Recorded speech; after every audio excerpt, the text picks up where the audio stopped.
Well, hello, namaste, good afternoon, ladies and gentlemen. You guys are watching the day two action of Skyesports Championship 2025 playoffs. On desk, it's Arka alongside me, Auzura Aiden. How are you, Arka? I'm doing super good, man. I'm super excited as well because today is going to be the day of the comebacks because playoffs day two usually end up becoming one of the most interesting days in comparison to the others as well.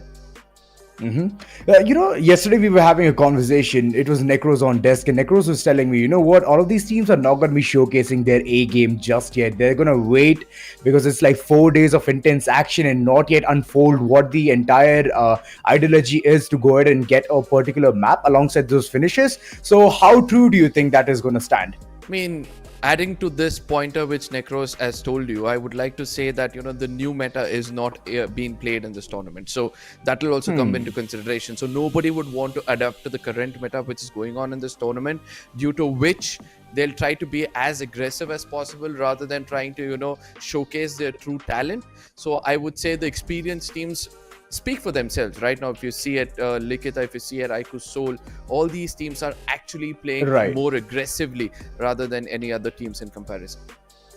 I mean, yes, but most of the time, whenever I've seen IQOOSOUL going ahead for the aggression stance, they've not yet gotten the perfect fruit yet.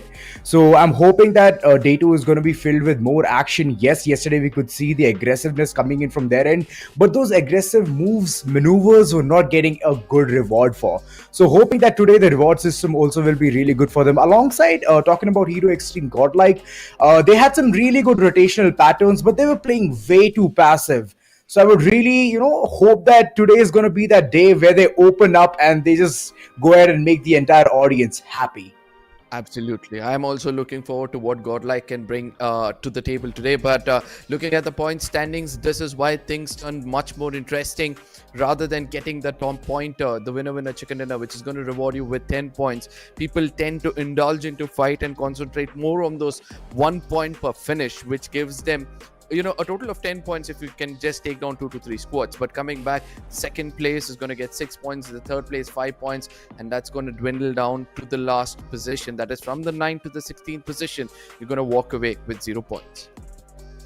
That's right. Walking away with 0 points is absolutely like very devastating, to be very honest. You need to get those finishes. I mean, finishes do complement if you get a really nice standing point. So hoping that all of the teams are going to go ahead and complement each other with all of those things. But participating teams, we have all our 8 teams right in front. Alongside, we have the second page as well with another 8. True Rippers, VASISTA Esports, ONEPLUS, Cincinnati Kids, talking about IQOO Orangutan, Hero Extreme Godlike, Wild Fangs, LIKHITA Esports, Venom.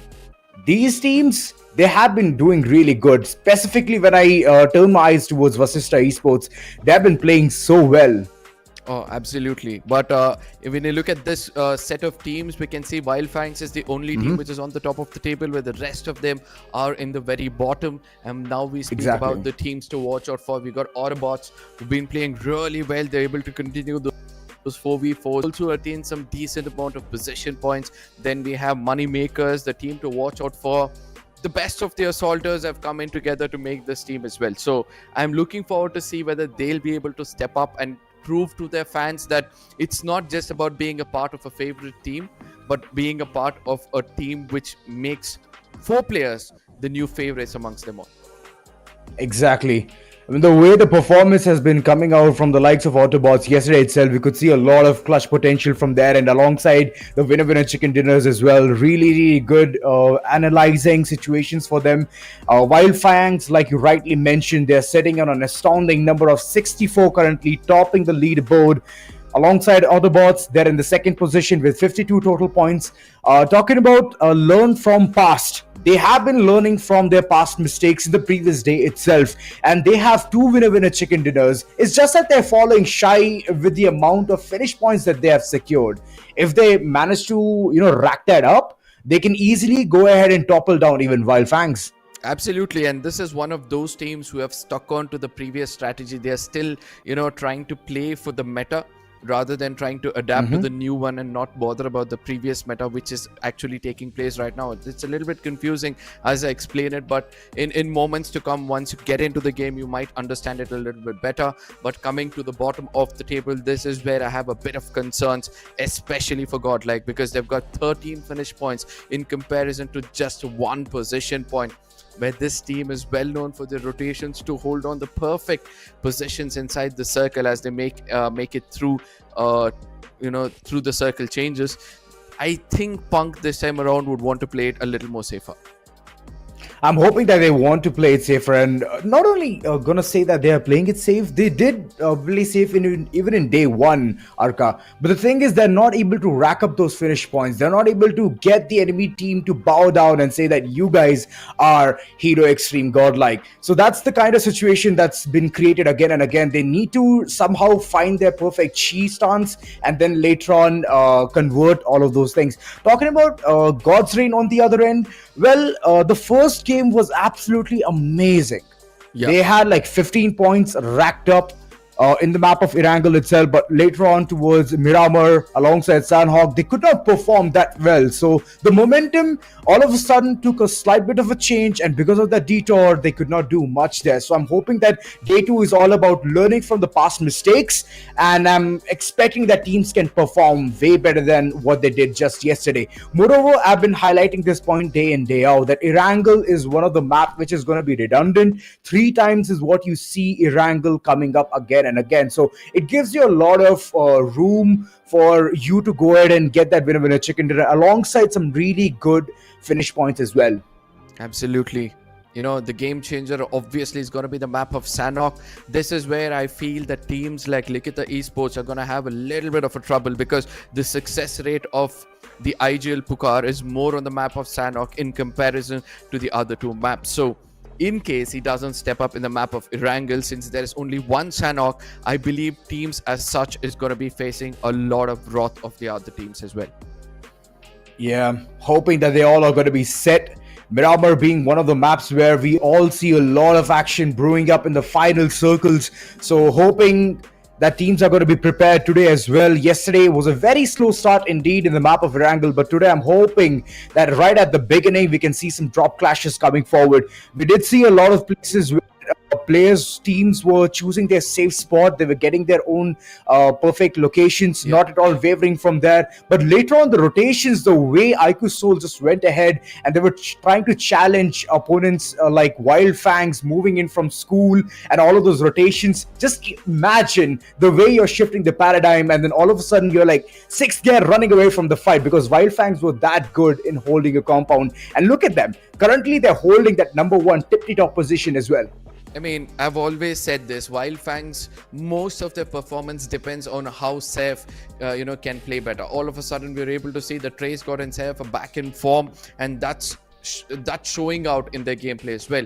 Now, you speaking about IQOOSOUL as well, which is one of the teams to watch out for this time around, because obviously the Superman is back, Goblin is back in the team. Most of the fans were super excited about this, and we're able to see that, they are able to catch up to being the aggressive team yet again.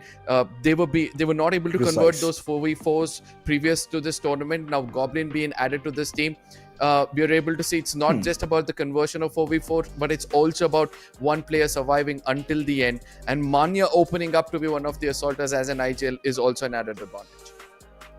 It is always an added advantage. Yesterday itself, in the map of Miramar, I did see the way he was clutching his hearts out.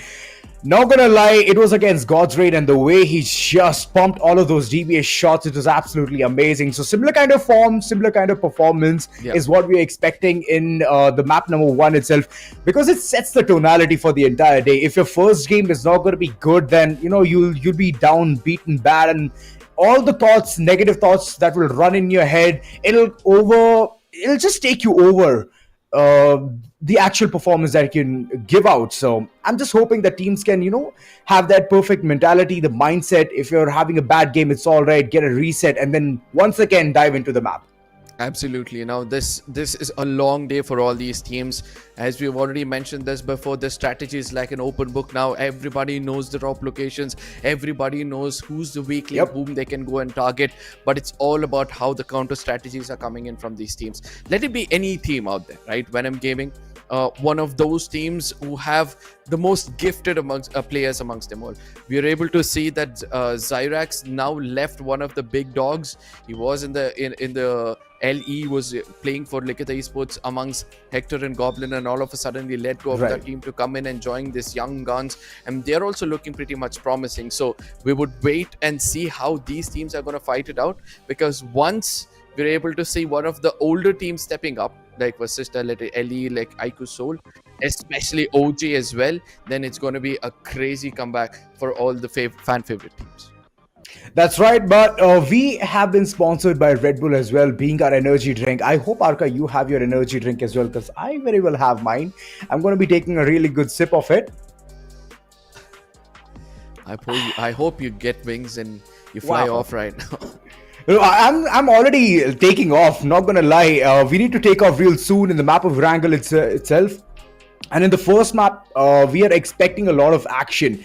We are expecting a lot of drop clashes moving forward. And all of those actions are just going to lead to one thing, that it'll show how teams are performing alongside how confident they are moving in day two. Confidence is one of the things that even fans were not able to look at yesterday. They were saying the way IQOOSOUL were being so predictive whenever it comes to fights. And yes, they were being predictive, but they also wanted to go ahead and open up, get that opportunity, seize it, get those finish points, because finish points at the end of the day matter a lot. I get it. Positional advantage is there. If you get a winner chicken dinner, you get 10 points straight away. Yes, that is the case.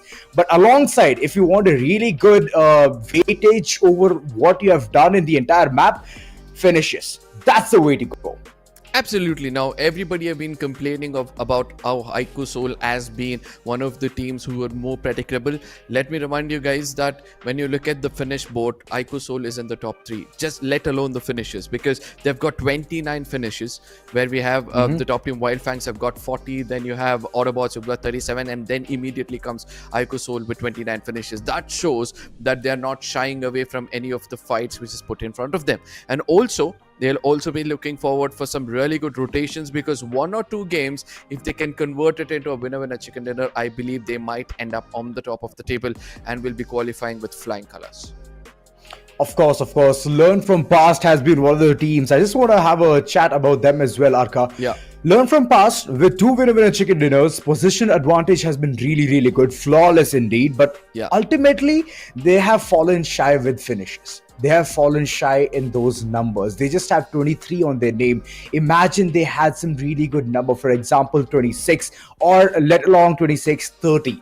It would have been a tonality setter. It would take them to heights that they were actually expecting for. So now the questions arises that learn from Past.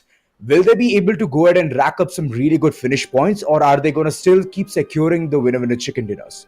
I mean, all the players, let it be Sai, let it be Paradox, let it be Honey, Arman, all these players were assaulters themselves. So they've got that firepower packed up. I believe now they understand it's all about trying to get those position points in the initial phase of this tournament, so that once everybody start to get involved into fights, that is where they'll try to concentrate more on those finish points and be a big challenge for the teams to qualify into the grand finals. Well, hoping that they can qualify. As we all know, top 8 teams from the upper qualifiers, they're going to be heading directly to the grand finals. But the lower 8, they will have the LCQ. They'll have yet another chance to shine. And from there on, it's either they prove their mettle or just get diminished down way below. So it's do or die for them. But it's just that it's going to take a big time for them to even go ahead and reach there, because this is just day 2 of the action of the upper brackets. We have 2 more days yet to go, so you never know what might change. Absolutely. There have been several other teams who have got major changes within themselves. Cincinnati Kids are going to be one of those teams to mention about. They've let go their strongest of the assaulters. They've let go of Aditya. And in replacement, we were able to see that Zeref came in with Shub as well, one of the youngest players in the BGMI Yeah. circuit. So things are looking a little topsy-turvy as of now, but I believe that once they get into that momentum, they could also be one of the teams to watch out for. For sure, Cincinnati Kids yesterday they performed like a boss, like a champ as well. Every single corner that they took a turn, they did some amazing action right there. Those finish points were coming through, but it's just at the final touchdown, the final winner chicken dinner, being the team who could withstand all of the wrath of the opponents and then still be called the strongest one. That was not happening. So I'm hoping that Cincinnati Kids they can go ahead and get that winner chicken dinner as well. Currently, I can see the statistics. They don't have any winner chicken dinners. Yesterday's 6 games have already passed by, and it was very quick. Not gonna lie, it was very quick. But Cincinnati Kids, they were all about getting those finishes. They were all about getting those positional points. Like at least they have 12. It's halfway, but I'm expecting that they can do more. Specifically, once you have a Juicy in your team, the entire roster looks so good. Flock, Mighty, Zeref, these all players, right, Arka? We know them. We have seen them since grassroots, and every single time you see them in the lobby, we just feel one thing: that absolute domination is bound to come. Now, when you look at the other side of the spectrum, there's another team everybody are concerned about. That has to be IQOO. Orangutans, it seems like, they're not able to pick up the momentum. They've got the best of the lineup. All of a sudden, I'm able to see that AKOP is still not able to convert those fights as well. They are at the very bottom of the table with negligible amount of points right now, and they need to step up. Today, they need to rack up more than 40 to 50 points with all the matches they have, and then and only then will they have an opportunity to fight it out to make it into the top 8 and directly head into the grand finals. Hard work pays off, and this time for those top 8 teams who do their hard work in the initial phase of this tournament will surely have that perks of playing the grand finals. I still remember the way IQOO Orangutans just came into the map of Erangel thinking that they can go ahead and at least get some really good points, but ultimately, one by one, while rotating through the map across the fields, they were being caught off guard, and they were just getting mowed all over. So I'm hoping that Orangutan this time they have some kind of a fall-proof plan, because yesterday we could not see that, even though they had gotten a really good opportunity to stay right behind through Rippers. When the rotation came in towards the southern island, they still could not get any of those finish points. They were absolutely stymied. So I'm hoping that today they can at least go ahead and get those finish points, like you mentioned, Arka. And Veyron, we have seen him play, we have seen him perform, but yesterday we could not see all of the performances getting jot down together. So this 4-man squad was playing like an individual wing. I will really love it when they play forces united. So now again, as I said, all these teams have recently finished an official tournament. They're still stuck up to that new meta where they're trying to stay away from one another, try to concentrate on finish points rather than trying to get into close quarters and then try to rush in. Because yesterday in the map of Miramar, we were able to see that VENOM Gaming were actually playing in a certain way. All 4 of them sitting in a single vehicle rushed in against the side of LE, put them down one after another, and then they chose to continue their fight and pick up fights every now and then. So probably we would love to see OGs also pick up something like that today, because ultimately it's not about how you're gonna try to maintain yourself adapting to the new meta, but rather try to concentrate on one tournament at a time. Right now you need to perform over here, make sure you play those grand finals, because that's a beautiful land which is going to be taking place. For sure. It's going to be beautiful land. There have been like all of these teams out here. We have total of 16. Moneymakers are one of the teams who have gotten our eyes all across. Dot the trees, cross the eyes, every single thing. They have been doing really good. They did manage to get away from a really nice gatekeep situation against Hero Extreme Godlike, and I'm expecting similar kind of performances coming through today as well. Moneymakers have for sure been that one game-changing team that we all just enjoyed looking at yesterday. Absolutely. Now, we have spoken about most of these teams, and now we'll have to speak about one team, which bought in Please go ahead. which bought in a different kind of a mindset yesterday altogether, and that has to be the side of God's Reign. Because when you see that the new edition, they had Delta, they had Destro, they had you know Right. Justin, but now the new addition, which is all of a sudden come in the name of Apple. Now, this player is trying to showcase himself when it comes to those finish field. He's trying to show us that he is really good when it comes to the firepower. But again, we can see that the lack of synergy, because there's a newly formed team, it's still trying to build up slowly. And as they get better throughout this tournament, I do believe they have the potential of ending up at the top of the team. Well, I believe many people do know who that apple is, because apple does not fall far from the tree. So I'm hoping that players are going to be all set alongside the way the action was witnessed yesterday, Arka. I'm just too excited to go ahead and see who that one player is. But God's Reign, yes, there has been some really good advantage when it comes to the rotational part. Yeah. They have been really good, but overall, when it comes to the execution, that very part has been very nilly-willy for them. So, hoping that the execution is going to be on point as we progress towards the first map of Erangel. So, the flight path is on board. Absolutely, ladies and gentlemen, we'll be stepping into the first map of the day, and this time around, every single map is going to turn much more interesting, as this time we're able to see the flight path is flying just over Milta, ending somewhere between shooting range and Siverny. This flight path is going to respect each and every team to go to their respective drop location. That's true. That's true. School being one of the primary location for the likes of IQOOSOUL itself, they're going to be heading there. Pochinki, one of the places where LIKHITA esports love to go ahead and get their loot from. Shooting range, Siverny, that's one of the places where Hero Extreme Godlike loves to head towards. But AUTOBOTZ, Judgepole, one of the places where we can see a potential drop clash coming in real soon. But while FANGS, if we talk about them, Milta is one of their favorite areas. True Rippers and God's Reign, very close to comfort towards the Nova Ripnoi region. Obviously, God's Reign would not dare to, land anywhere closer to Nova Ripnoi and head into a, frontal battle. But yes, we're able to see that immediately a vehicle has been picked up by Kyolamau, probably pick up his teammates, and would tend to head on towards either CK or God's Reign to pick up those early finishes. Of course, calling it dibs on that buggy, instantly heading towards Nova Ripnoi, getting all the loot. I can see multiple teams heading towards the southern island, and this is lovely. Military base being one of the crucial places where you can go ahead and get some really good loot. Alongside, the battle is going to be intense as well, fierce, I would say. So, hoping that it's going to brew up real soon. But on the other corners, we could see Judgepole. There are like a couple of teams who are already heading there. True Rippers going ahead and getting their own desired loot. And there's no one who's heading towards the compound just yet. God's Reign, finally, they found that buggy. They're heading forward. They need to get that loot as soon as possible. There might be a battle coming in, so we have to stay prepared for all of that. And that's the kind of mentality that God's Reign is currently holding. Absolutely, God's Reign. Destro being finished off, or probably he did not even come into this game. You're able to see they're just the 3 men standing right now.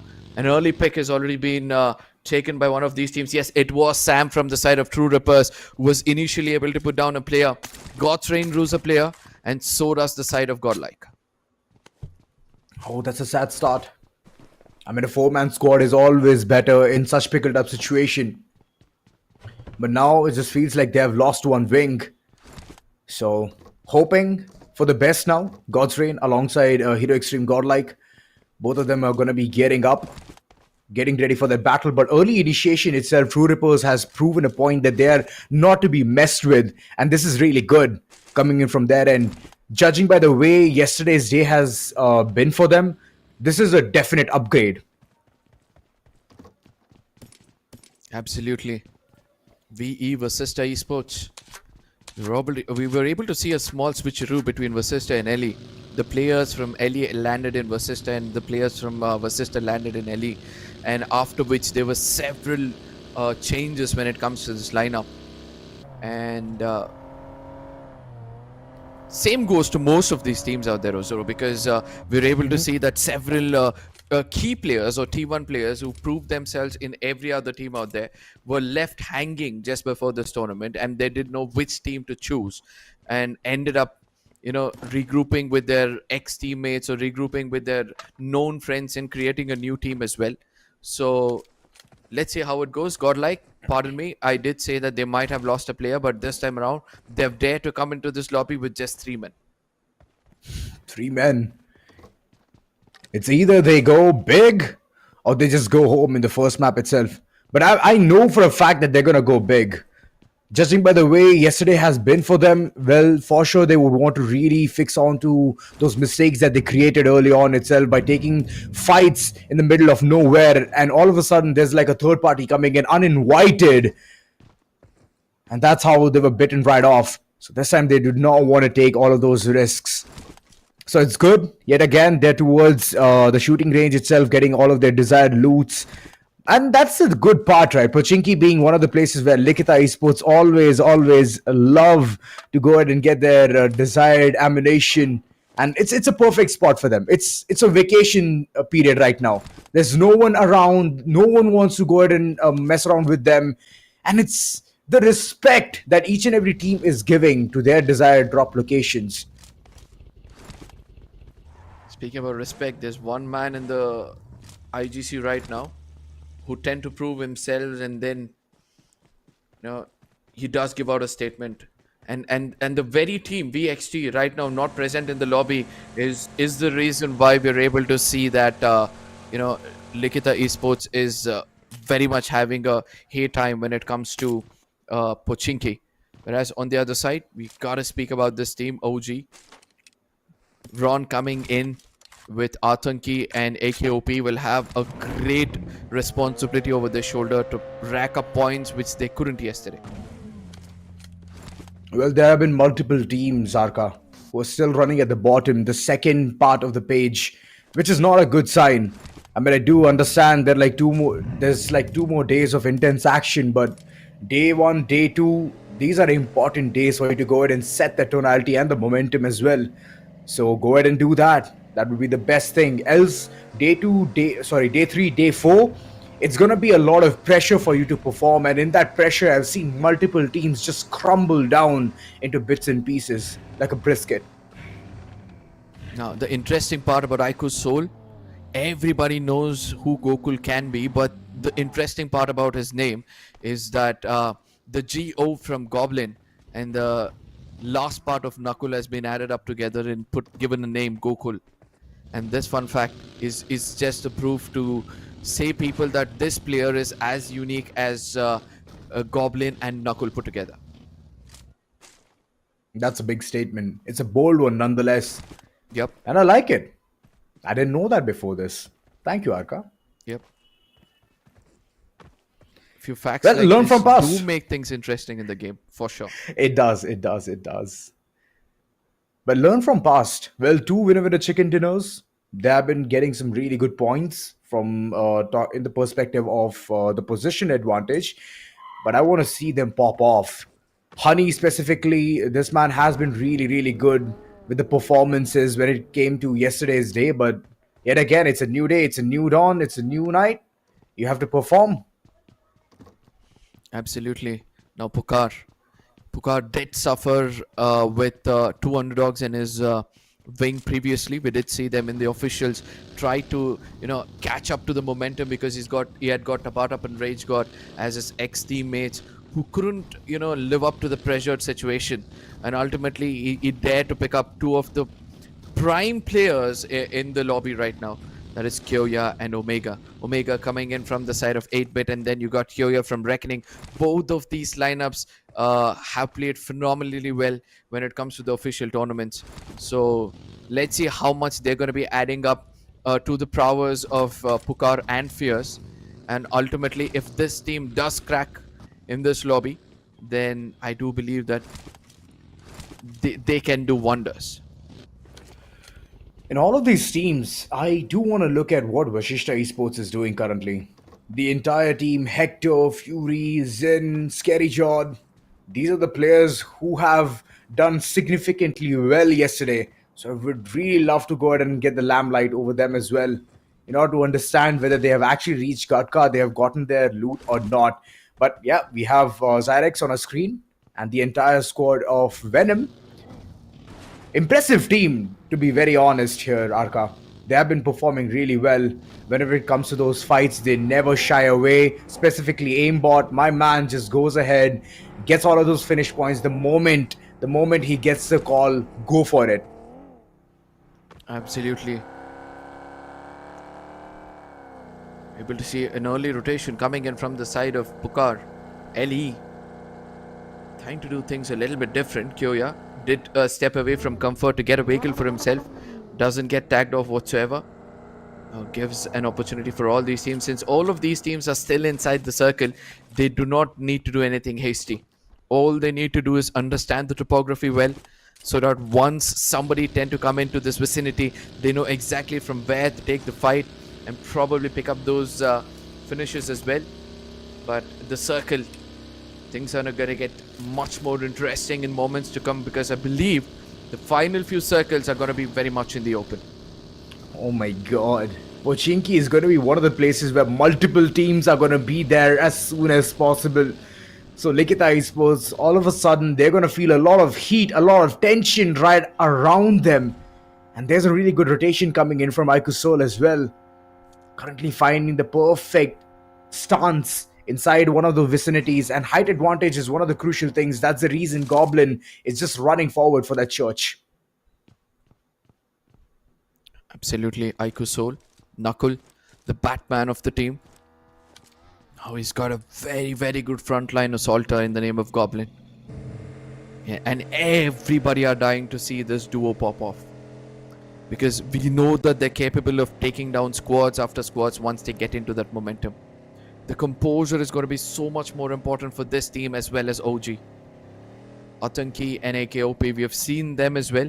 The way they were able to bring in a surreal moment whenever they've gone head to head with any of those teams out there in the open. They know how to pick up those frags as well. Ron just making sure that his crosshairs are hot, and once given an opportunity, we can expect some finishes racked up by this player as well. Apple for now, just staying tucked in. He knows it's going to be an action coming in real soon. Spots one of the players on the rock, taking a couple of shots, but none of them connect. It was just warning sign. That's pretty much it. And there comes the first knock. Justin, all of a sudden, he's been toppled down. He needs to be revived as soon as possible. Else a slam can come in real soon, as they all know that one of the players has already departed. So it's a 3v4 situation, and it can be easily capitalized. Z-God on the other end, he's also popping off. Yep. Z-God did give a statement recently in one of his streams stating that he's going to be making his way back into the competitive scenes, and he's going to be, in a full force. He's going to be coming back to give a statement that yes, he's also going to be one of the assaulters to watch out for. Punk, a very daring decision being taken over here, not bringing in two of his strongest assaulters. Z-God, we're able to see is, trying to be as aggressive as possible. Sim comes in from the background. He has a great responsibility to give a cover to Z-God. And Z-God successfully picks up his IGL, puts him back into the vehicle, and falls back to the nearest ridge to make sure that the revival comes in successfully. Oh my god, flank angle, Lobster already holding down. We have seen Lobster perform yesterday, specifically when we talk about Miramar.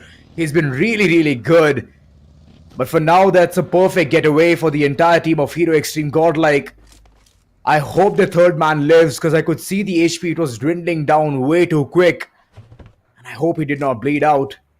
On the other end, oh, Sim, yes, he has initiated things successfully and learned from past. They are retaliating. Couple of shots here and there. They know that multiple teams are right across, but I love the way Simp is just going ahead and clutching for the team. There comes the third one as well. Simp, he's on fire.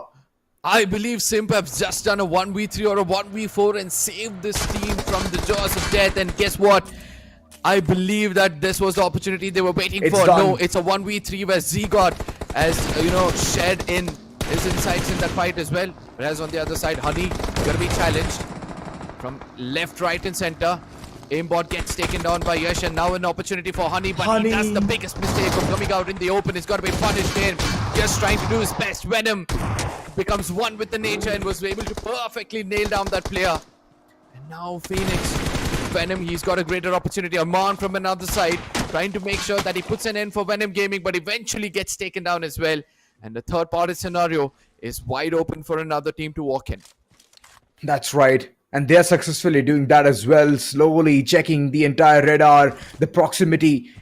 I believe it is Moneymakers. Yes, it is. They're here for going ahead and getting more finish points on their name. And this can be a really good.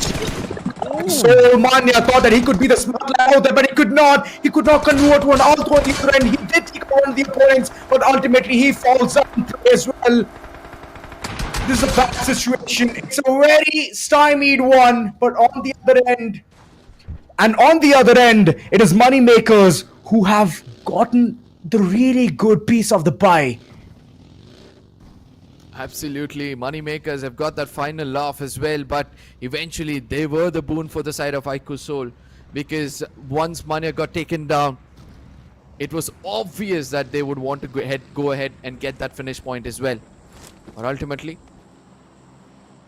able to see something else take place over here. IQOOSOUL right now getting to the hard compounds, making sure that they've got an opportunity to pick up some frags as well. Manya down on his knees, still needs to get revived.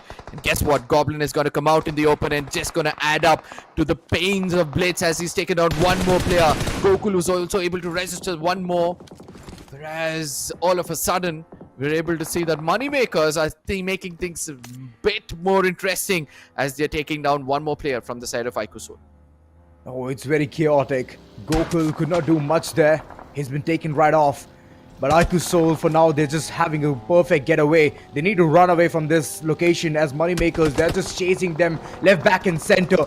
So good decisions coming in from their end. But look at the way the entire thing is just functioning. Every single one of them trying to call in the rotation. But in the middle of the rotation, they've been caught off guard. This is the kind of situation that was created right from the word go. When you see the circle is towards the southern end, you need to fast pace. You need to backtrack as soon as possible. Reach inside the circle, else you're going to be gate kept. And that's the kind of situation multiple teams are facing right now, Arka. Absolutely. And I believe that few of these teams do understand it's about getting that average of 8 points in every single game. And that's what they're trying to do. Try to pick up those fights. Make sure that you read the finish feed properly. Pick up those third parties if possible. Try to rake up from 4 to 5 points through those finishes. And then tend to get into the circle late. Even if they have to get taken down, they'll have that average 6 to 7 points, which is going to be more than enough for them to maintain the spot, which if they have a decent one in the overall standing. That's right. Maintaining an average, very important overall. And similar thing goes with the circle as well. Always give the priority towards reaching inside the circle. I do understand that you want to take those unorthodox fights, whether it comes to gatekeeping others, but ultimately you fall prey as well, because there might be a third party just waiting right around the corner in those bushes, trying to be one of the trees. So yeah, that's one of the places where you need to understand. But talking about Zverev, the way he played, let's just go ahead and have a look at how well he is already positioning himself.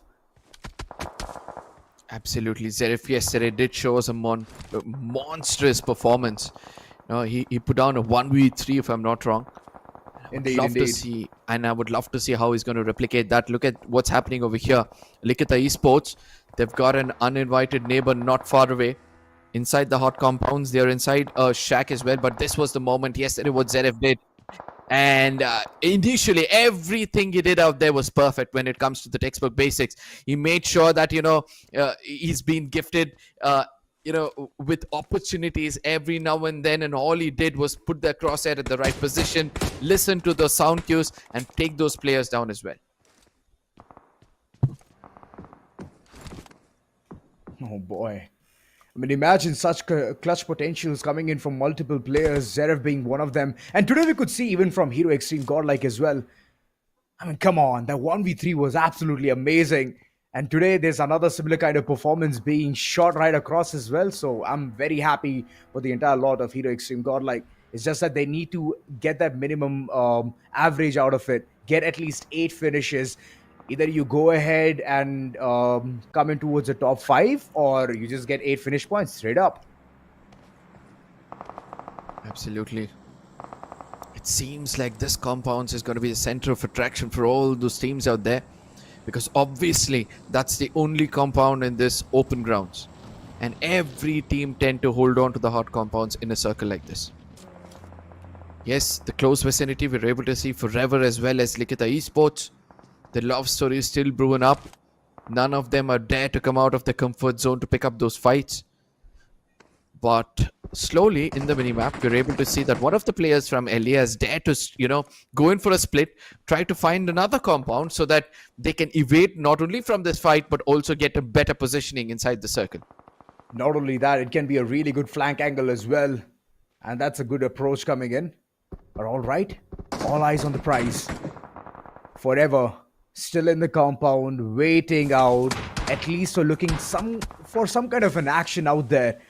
And this is one thing that I want to highlight. I could see level 1 helmet and level 2 vest coming in, but Executor on the other end, he has taken some really good shots onto Apple. And that Apple for now has fallen down. He's on his knees, begging for help. And I believe Delta, he's already there to rescue his comrade.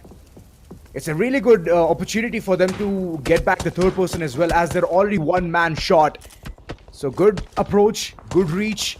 And Delta, he's just chiming in. That's one shack, 3 people, 1 nade Arca will take all the hopes away in the map of Erangel for the likes of God's Reign. Absolutely agreed on that point. But again, they need to be careful. We did see that Pukar did put down a player from a distance. Now, the advantage of being in a hot compound is very much visible on our screens right now. The conversion rate was not there. Ellie, I believe that's the biggest drawback for Ellie, if you ask me. We have seen other teams, if there's an assault to taking down a player, immediately their teammates tend to convert that knock into a finish. But when it comes to Ellie, it's just that the single man needs to do all the hard work to reap benefits out of it. Oh boy, that was a really good fall there, Simp. But it's against Moneymakers. Moneymakers do not want to let go that one window of opportunity to get that confirmation. And they're just trying their level best. Pray God. Look at him tossing all of the nades, thinking that the player might be on the ridge. But surprise, surprise, he's already reached down. The other one just holding the compound. It's a really good cover provided by Z-God. But for how long? The revival has already been initiated, and Spray God has no clue whatsoever. Absolutely godlike, holding on to their nerves every single time. The intention is clear. They want to make sure that they have all 3 men standing in the final circle. Do not lose the minimum advantage you have right now with all 3 men standing. Whereas on the other side, again, 6 finishes strong is what this team is looking like. Moneymakers. No wonder when you have the best of the assaulters making a team together, all you can expect is fights being taken left, right and center. Oh boy, Juicy on the other end. He did manage to get 1 knock there, but the confirmation is yet to come through. But Justin, hold up. I believe he stole a kill. He did steal 1 finish point right off the bat. And that's a really nice one coming in from his end. Specifically when you talk about them not having the advantage right off the bat. They had a really big splat against 2 Rippers, and they lost 1 player in the action itself. And now they're just trying to chime in from every single action, every single direction. And there comes another big loss for Orangutan. Oh, look at the change in tides right now. Look at where the circle has ended up. And all of a sudden, most of these teams are outside of the lobby. Fierce puts down Delta. And eventually, we're expecting a finish to be coming in from their side as well. Whereas on the other side, look at the circle. True Rippers right to the epicenter of it are the only team to have some hard compounds for themselves. Whereas on the other side, Forever is going to have a small shack. Whereas for now, it's going to be CK versus another team with a head-on battle. Cincinnati kids, they're here to dominate. They have to even head towards the circle. That's the reason they're taking this fight way too serious. And if they win against Orangutan, it's the Perfect way to head towards the circle, but look at Atanki. He's already here. Going but look at the counterpart coming in as well. Cincinnati kids, one by one, they have taken down the entire lot of Orangutan. And these apes won't be functioning that well for now. Couple of players knocked, and they're going to be revived as soon as possible. Absolutely, a monstrous gameplay again coming in from the side of Zenith. Takes down 3 players, steps up to his team when required. You know, this is the reason why Juicy did trust his gameplay, and we're able to see him do really well. We were speaking about Godlike not having many possession points or more than one possession point, and all of a sudden we're able to see them survive into the top 10 of this lobby. Yes, they've got one corner of the circle under their control, but what they need to do right now is make sure they create a small hard compound for themselves or hard cover for themselves, or else they might end up being free slaughters for other teams as well. Well, that's true, but the artificial covers work well as well. The buggy specifically, once it's burst, it's your perfect getaway. You can hide right behind. That was a really close one though. Zin could have taken some amount of damage, but Zin, for now, he's in Zen mode. Knows for a fact that this is the time where they push forward. They go inside the circle. All this time, this team was in shadows, and look at them. Right now, they look like Batman. Absolutely Godlike now in the crosshairs of the deadliest team in the lobby. Ow. I don't think so they're gonna let them breathe. They've already put down a player and finished him off as well. Simp with 3 finishes is now feeling the wrath of this team. Ellie on the other side, they're having a divided attention, as Fierce is going to be concentrating more on CK, whereas on the backlines comes the side of VE, making sure that they take down one player at a time. VASISTA having an upper hand in this fight. QO, the last man standing. What is he going to do? Is he going to go forward for the fight, or is he going to pick up his teammates? We're taking the last breath right now. Omega is going to be finished off. Fierce is going to be the next man right behind him, as Zigot, the last man standing, is waiting for an opportunity. Look what happens over here. Wait, what? There's a twist in the tail, as Aditya is going to be sitting in this very vehicle which Zigot is driving right now, and nobody knows what's going to happen, as Zigot is going to come in closer. Immediately Zigot is going to put him down, but guess what? From a distance, True Rippers are going to put an end for the beautiful story which Zigot is carrying out. And with this, I don't think so you can expect a better twist in the tail. Oh, that was a really good initiation, but for the first time I'm looking at True Rippers. True Rippers are looking very strong with that one compound in their favor. Cincinnati kids then in tough time. Juicy been taken right off, and there's no support whatsoever. I don't think so he can get the revival as well. That one shack is gonna be the place where he goes ahead and breathes his final breath.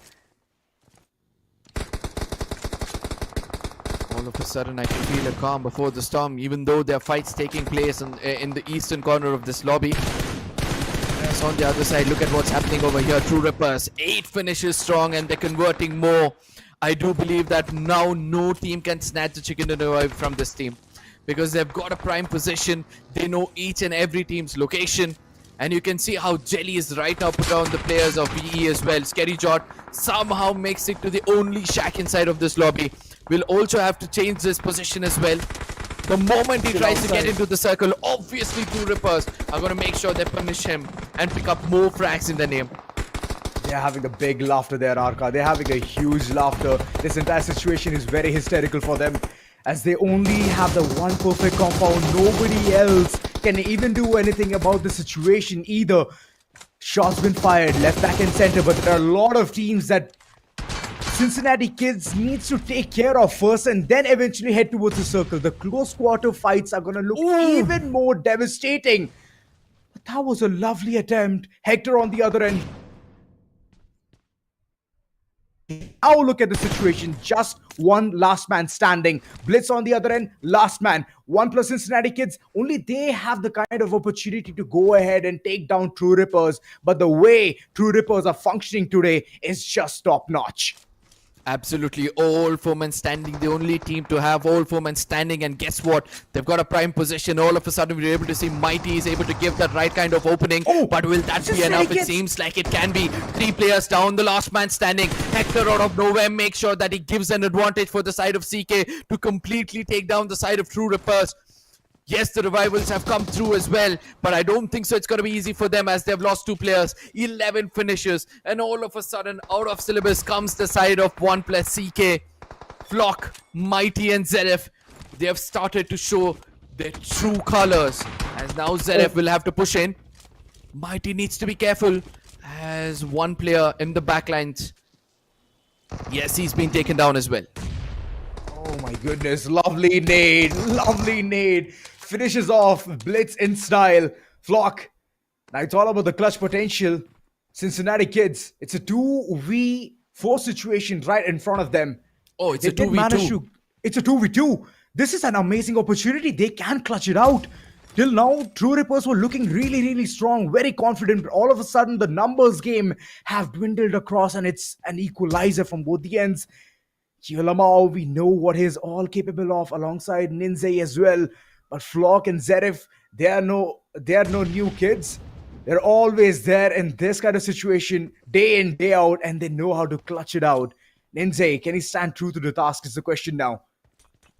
It's all about the sound cues. Who's going to give away their location and land up being one of the victims of these throwables? Zeref is going to be one of the prime players. His positions has been compromised. Everybody knows that's the only corner from which he can come in right now. Ninzi making sure that he gets to the center of the circle, keeps control of the circle as well. But he needs to be careful.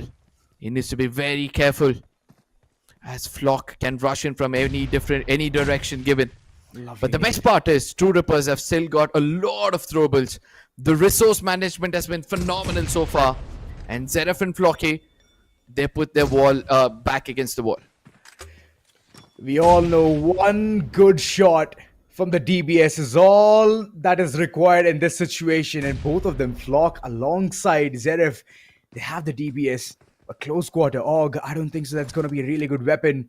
S12K taken from the likes of Kio Lamau. Look at them constantly having this one fight, the tug of war, to keep the circle as well intact.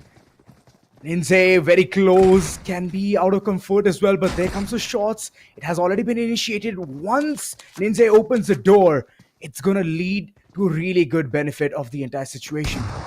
Oh my god, look at what just happened. True Rippers have just let situation. go of their prime position, and all of a sudden it all comes down to Flocky. Can he put a player down? Yes, he takes advantage of that right side TPP, and now a great advantage for Kilanmao as well. Just before he shuts that door, he makes sure that he lands that final finish as well. And with this, a prime winner chicken dinner being snatched away from the side of True Rippers.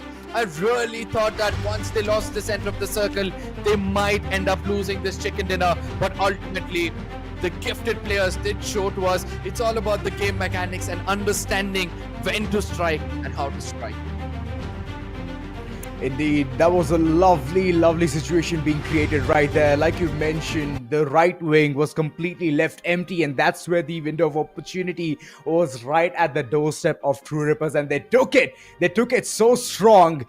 And the S12K shots, we all know how good they hit when it comes to close quarters. Similar thing goes for the DBS as well, but it's all about the person, how well he can go ahead and fortify himself. So that was a really good winner chicken dinner, very well deserved, alongside a double digit when it comes to the part of finishes as well. So overall, True Rippers have set a benchmark, I'm going to say that. I mean, nothing taken away from CK. Even they had around 11 finishes before they got taken down. Yes, they'll be shy of 4 points, but I do believe they're going to be very happy with the performance, the confidence boost they would have gotten after this game as well. So from here on, we can expect CK to slowly build up momentum. All they have to do is keep their composure, make sure that, you know, they continue to be consistent from here on, because ultimately after this, these are the teams to watch out for. Of course, Cincinnati kids, very well performed, man. Very well performed. I feel bad for Juicy though. I mean, he was the first person to go ahead, scout for the entire team, get the information about what's going on, whether this shack is clear or not. But in the midst of all of that, True Rippers, they were so active, they were so vigilant. And they just knew at this point of time, if any team comes from the back line, it's going to be a lost cause for them, as 2 players were there towards the ground floor and 2 were there towards the first floor. So they very well understood the entire situation, assessed it, and they kept it true till the very end. So Cincinnati kids, kudos to you guys as well, getting the second position of, I would say, 6 points shy. But this is the place where every single thing changed for the likes of True Rippers. Couple of players, they were 4-man strong, and 2 of them were taken right off the bat from the likes of Cincinnati kids itself. Absolutely, and this was the final moments where I did feel that Flocky could trick the player down.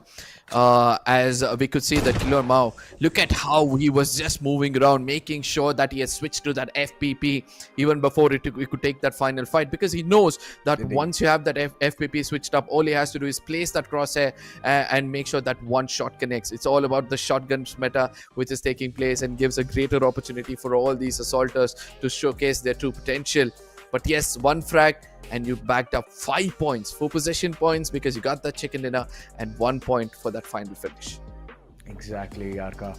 I mean, True Rippers, well, since the beginning, they had a really...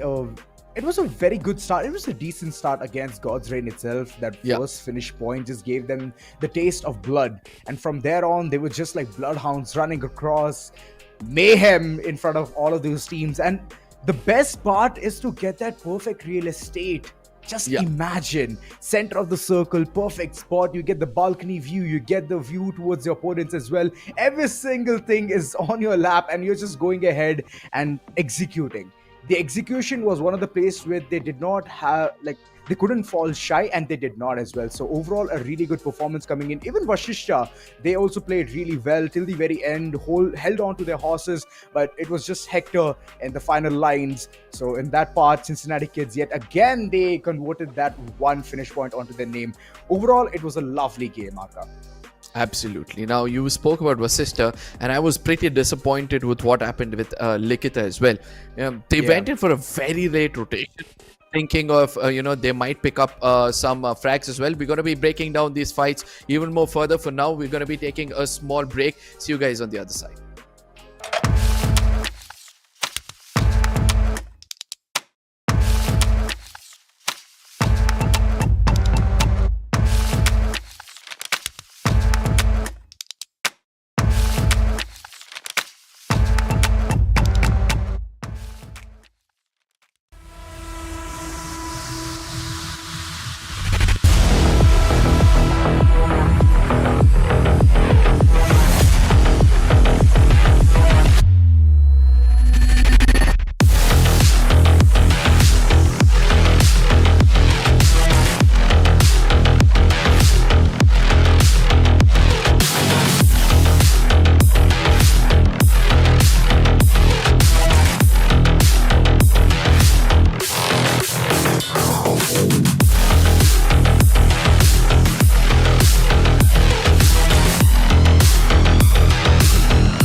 Well, map number 1, Erangel, is already done.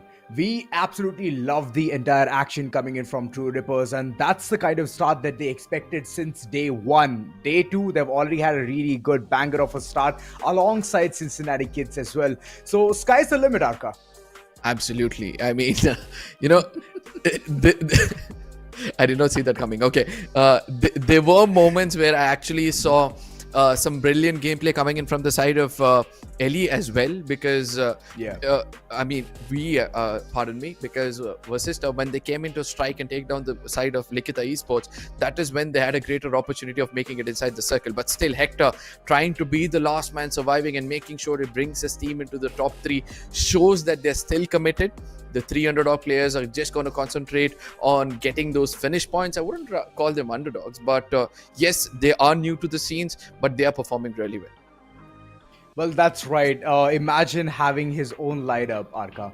That's the kind of dream anyone would want, to be very honest. Having your own lineup, you having your perfect left wing, right wing alongside a person who can support you till the very end. So Hector is very happy about all of those things, and he is taking that team to new heights. So VASISTA, well, kudos. That was a really, really good initiation coming in from there. And so positional advantage has been one of the primary key factors for multiple teams to go ahead and dethrone others. But while FANGS, they had a really good start yesterday itself, but moving forward they could not function that well. So I believe for now the wings that they expect is by drinking Red Bull, and once they get those wings, I believe they can come right back up towards the first position yet again. But for now, I believe that someone has dethroned them.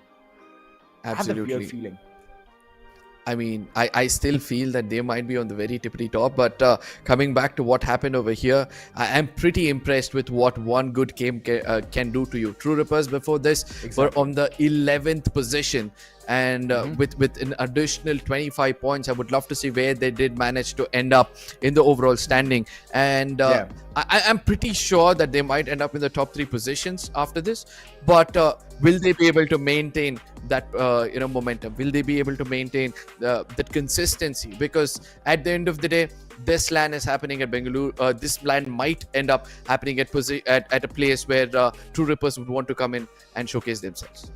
Ooh, somewhere leaks and sneak peeks right there. I mean, most valuable player. If you talk about them, it's that is what was told before. So all right. Zeref being one of the MVPs, finishes being 6, and he has reached towards the rank of #3. That's really, really good coming from his end. Lovely initiations and just absolute hats off performance. Hence, putting them towards the position of 2nd, getting 17 total points. And talking about True Rippers, my oh my, that's like the highest. It's like a benchmark being set by them with 24 surprising, astounding points. Absolutely. Moneymakers again talking with their guns, getting 8 finishes shows that they are capable of making sure that they maintain their position in the top 8 itself. Exactly, they're doing that as well.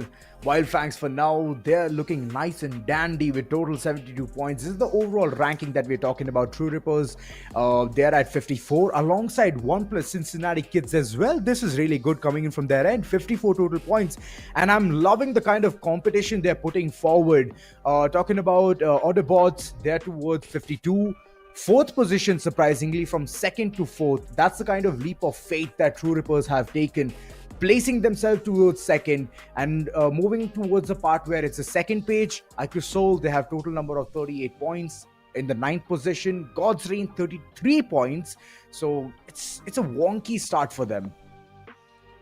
I mean, I still believe there's a long way to go. They've still got 5 more maps to be playing today, and anybody can turn the tides, because yesterday we did see that God's Reign, after getting such a good start in game number 1, ended up not having so many points the rest of the day. So yes, we can expect some other teams to somehow bounce back, but for now the storyline starts like this. The True Rippers are looking unstoppable from the get-go of the day. Oh yes, True Rippers, promising start.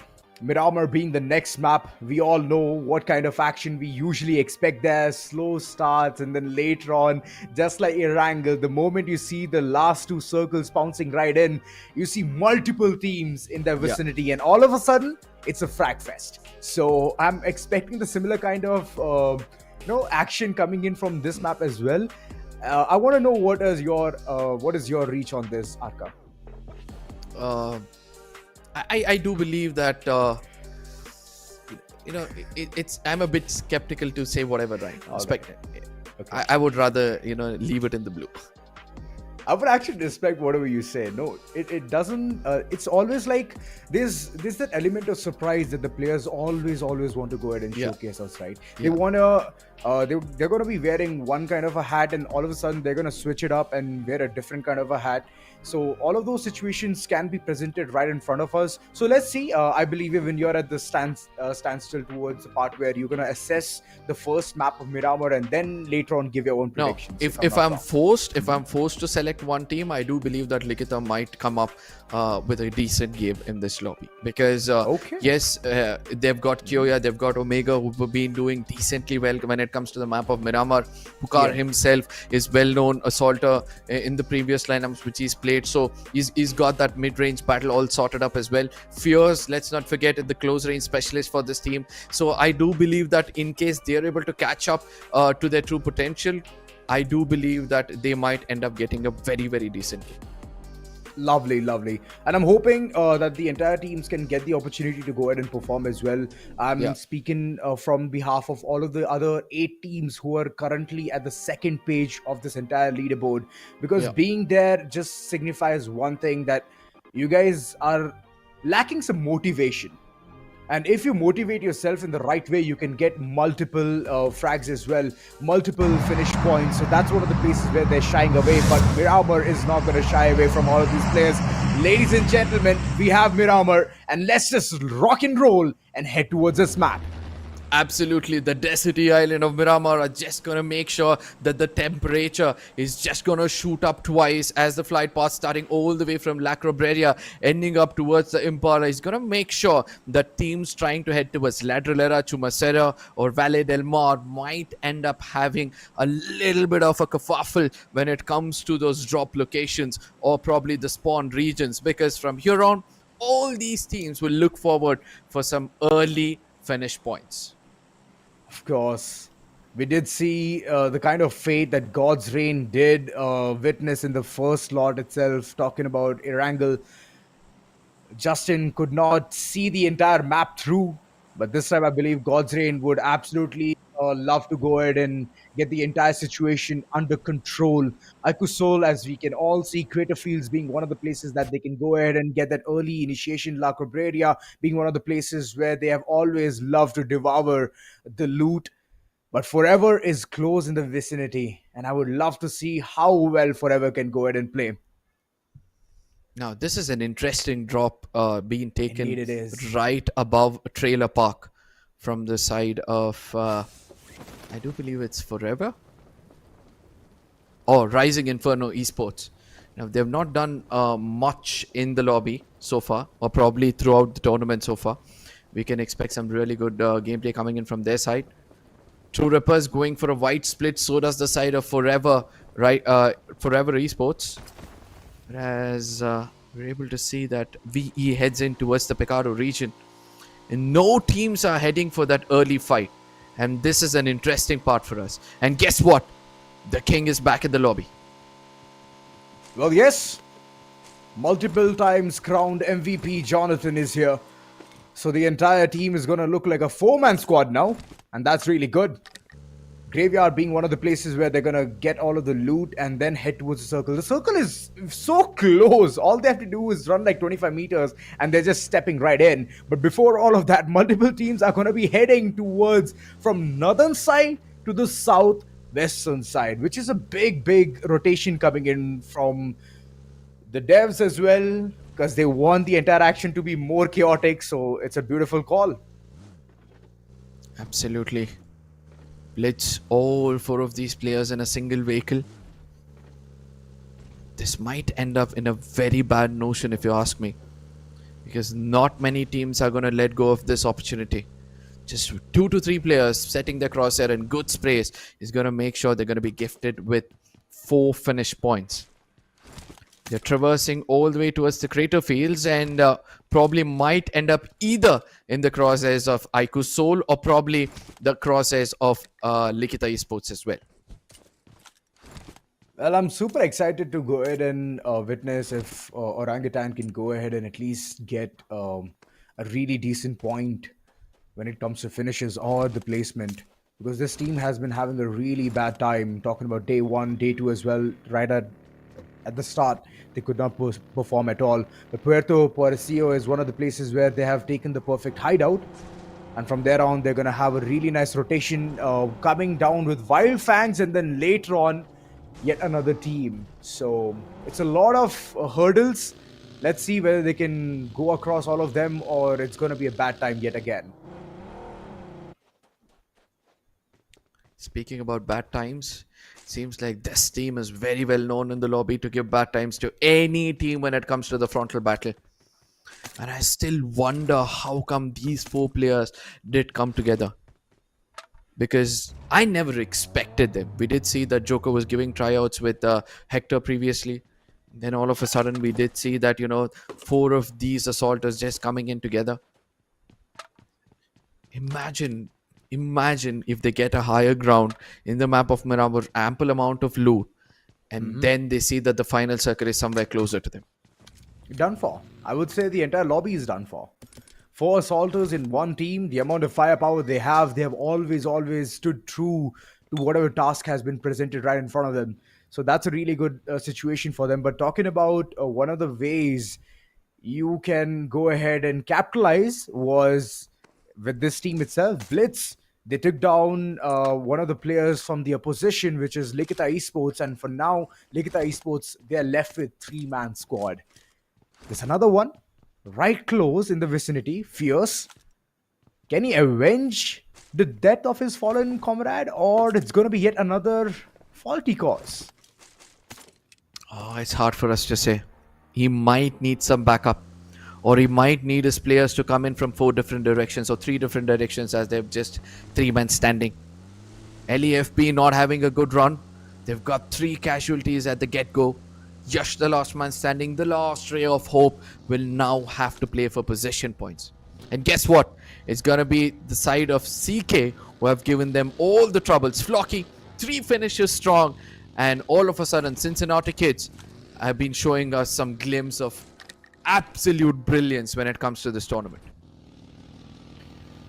Cincinnati kids, they've already gotten 3 finish points, which is a really good start. I don't think so anyone in this lobby has even accomplished what CK has just done with the opposition team.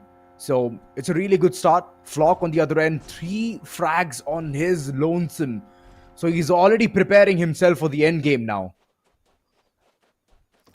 Absolutely. I love that mindset. Every single player, if they consider each game to be the end game, and that is where the true potential actually shows off, because you got nothing to lose. All you have to do is make sure that you pick up as many frags as possible, making sure that your team, you contribute to your team in one way or the other. Yes, you shouldn't be carried away. You need to, closely follow what your IGL is also, giving you call outs. But good game coming in from this. A Blitz right now. They've got an uninvited guest in the name of LIKHITA. They just walked away from one team, and might end up coming back to the very same team for a fight. Oh, this can be a bad situation. Dazzler on the other end. We haven't been dazzled by his performance just yet. He has the right loadout, not going to lie about that. And Omega right in front of him. It's a big opportunity to take down this person right now. But how well can Blitz go ahead and hold themselves is the question. Because whenever it comes to those close quarter fights, they have always been in shambles. So hoping that they can at least get the entire part of it on point. Lobster, yes, this was one of the parts where Lobster performed yesterday. Absolutely amazing. Swept across from one corner to the other. And look at him, moves like Jagger. Oh, I would say that he just flew like a dragon but stung like a bee. Fly like a butterfly, sting like a bee. Was that the one? Yeah, that is the one. Alrighty. I just wait for another opportunity. Lobster yet again. Whenever it comes to the map of Miramar, this man just activates himself. So hoping that today as well he can do that because the team desperately requires more points in their corner. I mean, I get it, they're running at fourth position, but it would be absolutely amazing if they get the first podium finish. So yeah, everything has its own benefits. Absolutely. Coming back. This lobby is going to turn much more interesting with a circle like this. Ladrillera right now being the epicenter of the circle, just making sure that teams who are going to be respecting the circle to get the higher ground for themselves are going to reap greater benefits in comparison to the teams going for late rotations. The high ground advantage is going to be so much more crucial for these teams. But as of now, no team is going to be indulging any kind of fights. They're not. Even True Rippers are taking their own sweet time to enter towards the circle. Right now, they're outside, they're in the blue zone, but it doesn't matter. It's just the starting of the circle, starting stages where you're just going to take minute chip damage. All you have to do is pop a Red Bull can and you'll be all good and dandy. So, yeah, in order to get the better of the situation, Orangutan could take a fight against Wild Fangs because I could see one of the players just zooming right across, and it was Sensei, if I'm not wrong. Oh, he's still there. Atanki spots him. Absolutely, but I don't think so. They're going to dare step out of that cover right now because of the split they're holding. They wouldn't want to compromise their location. Yes, the deed is done just to evade the enemy. Make sure that you give your foot and tell them, yes, probably there's more than one player over here, and you might end up in the bad notes. But one thing for sure, what's happening with OG right now, Visgod not being in the team is turning out to be a big problem for this team. Vron, very much there. Vron making sure that he gives the right kind of backup for the team. But Visgod's firepower, that additional frontline assaulting which the team can carry, is missing out, and due to which they are not able to convert those 4v4s. That's a really nice ridge advantage there. It's a really nice depression. And Lobster is just waiting out in that corner, safeguarding his card as well, not to get shot from the enemies. And once it's shot, then you cannot use it. The HP depletes, and once it bursts, it's an artificial cover from there on. You cannot use it for rotation. Now, forever, I can still see them outside, and True Rippers, they have finally made their way towards the circle. And that's a really good sign. The others still waiting for that golden opportunity, forever having that northern side of a perfect patch, scenic route, and then they'll enter in. And it's empty for now. There's no team going ahead and competing or contesting that area. El Pozo can be one of the places where they can rotate and come forward towards. But there's one team that I'm more interested to go ahead and look at. That is Wild Fangs. For now, they have a really good advantage, sitting at 74 points. And more the merrier, right? Absolutely. Now, when you have so many points on the point standings, it gives you another authority in the lobby. You can take those risks, the unnecessary ones, which might reap you greater benefits. And I do believe that is what Sensei is trying to do. Try to play a little bit away from the team. And Sensei did mention in one of his streams recently that he's taken over the, role of assaulter and allowed Anuj OP to try to get in some IGL skills. And I do believe that that can be a great advantage. He can read the minds of the opponents really well, Sensei, all thanks to his experience. And with that, he'll be able to somehow, add a really good firepower for his team. Oh no. Firepower?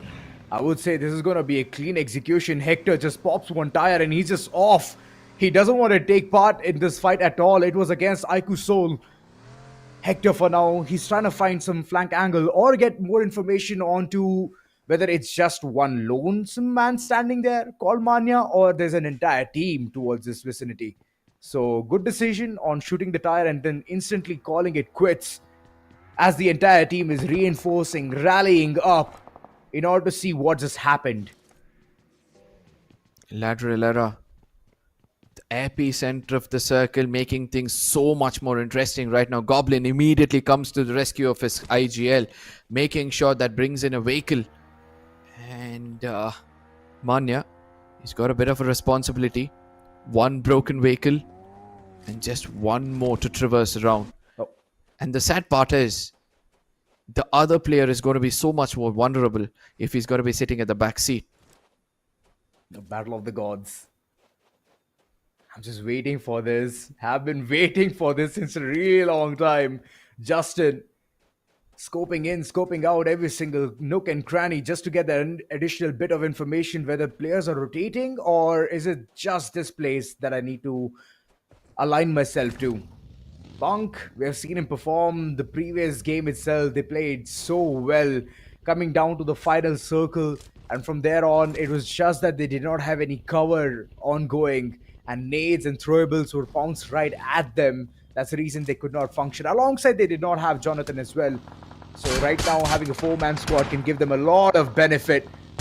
IQOO Orangutan, again, eyes on the prize. For now, they have 0 finishes, and this just always lowers their morale. And once they get a frag or two, they'll be more than happy. That's when they'll start popping off. No, I wonder what Aru is trying to bring to the table over here, because every single time I see that AKOP is all alone trying to pick up fights here and there, making sure that he spin down one or the other players of the opponents and try to, battle it out to pick up those frags. But I don't see any other player close by. Previously, we had Vizgod, who actually knew how to give a proper cover fire.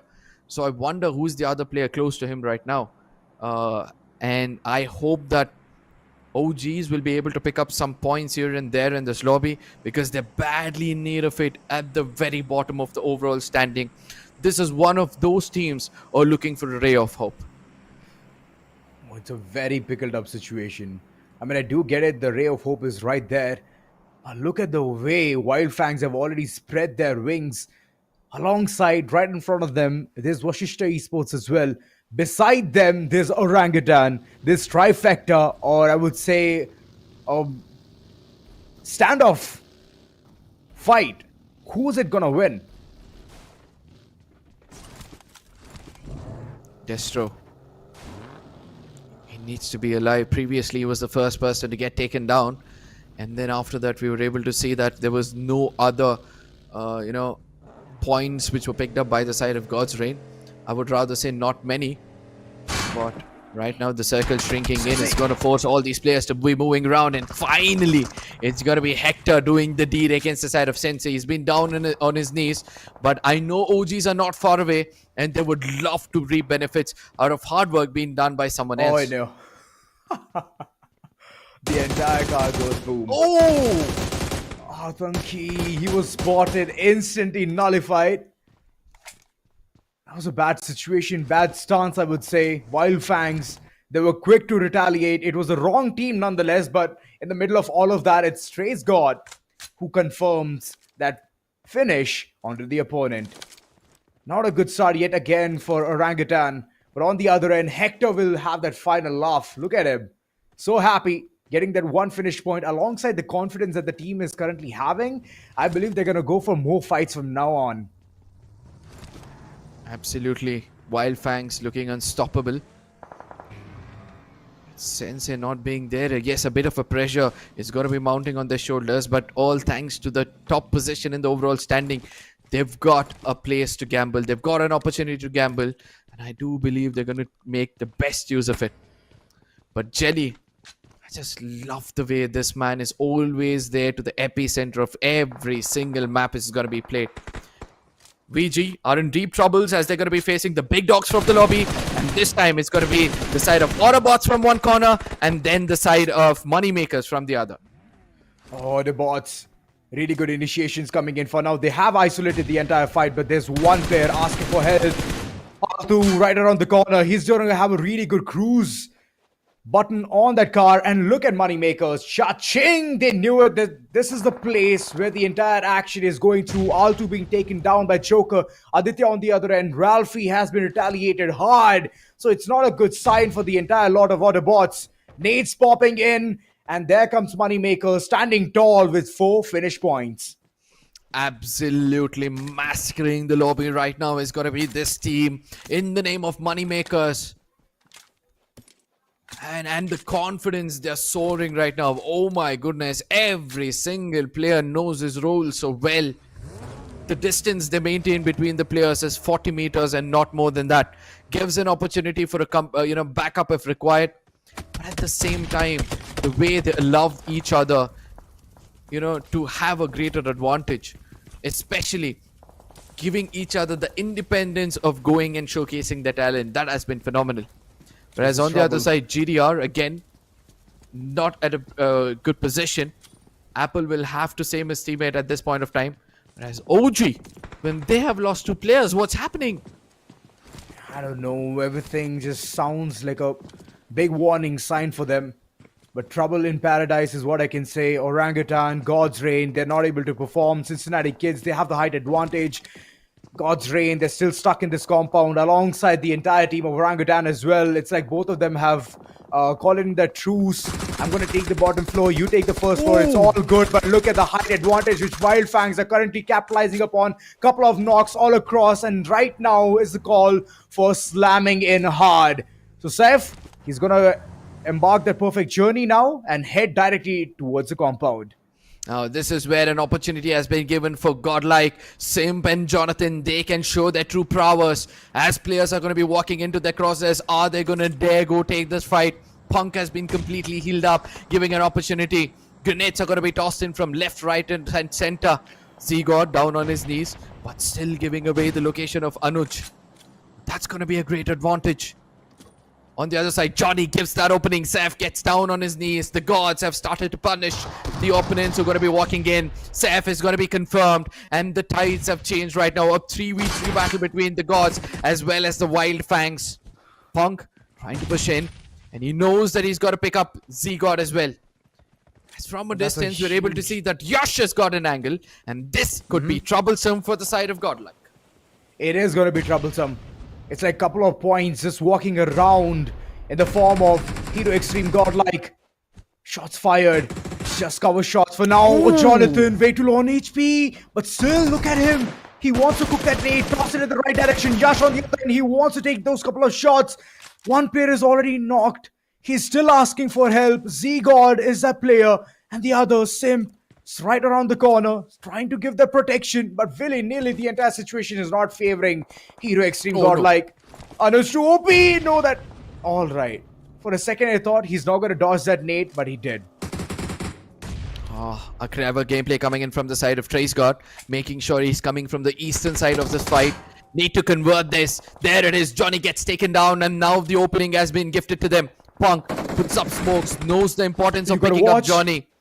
But they need to be careful. TraceGod comes in from the other side, makes sure he puts up Punk as well. Very low on HP. TraceGod trying to do his best. Comes out in the open. It's got to be Punk. Immediately puts him down. Punk very low on HP. Needs to be very, very careful as Anuj to OP is got to be pushing in.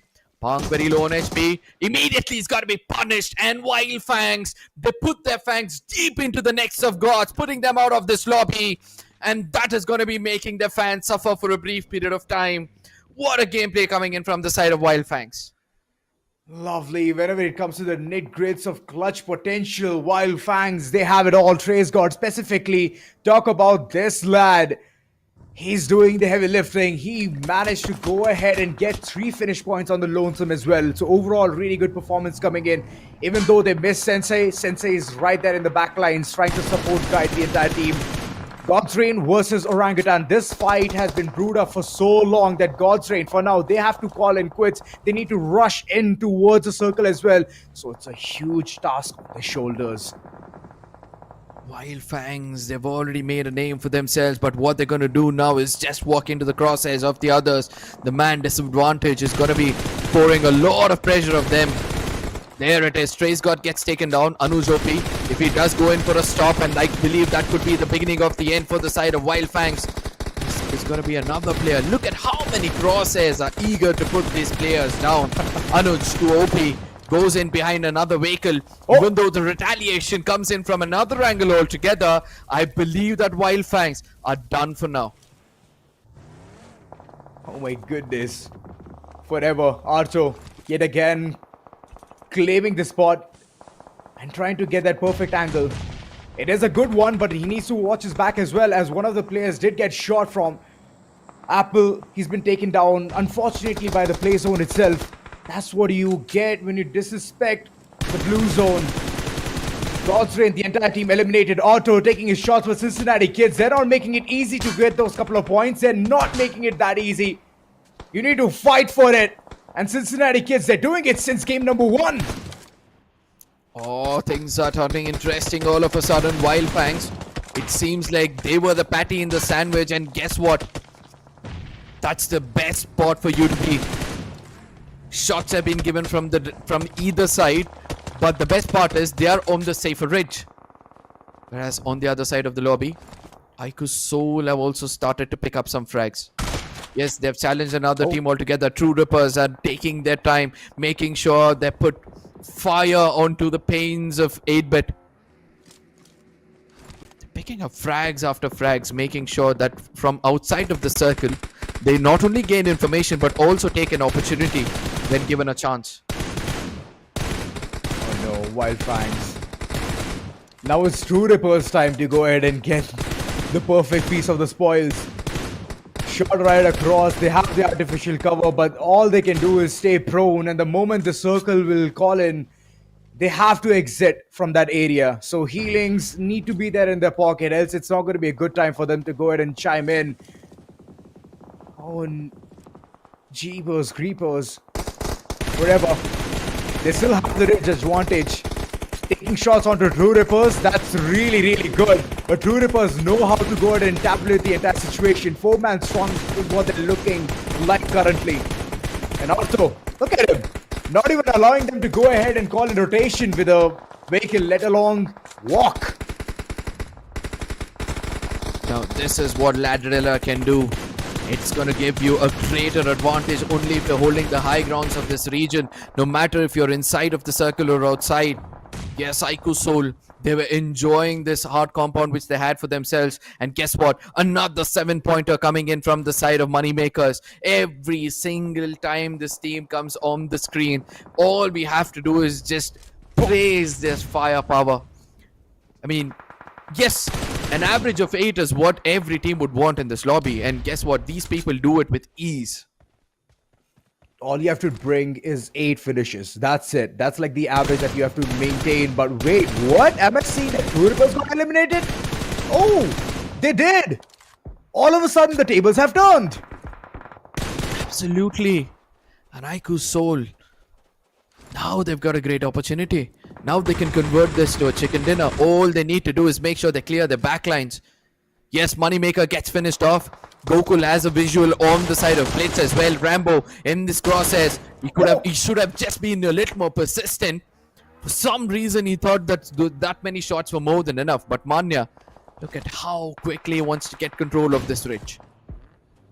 This can be an IQOOSOUL game. They're already having the man count advantage. The only team that can give them a strong competition is VASISTA Esports. And all they have to do is stay true to their task. BLITZ way too close to comfort line. If they go ahead and initiate this battle, they very well win it. Else it's not going to be a good situation for them. 4 versus 3. This is what the situation looks like. Dazzler, we haven't seen him go ahead and clutch it out for the team. Not just yet, but Tokyo on the other end, preparing for every single kind of fight thrown right at him.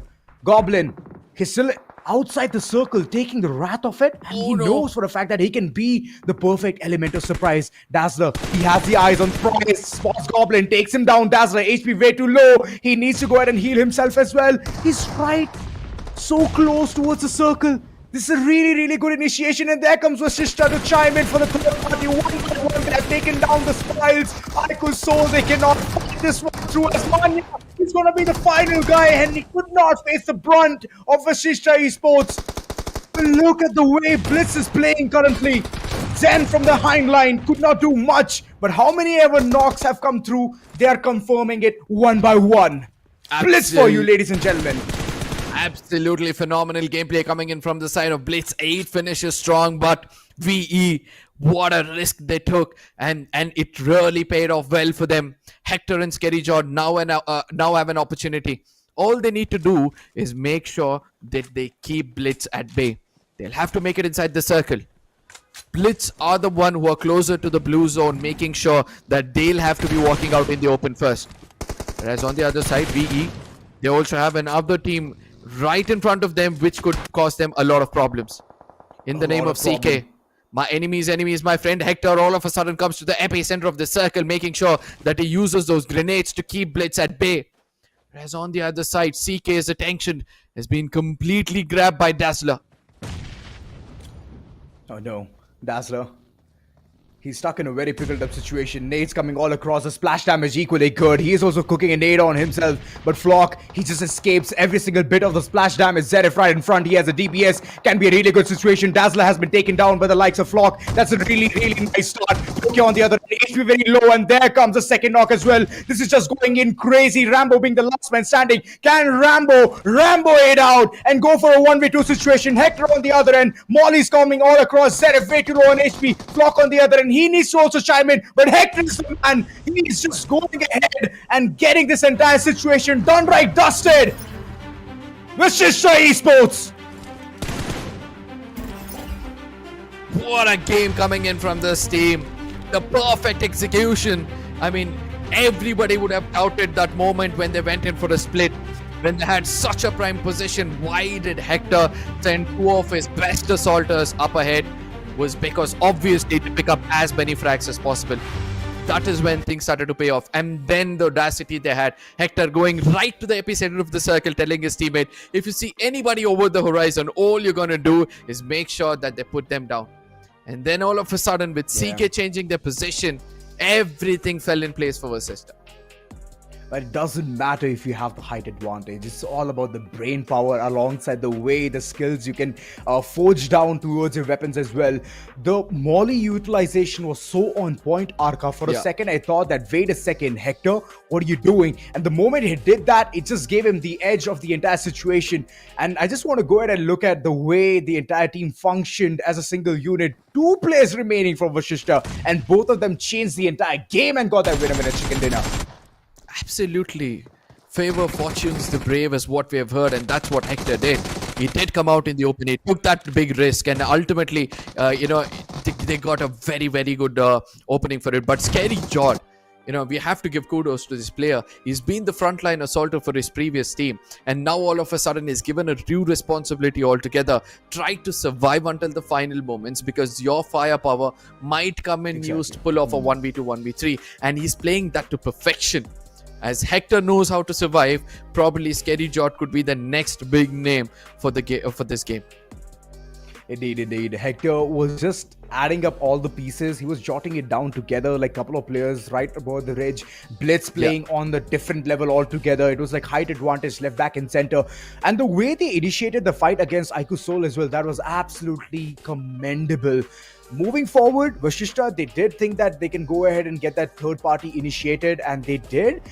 Getting those finish points were vital, but the split of 2-2 was absolutely amazing decision coming in. Or I might think that it can be called as an improvisation as well. Hector thought that this is a lost cause if they go all in, so he chose to head towards the circle, get the shack advantage. Once he was there towards the vicinity, towards the real estate, he understood. From here on, it's our game. Absolutely. Now, Blitz as well. What an opportunity for them as well. I mean, I really like it that they took the blunt of the blue even before making sure they went into the circle, because they knew that they might find one or two players of IQOOSOUL. And once the divided attention came in from the side of IQOOSOUL, it became so much more easier for them to just rush in. Not only did they get some finishers of IQOOSOUL, but also got two finishers of VASISTA as well, giving them a good confidence boost after this. For sure. All of the breakdown will be right after this short little break. Stay tuned, don't go anywhere.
Well, with all of that action, we are back once again, and the way Miramar has been right in front of us, Necros is the best person to go ahead and describe it as we have him on desk. Welcome, Necros. Thank you, Zora. And the kind of match we literally saw right just now, it was incredible to witness. The way Cincinnati kids are playing, the kind of consistency they are putting up on the team. The new player stepping up, Zverev coming into the picture. Yesterday also he was proving his worth, and this time also single-handedly handled the entire situation alongside Flock. I mean, Flock has also been a very integral part. He's one of the youngest players in the team as well. But now seeing ONEPLUS Cincinnati kids in a good form does give us a gist that this team is ready for the bigger picture. Not only that, they've been sipping a lot of Red Bull as well. It's giving them the wings, it's giving them the performance. Every single thing is peaking at this point of time. Erangel, Miramar, both of the maps have been really good for the Cincinnati kids. But moving forward, VASISTA has also gone ahead and claimed those spoils as well.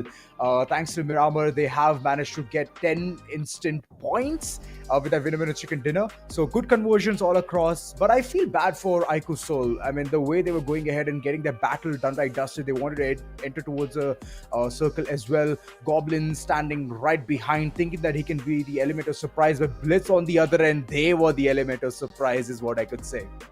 They never anticipated that BLITZ. From one side, there will be again VENOM Gaming coming into the picture, and they will be the cause and the party spoiler for them, because it was going all good for IQOOSOUL, if you ask me. Yes, the needs were on point. It could have been a fatal good blow towards the side of BLITZ, but also jumping onto the most valuable player, it has to be ONEPLUS Cincinnati kids Flock. I mean, this man was doing an exceptional job, constantly giving up the damage to their opponents, clearing the paths, paving the entire road on which ONEPLUS Cincinnati kid was on the verge of walking towards the winner chicken dinner victory. But it did not happen the way they wanted it to, but because VASISTA came into the picture and the very right time, Hector and the company proved their worth alongside Scary Jord. Having total of 9 finishes, they have acquired 19 total points.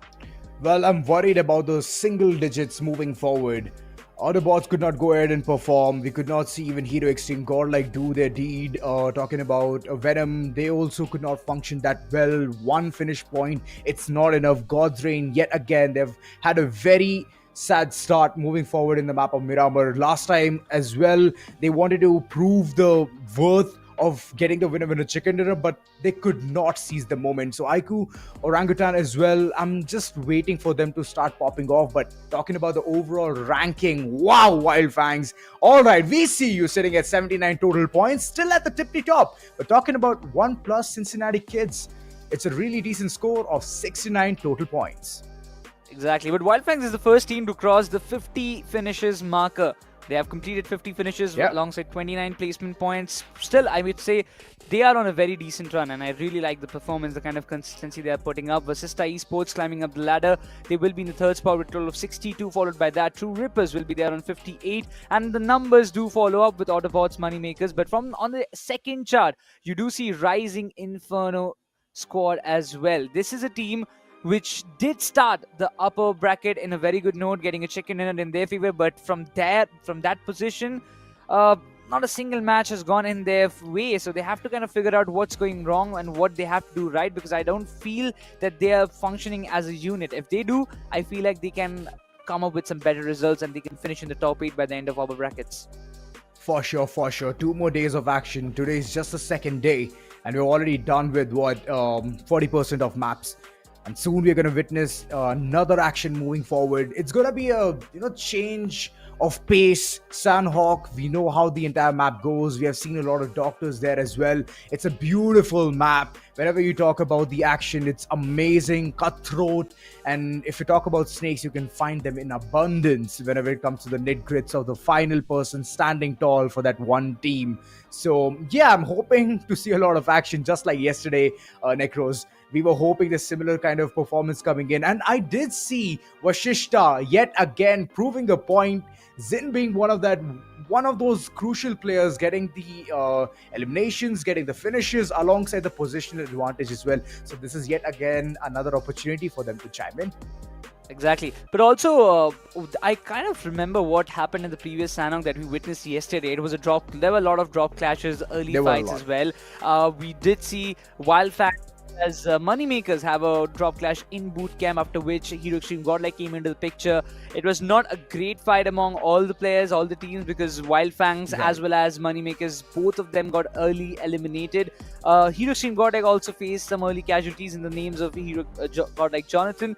He couldn't survive. He was one of those losses that they had to face against Moneymakers. Clash God was the one to take him down. So I feel like, again, this Sanhok will be a testament for a lot of teams who are still looking forward to make a comeback. And specifically when you talk about the teams who are willing to come up with a comeback performance, it has to be Venom Gaming, it has to be LIKHITA Esports, Hero Extreme Godlike. A lot of big names out there, because I still believe Hero Extreme Godlike, they are lacking the placement points, but they are playing to be a little bit more aggressive. They've got a total of 19 finishes, but every time you do see the rotations coming in, it's not the kind of Hero Extreme Godlike rotations that we are used to see. And also with the combinations that they're trying, Z-God coming into the picture, trying to chime up with the team, trying to be that 1/5 or 6th player for the team that on which they can rely on. I feel like they are trying with some new strategies. They are looking forward to bring up some new things from their side, and hopefully it works this time. So far, he's standing true to all of the actions. 1v3 being so well executed in the map of Erangel, it was just a treat to watch. So I'm hoping that, even if you're having a man count disadvantage, I would see the similar kind of performance coming in. As you rightly mentioned, they are trying to be aggressive, they're trying to play aggressive, but so far, it has always bitten them. So hoping that the aggressiveness pays off at one point of time is going to be the hopes of multiple viewers as well. So yeah, Hero Extreme Godlike, all good luck to you, alongside IQOOSOUL as well.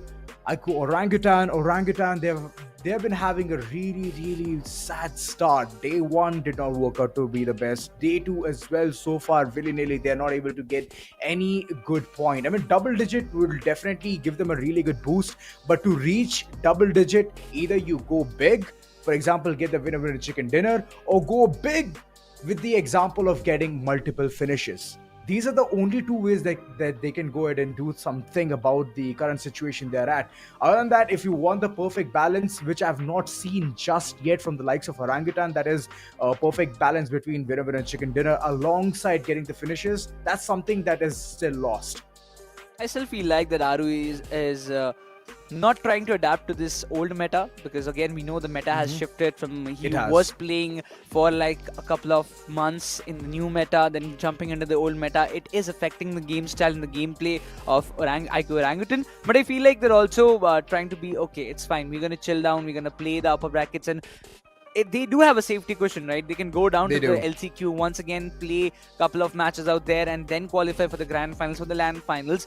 But it's really important for them to kind of understand the gravity of the situation, and they need to come up with some different set of plans if they want to explore it, if they want to be in the top 8. Because so far, after the end of 8 matches, they have only 16 points with an average of only points per match. So now this is really concerning, from where a lot of teams are acquiring almost 7 to 8 points in an average. You are getting 2. So that difference needs to be covered up with at least 2 to 3 matches. If it's a 15 or plus bomber game, then it should be good to go for Orangutan to make a good comeback in the overall standings.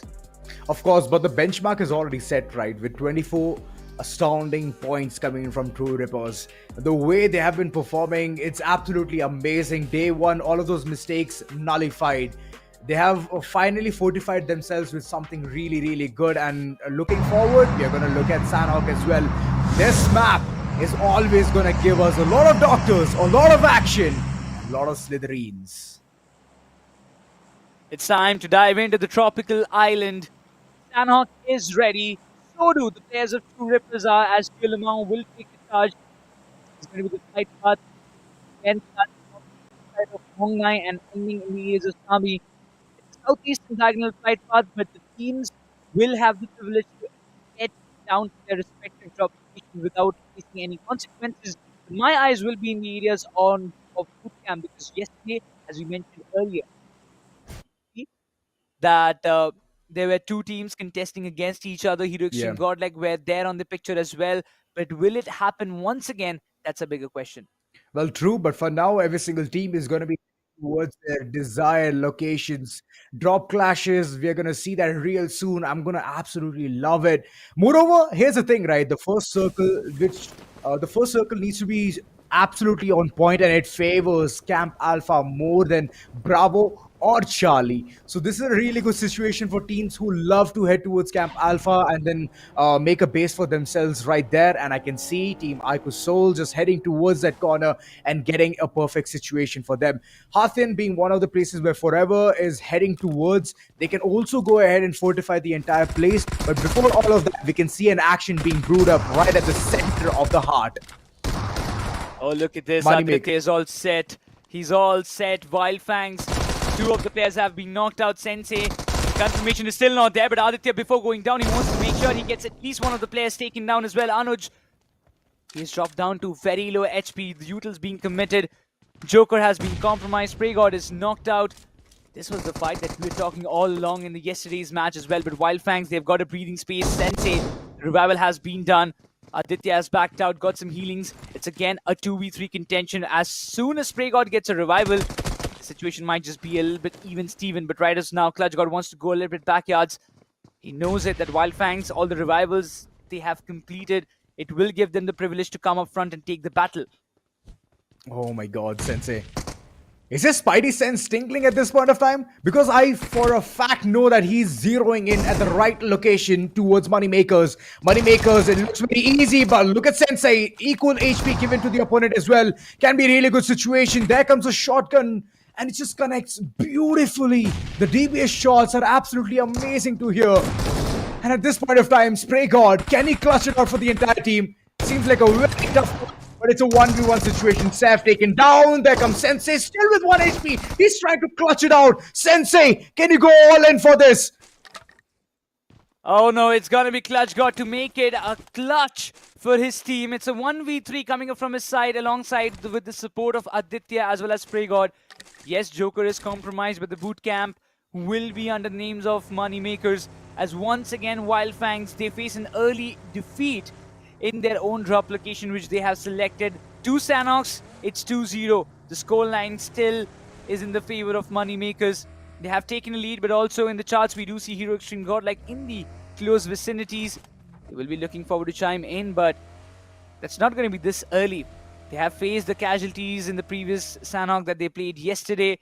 This time, they want to be a little bit precise, a little bit more calculative in order to take any other decisions, and which is really, I would say, a good decision, because kind of seeing the position in which you are in the overall standings, you do need to tend to shift towards some strategic decisions rather than going bluntly into blind fights.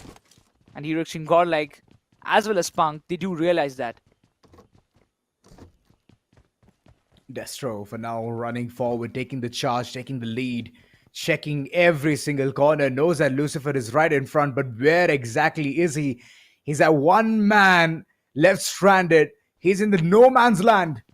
And all of a sudden, this might be the demise of him. But he needs to stay concealed. He should not reveal his location whatsoever. But if the push comes in, then yes, he needs to stand up for that task. God's reign so far. I could see it from the moment itself. The way they're just having the hasty looking movements. They're here to get more finish points. They need it desperately at this point of time. And if it comes in the form of one person, that is Lucifer, they will absolutely love to accept that. The most important thing about the lineup of God's Reign is that they all are very experienced. Very. They exactly know how to deal with the problems when it arrives in the situation instantly in a match. Sanhok has always been a testament for them. With the roster shuffles happening, we do not know who is Apple, right? It was Ninja before. We still don't now know. the changes happening all across with all the lineups. Apple coming into the picture. Godjin haven't had a really great time so far in this upper brackets, but definitely they are looking forward to make something better out of the matches that they're left with. But for now, the circle tells us a lot of story. This is a complete northwestern circle favoring the Camp Alpha Island, and whenever we do see a circle like this, it's all about IQOOSOUL dominating it. They do have the temple region under their control, the high lands in their control, and with that they do find a lot more finishes. But for now, the team who is finding finishes is going to be learned from past, because I see ONEPLUS Cincinnati kids losing at least one of their players out there, and which is not a great sign. It's not at all. But Cincinnati kids, they have done the heavy lifting since game number one. They've proven that they can be really lethal when it comes to Erangel or Miramar. And that's a couple of places that they need to go ahead and perform because majority of the map pool looks and revolves around those two itself. So it's just like a refresher for them to head down in the map of Sanhok and at least get a finish or two, or might as well get double digits. That's up to them. But overall, they wouldn't be disappointed at all with the performance if things go south. IQOOSOUL on the other end, height advantage on point. We all know, like you mentioned, Necros, that they are the kings of this place, Camp Alpha. And they very well are getting the height advantage as well, except for the pickup truck. It's not getting any advantage. Oh, there it slits down. Yep. You know why I hate this vehicle? It's just too slow. But when you compare it with this one, McLaren, the F1 car, it's just too fast. And I really love the fast cars, isn't it so?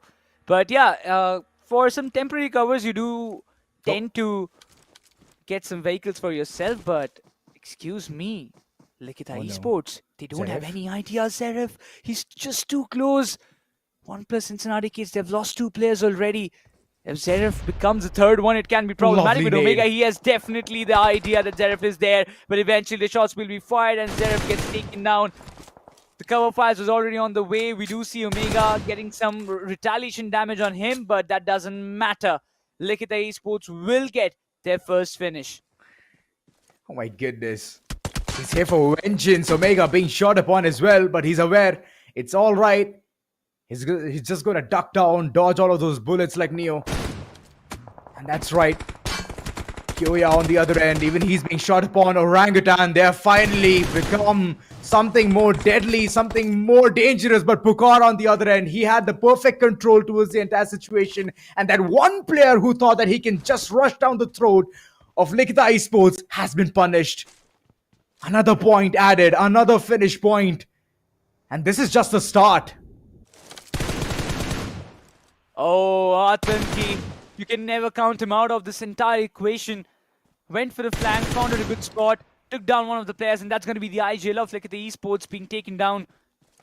LIKHITA ESPORTS, they've already lost Fierce. Now it's going to be Pukar. The revival seems really dicey. Omega and Kyoya in a very big split. And the vehicles that they have, it's not really likely to help you out to go and come up with some quick rotations. But Aru does have a complete angle. The shots being fired. Kyoya, he drops down to a very low HP. And the positioning, you can see him. Both of the players are in such a big distance. Even if somebody tries to get Pukar up, they will fall prey to in the hands of IQOO Orangutan because of all the setup that they have done. Even Veron comes up to get the confirmation of Pukar, and that's going to be LIKHITA ESPORTS down to 2 players. And even Kyoya, the position is compromised, and I don't feel like it's going to be an easy task for Kyoya to get out from that situation. Absolutely not. Specifically, when so many teams are just looking at you, you have nowhere to go, you have nowhere to hide, and that situation is always dicey.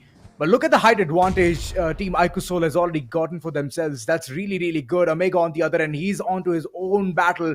He's fighting demons right now. Orangutan, the nade equally good. Splash damage taken. Omega, but on the other end, he's still wanting to retaliate. Next level commitment coming in from Omega. And it's the experience that is speaking volumes at this point of time. This man has done.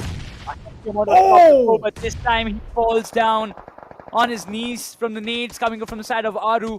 IQOO Orangutan proving the excellence that they've got, but eventually another time, another disappointment from the side of Rising Inferno Esports.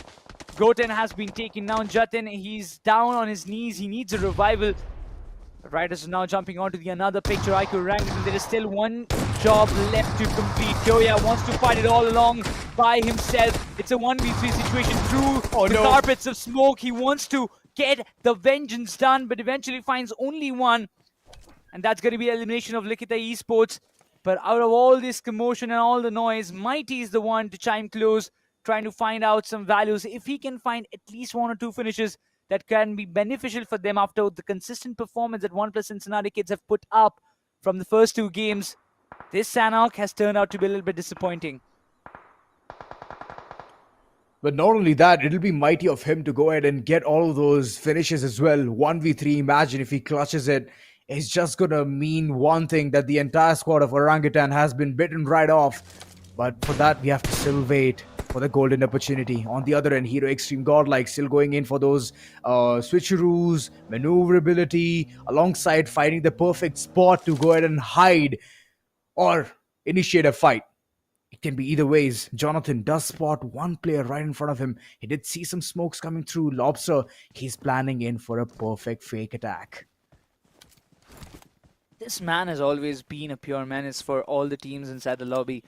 But this drastic shift is gonna give some trouble to a lot of players, for a lot of teams. IQOOSOUL, who have had an advantage of those mountains, might have to just come down and fight in the open yards, because the circle is not favoring them. And this is going to be a little bit troubling for their side. Though for now, we do see Hero Extreme Godlike around the coastlines. They do have 2 finishes in their name. Even AUTOBOTZ, the 2 players, all of them are spotted. Their position is kind of compromised. And Lobster and Toxic, 2 of the most important players for AUTOBOTZ. They're trapped in that one island. Even if they try to cross it and reach towards the Alpha Island, it's going to be a hefty amount of job that they have to accomplish. Jatin. Yesterday we could see a lot of clutch potential coming in from his end, but this time around they've been so silent. Rising Inferno. Well, I'm hoping that they rise from their ashes, because for now they're not looking good at all. For now, just one finish point is all they have. Arman, a lot of clutch potential in this lad as well, but it's just that they're not able to go ahead and shine when the time comes the most. Somehow I feel that Rising Inferno Esports, they are feeling the pressure within themselves, which is quite unfamiliar by the experience and the kind of performance that they have done in the past.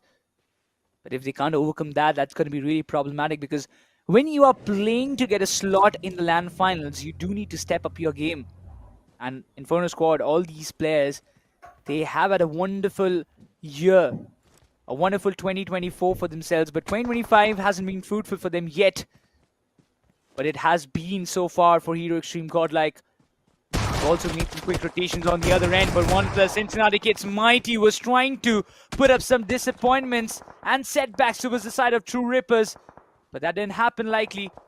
He did get 2 knockouts, but the revivals will be done without any hesitation, without any problems, as he has been taken down, and that's going to be the end of ONEPLUS Cincinnati Kids from the map of Sanhok. Well, that was a really good try though. Plus 10 points for try. But ultimately, just one man standing. What can he accomplish against 4 people? Jelly on the other end, he was just waiting for the right cover as well. So it was nearly impossible for him to go ahead and clutch that out. LIKHITA Esports, they have been eliminated as well. Well, bad times for them alongside Wild Fangs, ONEPLUS Cincinnati Kids. These are the 3 teams leaving us with 13. IQOOSOUL height advantage. They're not leaving this spot. They know 4 people can check 4 different directions, and this is a very small map. So the bullet drop also is not going to be that much. So take how many ever shots you want to take, and it's still going to give you some really good advantage. Good mentality. Look at Z-God as well. Hero Extreme Godlike knows that this is a threat. Z-God, once known as one of the best support players in India, is once again standing against the odds, tanking up the blue zone damage, making sure that his team doesn't face any kind of backstabs from behind and from the side of AUTOBOTZ. And if he can make it through, if he can stop AUTOBOTZ right there, it can be a really big plus point. But look at the circle. It has got a different shift. And right now the other players who were left behind, Simp, Z-God, they need to reunite with their teammates. AUTOBOTZ, it's going to be a long journey for them if they want to enter the circle from this point of time. And if they can manage to do so, it's going to be good. But it's a tough job. It's a tough journey for them. It's a long one, if you ask me. And the circle, it's not even in the favors of IQOOSOUL. So even they have to come down from the mountains. And this is going to be a very tough task, if you ask me. Because IQOOSOUL, whenever they had to come down from the mountains, they have faced the backlashes in the map of Sanhok. But here's the thing, right? They're going to take their own sweet time and then later on call it the rotation. They would really love to get a couple of finish points here or there, and then later on call in quits from that entire height advantage and then move forward down towards the ground. But Jonathan, he has been humbled upon. There was not a good initiation or a right battle to even go ahead and call in the fight. But ultimately, one player has already faded away. Jonathan taken down. Z-God still close by in the nearest vicinity. And yet again, we're looking at the battle between the gods. A beautiful nade takes on Apple. HP low. Delta PG on the hindsight. Still trying to provide the valiant support that he can go ahead and give. But he's also looking for the flank angle as well. And to my surprise, towards the flank angle, Simp was standing right there to give the cover fire. Oh, even look at that. Every player, they are being the one to take the control. IQOOSOUL from behind will take down another player. That's going to be Delta PG, who was surviving and who was trying to make the revivals possible.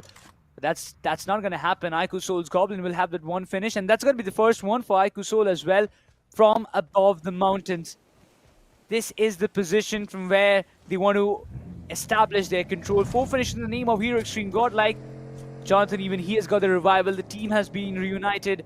They have a really good end of the circle, but now they have to be very careful because Forever Esports are coming up from behind. This is a team who needs a lot of points. They are still dwindling around in the 8th and 9th position. They want to be in the top 8, and for that, they need this map of Sanhok. They need to get the finishes, and against them, it's going to be the wall Hero Extreme Godlike standing tall. I know, many points right in front, Forever. They're stuck in such a pickled up situation. Hero Extreme Godlike right in front of them. God's Reign right beside them. Destro still holding his ground. Destro, is that the man who has gotten this one frag? Yes, that was a really nice knock coming through, and Forever, just like that, they've been bitten right off. Beast, he's still surviving. He's still surviving, but how long can he do that? He's knocked out. He doesn't have much time. Even Arto is way too far outside of the circle. He was there to put up and do the heal battle. The 3 players came into the picture, but everyone got punished. Forever Esports, another tragic end to their run. They might just get a couple of finish placement points if they survive for a tad bit longer. But even the circle has shifted. 200 meters is what Hero Extreme Godlike needs to travel. And even in that particular zone, there are going to be so many teams. 13 teams still surviving and 37 players remaining. This is going to be a Royal Rumble happening in the map of Sanhok. Love the way Hero Extreme Godlike is just going ahead and keeping their composure within themselves. And that's really good. They're not just running in mayhem, fighting one battle and then dying to the other. No, they're taking their own sweet time, getting back their fallen comrades. Jonathan did face the brunt of the opponent, but he's back on feet yet again. But this one person, Ninja, he's not looking good at all as Gokul just comes right ahead and sweeps the entire floor off his feet. That's going to be the end of True Ripper's run as well, but Venom Gaming, they're already on a run and they are going towards the direction of Learn from Past. IQOOSOUL, they have all the visuals, the shots being fired. Yash finds Cyrix, this is going to be a free finish that they can convert for themselves. IQOOSOUL will be confirming that as well alongside Altu. Venom Gaming, that was a death race that they were into and now they have been crumbled down. Manya on the front, trying to find some better position for himself and for his team. Not find much though, but still Hero Extreme Godlike, they've also managed to enter the circle. They're in those edges, playing through the coastline. They know how much value that they can pull off from this situation if they can find out some couple of more openings. But IQOOSOUL, they seem to be struggling. They seem to be all confined in one good position from the shots. If that make the connection, IQOOSOUL might just fall down on the hands. Hero Extreme Godlike, they were annihilated in the map of Miramar yesterday, but they can take the revenge right now as Manya, he's confirmed by Learn from Past, and even Fang gets knuckled down. This is a disaster which is happening against IQOOSOUL. Huge disaster in the middle of all of that. It was Hero Extreme Godlike who sat there, shot all of those bullets, made the entire rotation game of IQOOSOUL so weak that they were just trembling with the fear. Goblin alongside Gokul, these are the 2 players who are still alive and kicking. But look at the way the entire teams are just focusing on heading towards the circle. But before that, they need to initiate all of those fights, need to check all of those nosy neighbors. Once they tackle that situation, that's when you can head in towards the circle. Learn from Past, they have a really nice vicinity for them.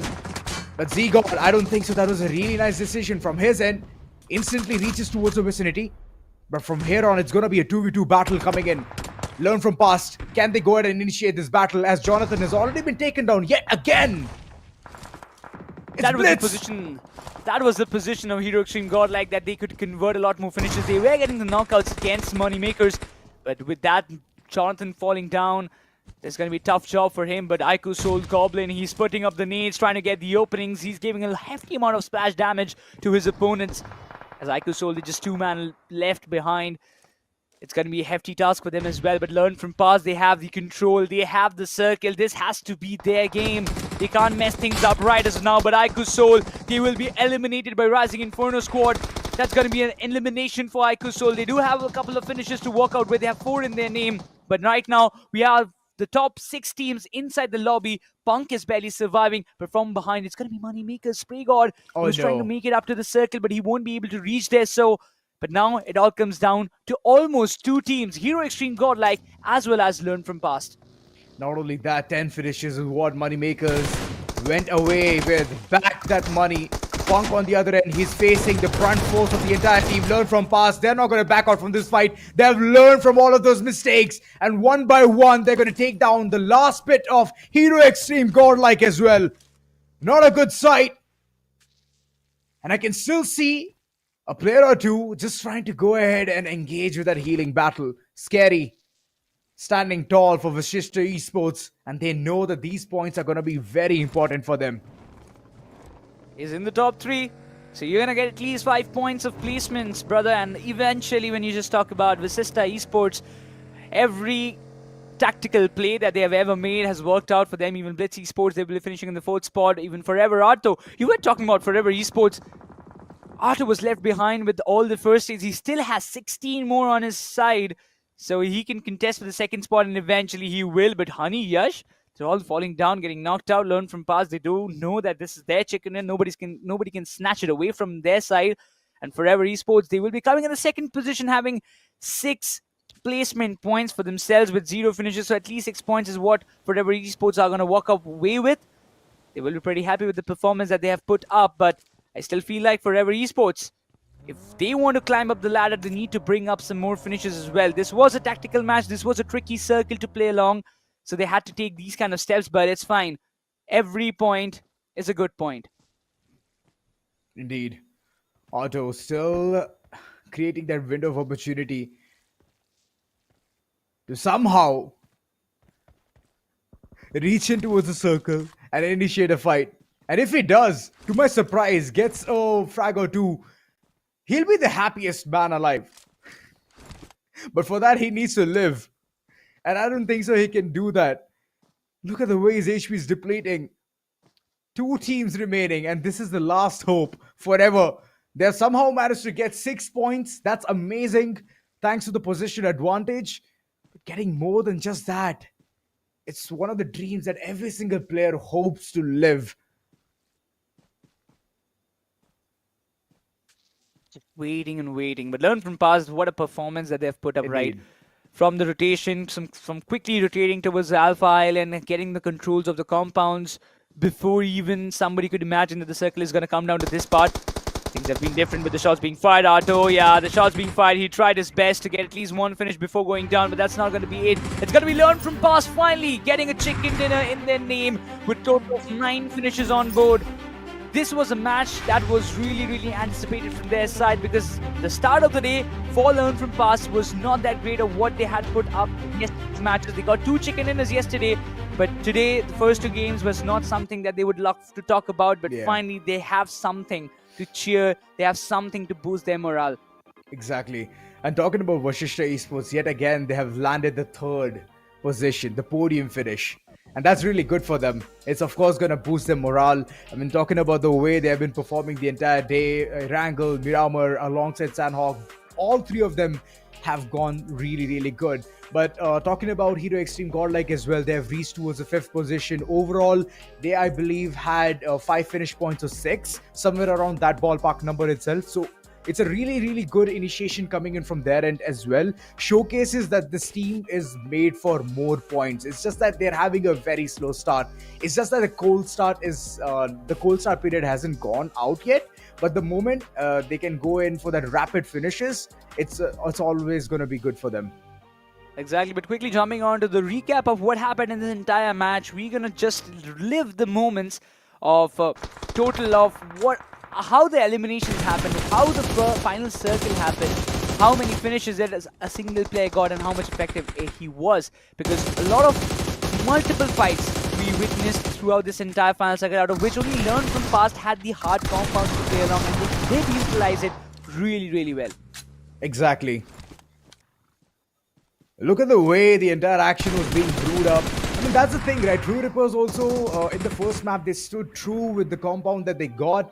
And similar thing goes with even Learn from Past as well. I mean, they've been learning from their past mistakes. That's one of the puns that we keep running around. But this is actually high time that they've actually learned from what and all has happened before. So, Learn from Past, a really good initiative. They've already gotten like 2 winner chicken dinners in day 1 itself. And now is about time to bank up yet again another one. So, 3 winner chicken dinners for sure will make them look really, really good whenever it comes to an overall standing, thanks to the 10-pointer which you get with that chicken dinner. Exactly, and this 10 points once again, alongside with the 9 finishes that they have accumulated, and 19 points once again will give them the boost, and with that they will be among the top 5 or top 4 if I'm not wrong with my calculations. And but still, if you just ask me, the difference between the first and second spot, yes, it's gonna be a little bit close, because that was around like 10 points before the match of Sanhok we witnessed. This time even VASISTA did not get a very big amount of points to close up, but I think they should be like 5 to 6 points difference between Wild Fangs and VASISTA, maybe, as they're climbing up. Even ONEPLUS Cincinnati kids, they had also an early elimination. So we have to think and we have to see how things have turned around, because all the data will be coming right after the short break.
After a spectacular map of Sanhok, we are back again to kind of debrief and break down all whatever happened in the last final circle. And alongside me, it's going to be Ozora as well joining me. So, Ozora, what are your thoughts about Learn from Past? Because yesterday they took 2 chicken dinners. The first 2 matched in today's games were not something that they would love to kind of remember. But now, finally, in the map of Sanhok, getting a good position, finding 9 finishes, they have finally another chicken dinner in their bag.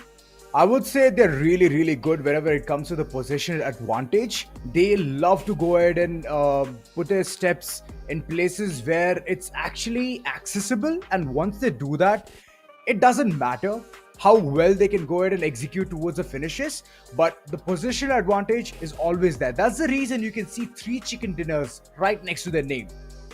Exactly, and they are constantly energizing themselves with the Red Bulls that they have, and with that, they are getting multiple chicken dinners. So they had 2. Today they have got a 3rd one. Even Ozora is taking some sips and he's also energizing himself. But I'm all pumped up because I've already finished my can in this entire map of Sanhok. So yeah, pretty much I believe that even Learn from Past, they will be more energetic in the upcoming matches to get some more points in their bag, because after this, they are surely in the top 4, top 5. They were there from a very longer period of time in yesterday's matches as well. But with this chicken dinner, again, they're solidifying their position. Oh, it hurts whenever I smile, but thank you so much, Necros. I'm energized.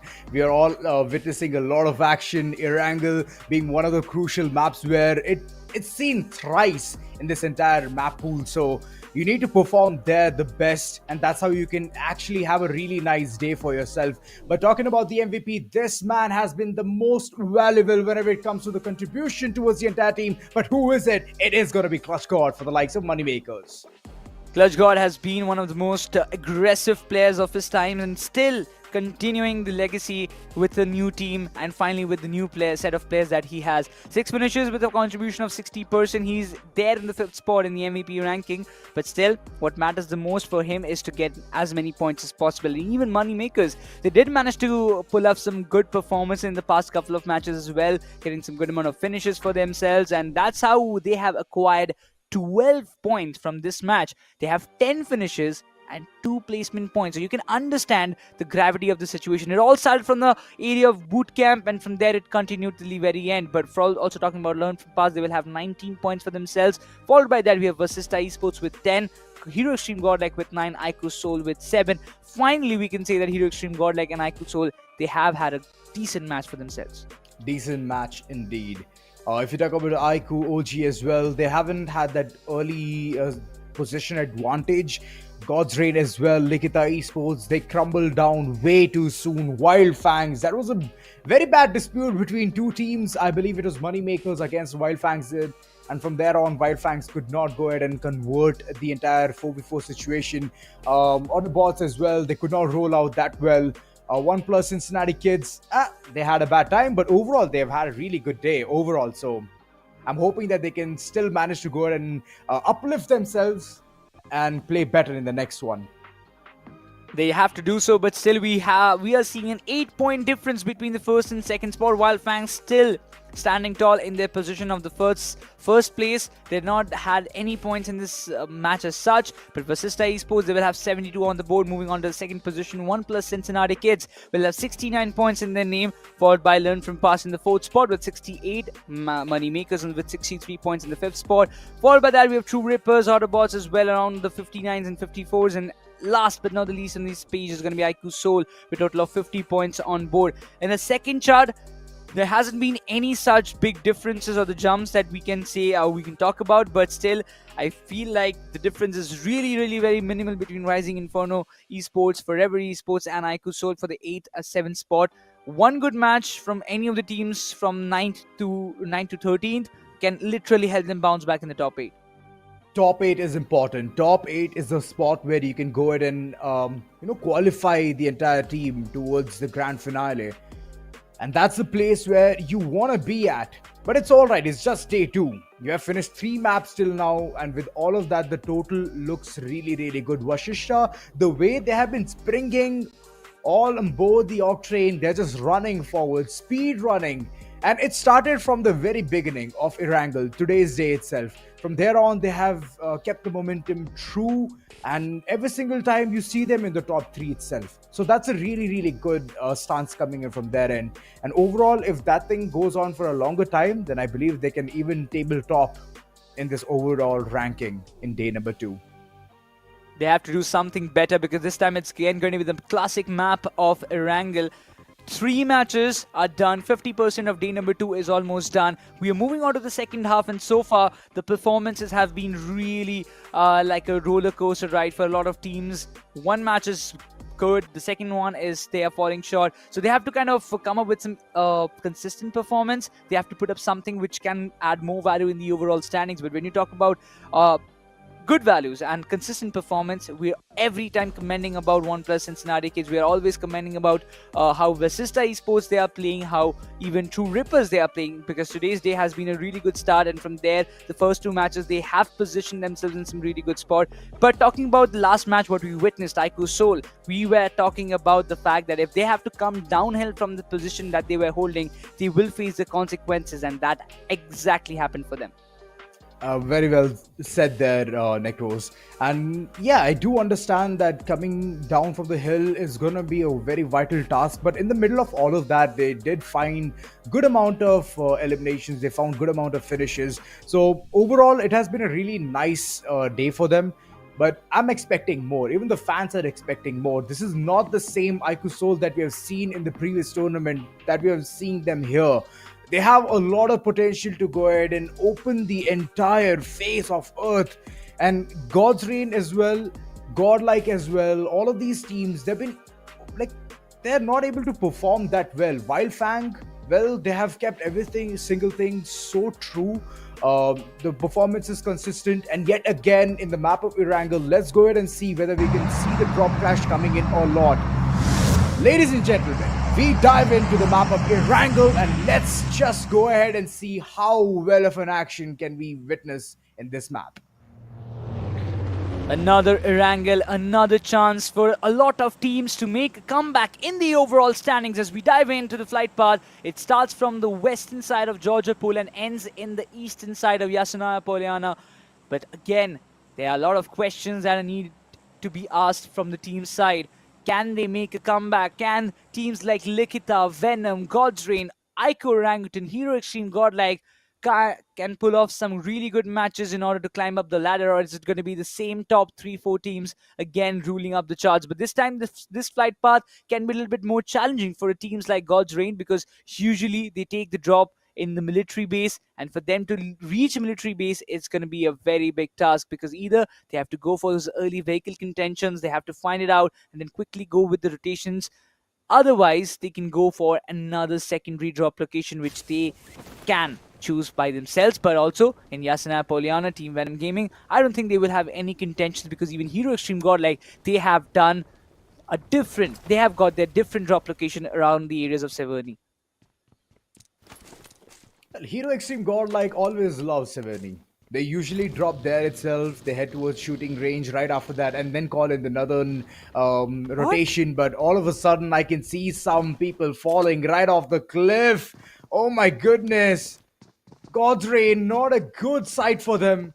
As Venom Gaming, they're just opening up to the entire fact of this. Crossbow in hand and a dream. Delta Peachy, can he clutch this one? As one by one, the fallen comrades are being confirmed as well. Delta Peachy could not stand true with that task. An early drop clash has led to God's Reign exiting off from this map as well.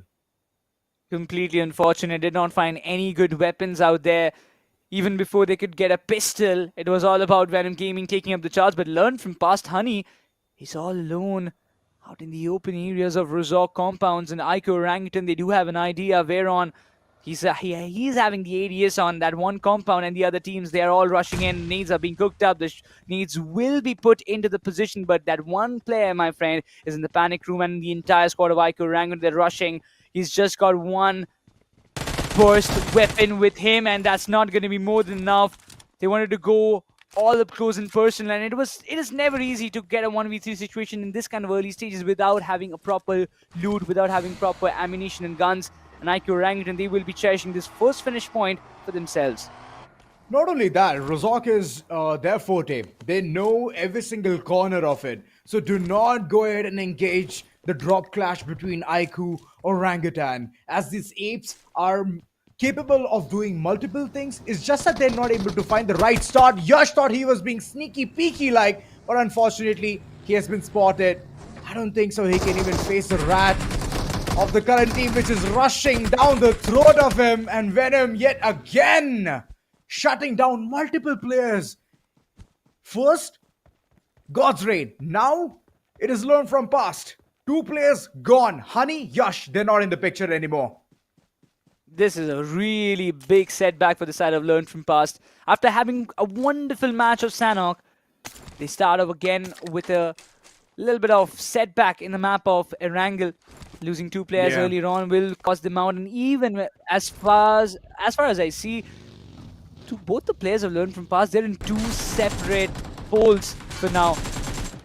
This is what happened in the previous map of Erangel yesterday. BLITZ Rambo, a commendable play. He annoyed the hell out of the players of MAKERZ yesterday. Got Joker, then he took down Spray God at first, but later down the line, he got taken down by Clutch God himself. So he got 3 finishes out of all the players of MAKERZ. And that man showed his true potential in the previous map of Erangel that he played yesterday. But once again, yesterday is gone. This is a new day. This is a new start that he has to come up with. And so far, BLITZ, they need too many points in order to climb up the ladder. You know, it reminded me of that one song, Vartaman Aankhon Ka Dhoka Hai. So I was like, okay. And learning from the past is important. So that's what happened. But today, I could not see the Rambo in him. Yesterday, it was absolutely amazing. Today, he could not go ahead and accomplish those tough fleets. So hoping the entire team is, already had that mental reset, as the circle itself is trying to tell multiple teams that you need to head towards the circle. And I hope you do not get gate kept. And all of the time in the map of Erangel, we have seen this again and again, Necros. And it's not a good sight for multiple teams because they have a lot of aspiration. They have a lot of hopes that they need to go ahead and control the entire map or control that specific spot. But eventually there's another team just way too early towards a circle, and then they could not do much there. IQOOSOUL, on the other end, we do see them always towards school. They loot the apartments right after that. They've done every single thing, and now they're heading towards a fight. Except for Manya. He wants something more than just that. IQOOSOUL is once again playing in the very central spot. They do have an idea that the circle is favoring the complete northern side. Hero Extreme, Godlike will be in the areas of Severny. There's not much need of making very vivid rotations. It's a very easy peasy circle for the likes of IQOOSOUL, for the likes of Hero Extreme, Godlike, for even Venom Gaming. And just imagine, Venom Gaming, this is a team who literally don't have any other drop locations other than Yasina Poliana. They just take a drop in there. First, they collect the vehicle if it's way too far. But surprisingly, I didn't actually expect Venom Gaming to drop in those outskirt compounds of Georgiapol and take a fight against God's Rain, because they had a really clear-cut angle or a clear-cut drop location for themselves if they wanted to go to Yasinaya, because the flight path was favoring that drop location. But still, they wanted to search for the vehicles, which was necessary for sure. And because of that, they had to contest with God's Rain. Got 4 early finishes, alongside another being added from the side of Learn from Past. So what I feel like, Venom Gaming, they will be just playing it very slow and steady at this moment. They are done with the early finishes business that they had. Not only that, if you want to carry forward the momentum, you have the right arsenal for that as well. The confidence is overseeing at this point of time for Venom Gaming. So I'm hoping that they can, if they want to initiate more fights, that they can do it, because they clearly feel overpowered in this entire lobby. 5 total finish points, and look at others. IQOO, Orangutan, they just have 1. Moreover, you can see it's straight up zeros all across. Nobody has even initiated a single bit of a shot from one corner to the other. Whatever we could see in the earlier times, it was all done right, dusted in within minutes. So that's a really good sight. IQOOSOUL trying to one player trying to contest the entire area, thinking that this might be the centric part of the circle, so just waiting for the shift. But this is also a very risky maneuver coming in from Team IQOOSOUL. They're playing in a very big split. Deeply understand. They want to hunt down the players. Not sure about which side the circle is going to shift, because next circle, again, will be testament of where they want to head up. But IQOO Orangutan, in the meanwhile, they've cleared the area of Razok. They have everything under their control, but once they just cross this side, it's going to be the trap set up by IQOOSOUL. Goblin, he was waiting. This was the trap that Manya set up for IQOO Orangutan. He had the entire idea that IQOO Orangutan will be there in the areas of Razok, and from there, this trap was planned, was set up, and now it has been executed. One finish in the bag as IQOO Orangutan loses one of their key players. This is going to hurt them bad in the end game, but for now, IQOOSOUL, I don't think Goblin is going to leave that position for a bit longer. He's just going to wait for any other player to come in that way, but IQOO Orangutan, I don't think they will be rotating from that way, at least for now, or maybe at least for the next couple of minutes. My god, the split is so vivid, but still they're trying to find the right pattern here. Understanding where the shots are coming from, it's absolutely on point, and with the amount of information, they can even see another team calling in the rotation. I hope Gokul can see this. I hope he can understand what's happening right in front of him. It's Hero Extreme Godlike calling in the rotation, and we all know where they're coming from. They're coming from Severny. They even raided the entire area of shooting range as well. And right around that corner, I can see even Team AUTOBOTZ. So they are rolling for sure. They want to head towards the circle. If they take the northern side of it, then it's going to be a good part, but they need to fight against one team, which is Hero Extreme Godlike, in order to seize the entire area. This is a very big open area. If you ask me, if they want to cover anybody, for any other team to cover that area is really tough task. But Hero Extreme Godlike, they are trying to get all those compounds and watchtower under their watch. But this circle, it's going to be a very big testament. Even learn from past, it seems like Lopi has been knocked and confirmed. VASISTA Esports around the areas of Water City, they are literally pulling down everybody out of the game. And with that, I feel like learn from past, they're out of this game. They're out of this map of Erangel. They'll be left with 14 more teams inside the lobby. And for VASISTA Esports, yes it is. Hector will find 2 of the finishes. They did a 1v2 against the boys. No. And now this is going to be problematic. Clutch God steps up, finds one, finds a double. He gets Z-God as well as Punk in a single spree. But no, it's not. Okay, my bad. Punk is still there. No, not there. It was just Z-God there. Left around, stranded. Punk on the other end, trying to rotate. I hope this compound is going to be all clear. Joker, his tires are shot. He cannot move forward. He did have a really nice spin out though. Clutch God, all of a sudden, he's having the perfect stance right here. He can go ahead and initiate this battle against Simp. And if he wins it, it's going to be a bad situation altogether for the entire likes of Hero Extreme Godlike. But long range shots always reign supreme. And look at this, moneymakers. They somehow found the perfect place. And they're getting the fruit for it as well. Clutch God. The insanity. And with that said, Jonathan is entering in towards another trap. And this trap is set by IQOOSOUL.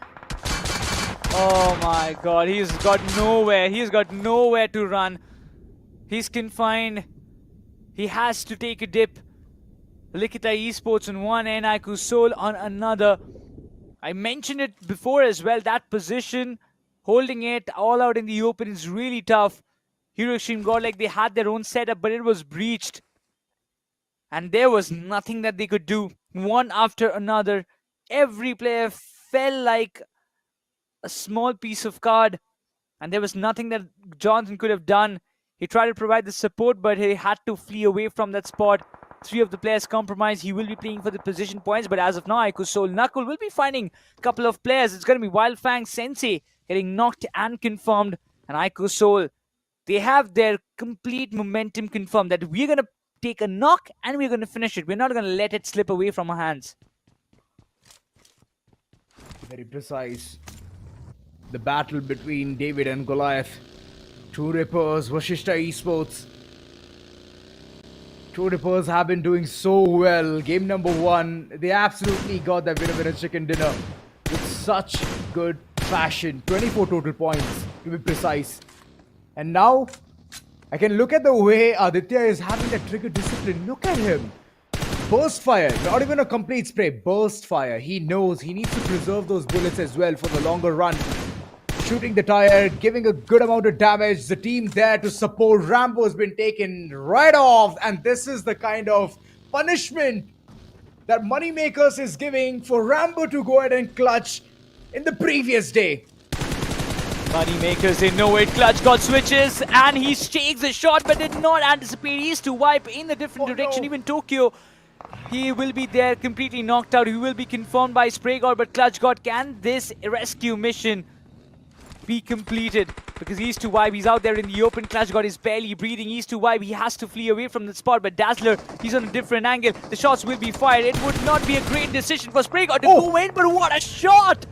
What a crispy headshot connection from Spray God. He takes down Dazzler, and it's all up to East to wipe.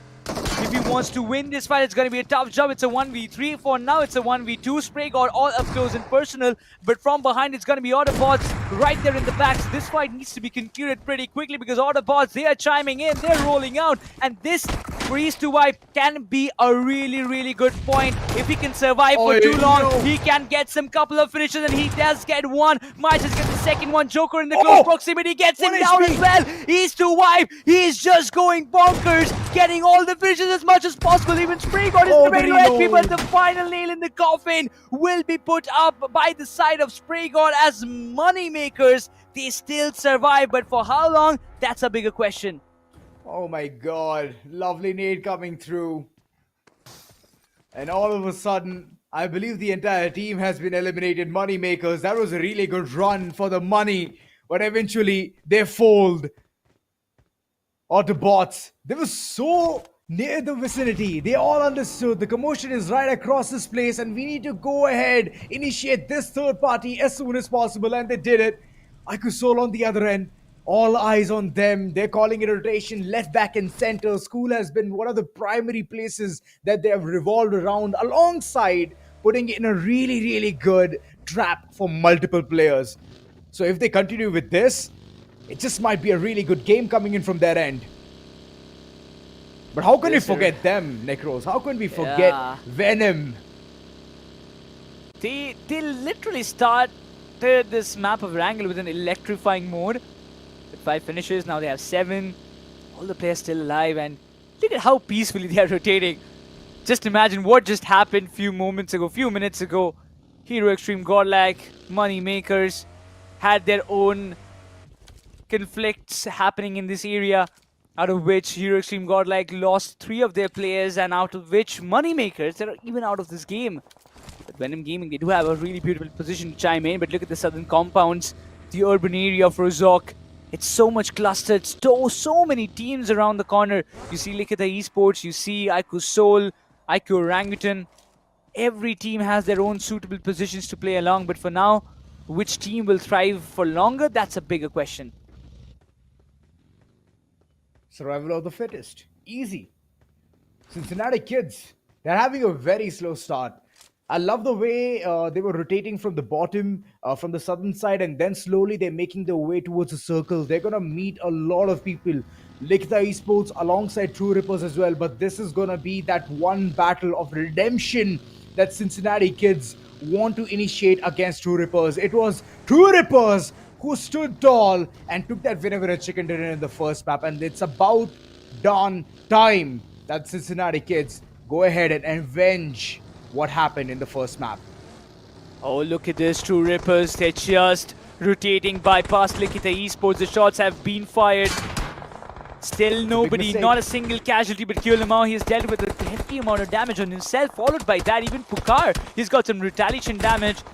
IQOO Orangutan, True Rippers, as well as LIKHITA Esports. 3 teams in one urban area of Rozhok. But which team is going to be the fittest? That's a big question. But for now, LIKHITA Esports, they have the height advantage. They are getting all the information that they need. And in between all of these, True Rippers, they can be the patty between the burger, out of which IQOO Orangutan might be on the western side, and from the eastern it can be LIKHITA. 3 players strong. IQOO Orangutan. We've seen this in the past, but Orangutan have stood tall to every single test that has come right in front of them. The curveballs, they've always been the Ash Ketchum there. I'm hoping that they can do the same thing, duplicated rather, and True Rippers. What's it gonna look like? First of all, the tires are shut. Kyoya knows for a fact that there can be a mission where True Rippers will think about running away from this vicinity and do not give them the chances what the first thought arises on the top of the head from the LIKHITA. Now, shots, Ninja, good shots, nice retaliation. Omega on the other end, he has to isolate himself, not peek those corners again. And before he does, he needs to definitely heal up because you never know. Once the knock comes through, there's going to be a big slam. Everybody's just waiting for the next 30 seconds. As soon as the zone starts to shrink, that's where the problem is going to arise, because there's still 12 more teams and 43 players remaining in the map of Erangel. On stage 4, at least 2 to 3 teams are going to get taken down and eliminated, but Trace God, the shots have been fired. It's going to be Rising Inferno Esports right across the street, and Trace God, he does realize that this is not a very good position for him to stay along. Whoa. And the vehicle is already smoked up. He has to drive in the reverse gear. He doesn't have much more time. And this is problem. This is really big problem for the side of Wild Fangs. But Saif takes a trade. He gets Ralphie down. Autobots, they don't get the free hands right now. Autobots, you think that you're doing good, all of a sudden multiple teams are just coming down at you. Jonathan, he finds his opportunity. He knows that the bridge is going to be utilized. But will it be called in? Oh my god. Opportunity. Redemption time. Jonathan goes for one. He's already gotten the rock. The second one comes through as well. Jonathan just goes crazy. And with just one single magazine, he manages to put down the hopes of IQOOSOUL. Oh my god, that's another setback. Wild Fangs, they have lost all the 2 players, and Anushka is down as well. It all comes down to the MVP. Saif, he has done it before. He has to do it again. But now question is, he doesn't have the circle. He doesn't have almost all the utils and the necessary belongings to fight all alone against the odds. He does have a vehicle, but as soon as he will try to get out of this position, Venom Gaming, they will chime in. They will literally hunt him down. You can see the entire feeling being set up for this one person. Wild Fangs, not a single finish being accumulated by these players so far. And if they get eliminated right now, they will just walk away with a 0-pointer game once again, which will kind of cause them to go down in the overall standings. But between this conversation, even Hero Extreme Godlike, they have been taken down and out. Oh, that was a valiant effort right there. Jonathan getting a couple of players, and well, it happens. Karma always comes right around. You think that you're having a really nice setup right there, but all of a sudden, there's this one person who's redeeming for the entire team, and he did it very well. Aru, they've been very quiet for so long. LIKHITA Esports, Orangutan, alongside True Rippers, just in one vicinity near this compound, and Goblin, look at him. Eyes all on the opponents, but there's one team coming in from the backlines. That's VASISTA Esports. Spotting Goblin, putting him down to 50% of his HP. And I don't think so. Goblin is going to go away willy-nilly from this. Look at the positioning. Every player is looking for that openings, and Toxic finds one on Zeref. This is not a great sign. Even Zeref has been confirmed. Toxic literally opened fire, got him knocked, got him taken down. One of the key players for ONEPLUS Cincinnati Kids is down and out, and even Arib, he gets a trade fire. No hard feelings, but now he's going to get the revival. There's no doubt about it. But the question is, how is Autobots planning to roll out from this spot? Because if they try to go outside, the bridge is already outside the play area, and the circle is shifted away. It's just too far away from the side of Autobots. The only way in is you have to dive in. And if you want to tank up the damage, that's a really wrong rotation. Not gonna lie, the coast is clear. They can easily go in for that swim session of theirs and call in the perfect cardio session. IQOOSOUL still fighting. They're right around this corner. Know that multiple teams are coming down at the throat. Goblin being the last man standing as Gokul is already been taken down. Prone. The moment he gets down, VASISTA, they're just charging forward. First the tower, now the last man standing. Goblin, what can he do? Multiple teams right in front of him, but he's still sticking that revive. He's still doing his due diligence. He wants to go ahead and support his teammate, but alongside there's another team who's being a complete pain for VASISTA. Rising Inferno Esports, this is the name. An unwilling help to the side of IQOOSOUL is what they're getting, but Gokul, he won't get the chance. Hector, he's just right above, and Goblin. This is a battle between the two ex-teammates, once brothers, but now in the opposition. Goblin versus Hector. A battle that everybody would love to see, but now Goblin is being completely struck by all the artillery attacks from the side of True Rippers, as well as from the side of VASISTA. But right now, it's going to be True Rippers as their noisy neighbors. And Goblin, it's a 1v3 situation for him. If he wants to take down True Rippers, he have to take him down one by one. And that's a really hefty task for him. The circle is going to be absolutely brutal as well. I mean, flushing out that one player from the likes of IQOOSOUL is going to be impossible. True Rippers, they need to fight against two teams in order to get that one finish point. Goblin, playing it smart for now. He has a smoke grenade right in his hands, and he knows for a fact that he needs to make that path. And one for decoy and the other one for rotating. That's what he's currently thinking. Goblin, that's a really good move. Bold maneuvers, deadly ones coming right off. But look at the way he's just going ahead and snatching the opportunity. There comes the hindsight. And Sam, for now, he's going to shut the hopes of IQOOSOUL to even breathe another moment in this map. Goblin will be thanking Omega from LIKHITA Esports to just help him out getting that one last finish that he could just acquire for himself. But AUTOBOTZ, they are here inside the circle. And a rotation which was seeming quite impossible. They have made it far, but VENOM Gaming, they might be just facing the consequences. But CINCINATTI kids, out of all this commotion, they have the hard compound to play along. And this should be the golden opportunity for them to seize up a lot more finishes in their favor. Oh, the smartness, late rotation, and then later on yielding to such good benefits. This is the way CINCINATTI kids function. And all of a sudden, the other teams are starstruck. What on earth just happened? CINCINATTI, mighty, we all know what he's capable of. One player, they have already lost in Zerif, but it doesn't matter. Three players still standing tall. Know the exact location of the opponents as well. AUTOBOTZ is who I'm talking about. Flock on the other, and he's fighting his own demons. This is a battle between three teams, and somehow CINCINATTI kids, they're maintaining that calmness, the chi in within themselves. But that's a problem. That's a big, big problem, Ozora. They don't have a lot of utils. They don't have a lot of ammunition to work out with. They're taking multiple fights, and they have been taking this fight for such a long time.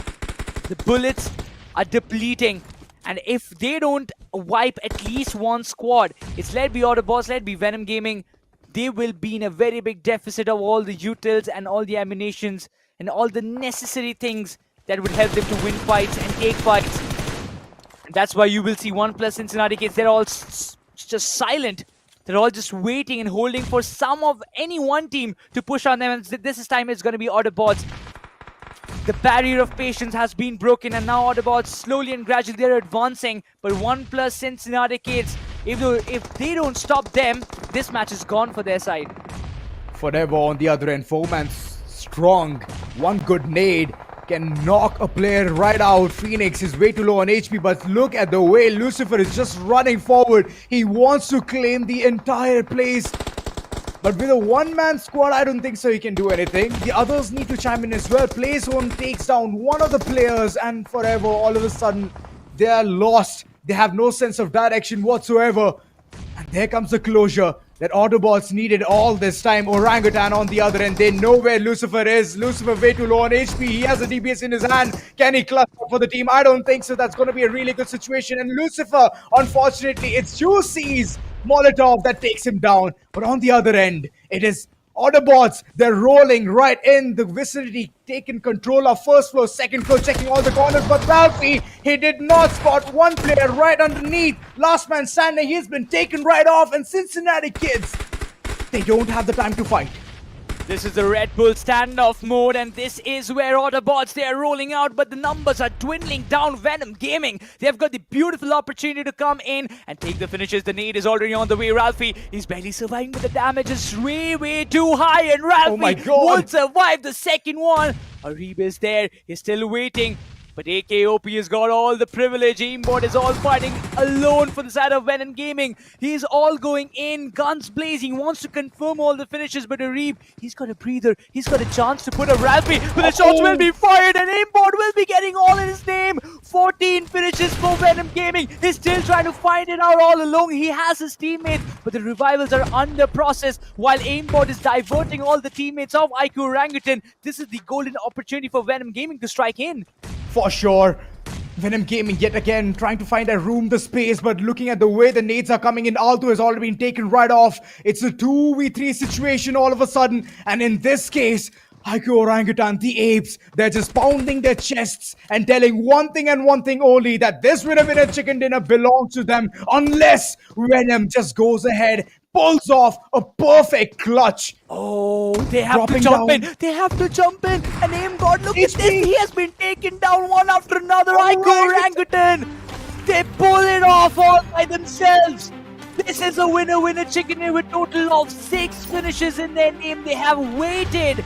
They have waited for an entire day and a half for this moment to come in, and they have finally made it.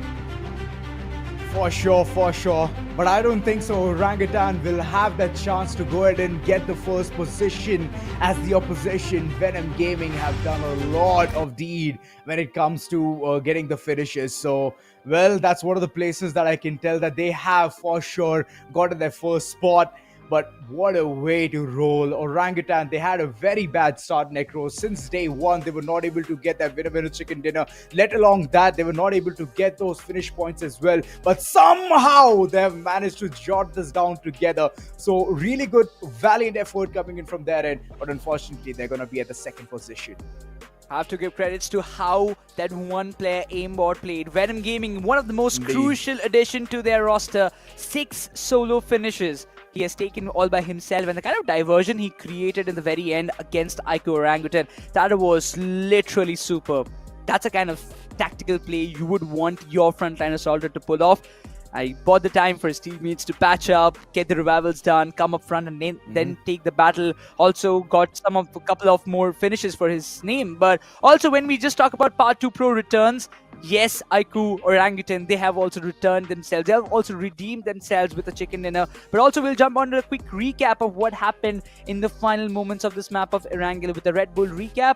But before that, I am still awestruck with all the game and all the commotion that happened in that one squad house. You can see Ralphie went all in. Autobots, they had a brilliant fight. He got 2 finishes, but right after that, AKOP, he had all the privileges to dump the nades, but Aimbot's nade made the precise connection. Then he went in and got 2 of the eliminations to confirm that Autobots, they will be out of the game. Well, that was a lovely attempt coming in from the entire squad of Venom. All of a sudden, just imagine you have put your car to the 6th gear and you're just cruising, getting all of those finishes. It was like a heavy dominating performance coming in from their end, and I'm so glad to see this performance come through in the 4th map. Because as the day closes, right, you need that positive morale, you need that booster for the next following day, the momentum that we all talk about. And this kind of momentum will always give them the right kind of results when you talk about moving in towards day 3 or even ending day number 2 on a really good note. Exactly. And so far, I feel like this should be that one game which will turn the tides for a lot of teams. You talk about Venom Gaming. They were also struggling. They only had 13 points in 8 games. And right now, with this one, just imagine, a team had just 13 points in total. And now they have almost like 13 or what? Maybe like 34 points. I'm sorry, my bad. But 34 points in total. And from this match, they're collecting 14 finishes, out of which, again, they will have 6 placement points or 20 point a game. Yeah. That's a big game for them. It's a big game. I mean, of course, whenever you talk about getting an average, it's 8. But when we talk about big games, it's more than 20. So, yeah, that's how the entire roller coaster has been so far, Necros. Exactly, but we have to see how things are going to turn around, because we will be breaking down this entire map of Erangel with the data and with the stats right after this short break.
After a much long break, finally IQOO Orangutan have managed to get their first chicken dinner, and with this wait all along, after almost a day or half, we can say that the apes are back into the action. But joining also alongside me, it's going to be Arka, back in action with me on the desk. So Arka, I would love that you break down the entire fight that happened in the previous match, because we did see that Cincinnati kids had the compound, but still that position, even after having such a good hard compound for them, they couldn't capitalize it.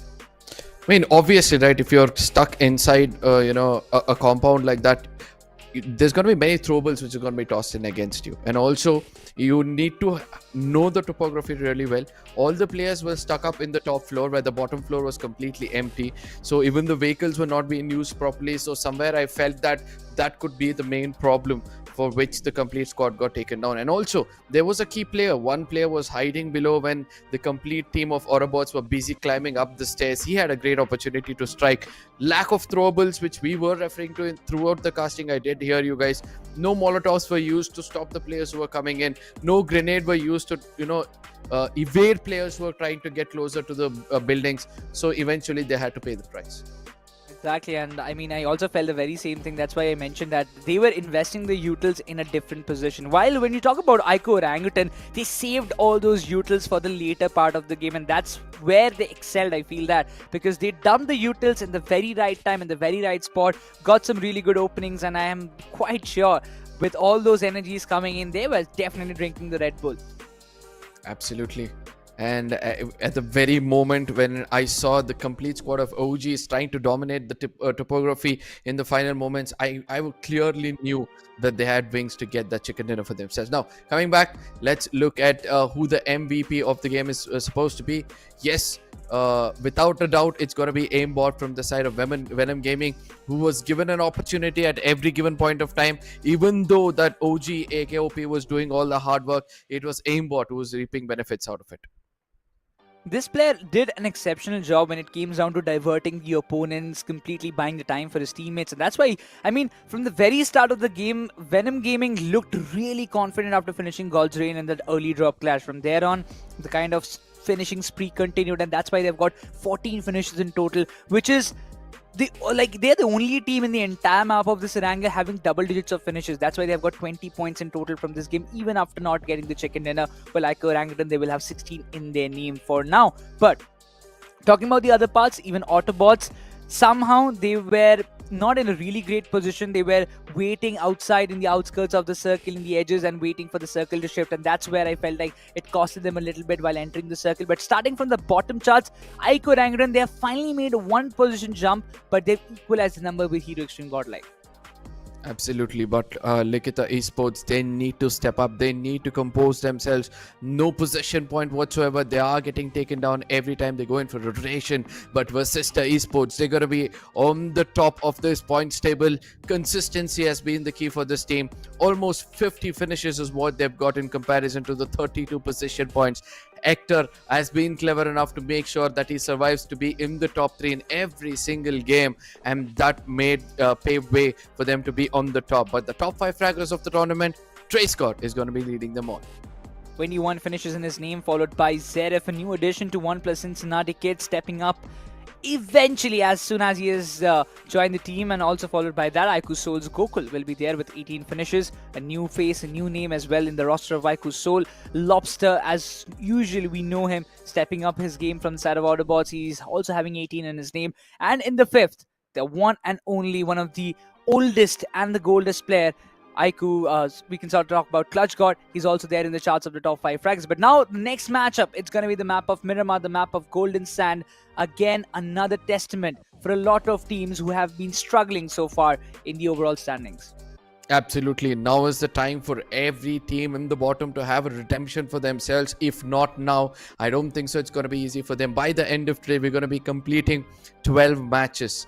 And with that, we'll be halfway through this upper bracket qualifiers, and most of these teams would want to walk into the grand finals in this upper bracket itself, because the lower bracket are looking much more interesting. The point standings, you can find it on our socials, and from there on you can understand which are the A teams which are getting ready to come and compete with the bottom 8 of this upper bracket.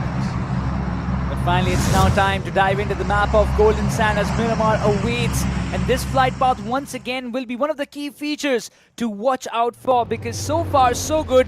Every Miramar map has a different storyline to tell us. And this time, once again, it's going to be a flight path which is completely dissecting the map in two halves. We do see the flight path starting from the bottom halves of El Pozo and ending in the eastern side of Truck Stop. This is a flight path which favors mostly the northern side, but the teams going down south might have to catch up some early vehicles for their rotation. Absolutely. Now the map of Miramar. These are testing times for the teams in the bottom. Let me remind you, the big names are there down here.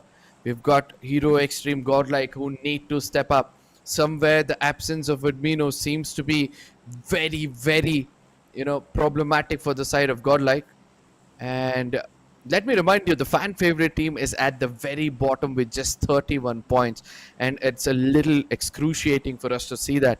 At the same time, OGs, one of the consistent teams, especially led by Aru, who's been showing us some glimpse of expertise throughout this game, throughout the lobby, is now at the bottom too. And these are the points where the fans are going to be pretty concerned for their respective teams. It's something that they need to look out for, and eventually. I'm just wondering, Arka, we were seeing a lot of clashes earlier in the map of Erangel, in the map of Sanhok, but in Miramar, I feel like it's a tad bit lesser because of the individual drop locations that have been chosen by the teams, and for now, nobody's looking forward to contest for it. And this is in one way, it's good, right? When you don't have any earlier drop clashes happening, no early casualties coming up. So you do tend to have your own peaceful looting, nobody to kind of disrupt it. But later down the line, you have to take the fights. And I feel like the one IGL who will always look forward to take those early fights will be Clutch God. Clutch God, all of a sudden we are able to see this name shine out bright. Let me remind you that he was also MVP of several tournaments he's played before. And this time around, not only as an IGL but also as an assaulter, he's contributing a lot to his team.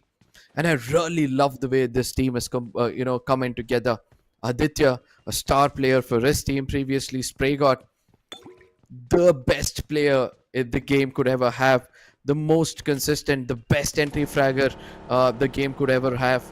He's also there in this team. You have Clutch God, then you have Joker, one of the most consistent and the out-of-the-box player who can clutch out a 1v7, 1v8 if given an opportunity. The most calmest player is what you can call him. With the composition of this, I believe this team can be the team to compete for the championship itself. Exactly, and the way they are playing, Moneymakers are in the 4th spot so far in the overall standings with having 69 points on the board, out of which there are 51 finishes only that they have taken and 18 placement points, and that kind of justifies the kind of aggression that they're putting up on the table. But also, when you talk about aggression, we have to talk about Venom Gaming. This roster, they had their fair shares of shuffles, Fury going out, Zyrex coming in, but these 3 players have always stuck together, and the kind of potential that they have already showcased it in the previous match, having 14 finishes in a single game, again setting a benchmark for the other teams. But this time it's Miramar, and if they can pull off that same consistent performance, Venom Gaming, who are currently sitting in the 8th spot, can jump up to at least close to top 4 or top 5 by the end of the day. Now God's Reign, again another name we need to be concerned about. Let alone learn from past over here, have got the highest number of winner chicken dinner for themselves. And they've been playing phenomenal. We're able to see, two ends of the spectrum, to be frank. From one side, we're able to see Learn from Past has been doing phenomenally well. Then you have Venom, who's been decent throughout the day. And on the other side, we see that God's Reign was still suffering to get a momentum for themselves, as well as Godlike. Just 4 possession points. I never expected IGLs like Pukar as well as Punk would suffer going back to the old meta. Somehow it's not working out, and maybe even the absence of Admino is also affecting them. We can say that they're giving the time to Z-God to gel up with the roster. But sometimes I even felt one thing, Arka. The rotations, they are a little bit unfamiliar of what Punk used to usually do. Not sure about what are the new strategies that he's building up, because whenever you see these skill IGLs planning something unorthodox or something unfamiliar of what they do, every time they're cooking up something for the bigger picture. Absolutely. This team has become the talk of the town, right? Indeed. And I still wonder how come they had this vague idea. Somebody from 8-bit comes out, Cincinnati Kid comes out, and somebody else, from Revenant a very X-Park. renowned Revenant X-Park comes out. And then you have another player who's leading GT. He steps out of his comfort zone. Oh my goodness. This team is a team to reckon with. But on the other side, one of the other consistent team who were on the top of the table after the first game and then slowly not able to catch up to that consistency is going to be True Rippers. The same playing four who did so well in the LAN this time around are now kind of suffering to, maintain the composure and momentum. Well, compared to a lot of teams, they have done some good job. But yeah, as you mentioned, I feel again that change in meta is affecting their game style. They've adapted to the new one. Again, shifting back to the old one. It's a tough job. But we do know Jelly. The rotations he's coming out with in every particular map, it's incredible. And the positioning he's giving up his team, that we need to hold this spot. We need to play along with this position. It's really something that we need to kind of give him the credits of. But when it comes down to the gunfire responsibility, I feel like there should be a little bit of improvement from the side of Team True Rippers. Absolutely. And then comes the table toppers. Having Zen being added, a fresh talent, a youngster, and Hector directly investing his time on this player shows how much Hector is ready to mold the newer generations, and also shows that Hector is ready to take any kind of challenge. He's done suffering around with T1 players, and now he's just going to rely on firepower and make sure that he leads them, places them in the right spots to get the championship for himself. In case Hector gets a champion with this kind of a lineup, it proves to us that Hector could be one of the best IGLs in the making. This similar approach was done once by Mavi. The man, Yep. he invested in 3 big turrets like Ninja Boy, Slug, and Beast, and it was really a fruitful journey for that team. But right as now, there's a fight already brewing up. It's going to be BLITZ versus Moneymakers, out of which the aggression is already in. East to White finds a clutch card. Aditya gets taken down by Rambo. That's a blind rush going in from the side of Moneymakers, and even Joker. He's in a situation which is very, very tough for him to deal with. East to Wipe has been taken down in a retaliation. Spray God needs to step up, but Joker's HP is way too low. It's way, way too low, and he needs to patch himself up before diving into any particular fight. Absolutely. He's completely up on his HP. Rambo in deep troubles. Just Joker has to make sure that he places his crosshair to that direction. But look at how the synergy is working out. Spray God immediately comes in closer to revive his teammates as the complete attention is going to be grabbed by Joker. BLITZ, they've already lost a player. Man disadvantage on their side. And now Wipe is not being revived, and that's a big concern. Pucar at a distance has taken down Manya, and they badly need that confirmation and immediately get the confirmation as well. But as Joker over here starting to become a menace against the side of BLITZ. Oh, Rambo's position is compromised, and the need is already on point. It should give him a hefty amount of damage, but Joker, the way he bought the time for his teammates, it's really incredible. Similar of what Aimbot did in the previous match of Erangel. Joker did exceptionally well. All of his teammates are revived. Moneymakers back on track. And it seems like even IQOOSOUL on the other end are facing some consequences. But Joker this time goes down, but Clutch God hops in with the vehicle. Completely goes with a drive-by, finds him down. The fires will be there. East to Wipe has been taken down and out, and this is Moneymakers on a roll. Joker, he has been taken down. Clutch God is knocked out. The confirmation might just come in, and Clutch God won't survive. That's a little bit unfortunate, but Tokyo doing everything that he can, but it's a 1v2 situation for him, and against him are going to be the 2 big assaulters. Oh, I am starting to love this duo, Aditya and Spray God. Look at the way they complement one another. The shadow gameplay is so perfect. I just love it when both these teams, and from a distance as well, the way Spraygod was able to build up that synergy with Joker, and I believe that synergy is going to matter a lot because Spraygod and Joker have already played together before, so they don't need to build in a synergy. But just in case Spraygod builds in the synergy with Aditya, there becomes a deadly duo which can be supported by Joker, and all of a sudden Clutch God has got a very, very good team, and that has been the perfect, I believe, equation for Clutch God, the way he has analyzed the situation. You know what? I'm again getting that nostalgic feeling of TSM Entity once. That Clutch God was leading one of the most aggressive lineups in India. And as you mentioned, if that synergy works out, 3 big turrets and also even Clutch God, he's also a brilliant assaulter. Keeping beside that, he's the Erangel of the team as well. Things can again turn up like the old era of TSM Entity. Might be, but we have to wait for it because this is just a new lineup. But on the other hand, we do see Wild Fangs as well. They have spotted the rotation of ONEPLUS Cincinnati kids and they are very, very close. Even though I beg to differ on the TSM point, but as of now, Wild Fangs, Anuj 2OPR is in deep trouble. Both the vehicles on his back tires is completely gone, and yet is able to somehow traverse through those topography. Look at how GDR's Apple's position is right now. From the very tippity top, he's got so much information against the side of LEFP. And he needs to be careful. In case his location gets compromised, this complete squad is going to make sure that they bait him, use him as an opportunity to put his complete squad down. Where is he going to head? Apple knows it. One wrong move and he's a goner. Honey is just below him with a need. I'm not sure whether Honey has an idea or not, but hopefully that learned from past, they don't have any clue that there's one player right above their head. But even from behind, you can see IQOO Orangutan rotating. So it's a very dicey and a very risky spot, as well as a very good spot for Apple in both the cases, because from here you can find out a lot more finishes. But once his position is compromised, he's an open target. He's a free finish for all the other teams.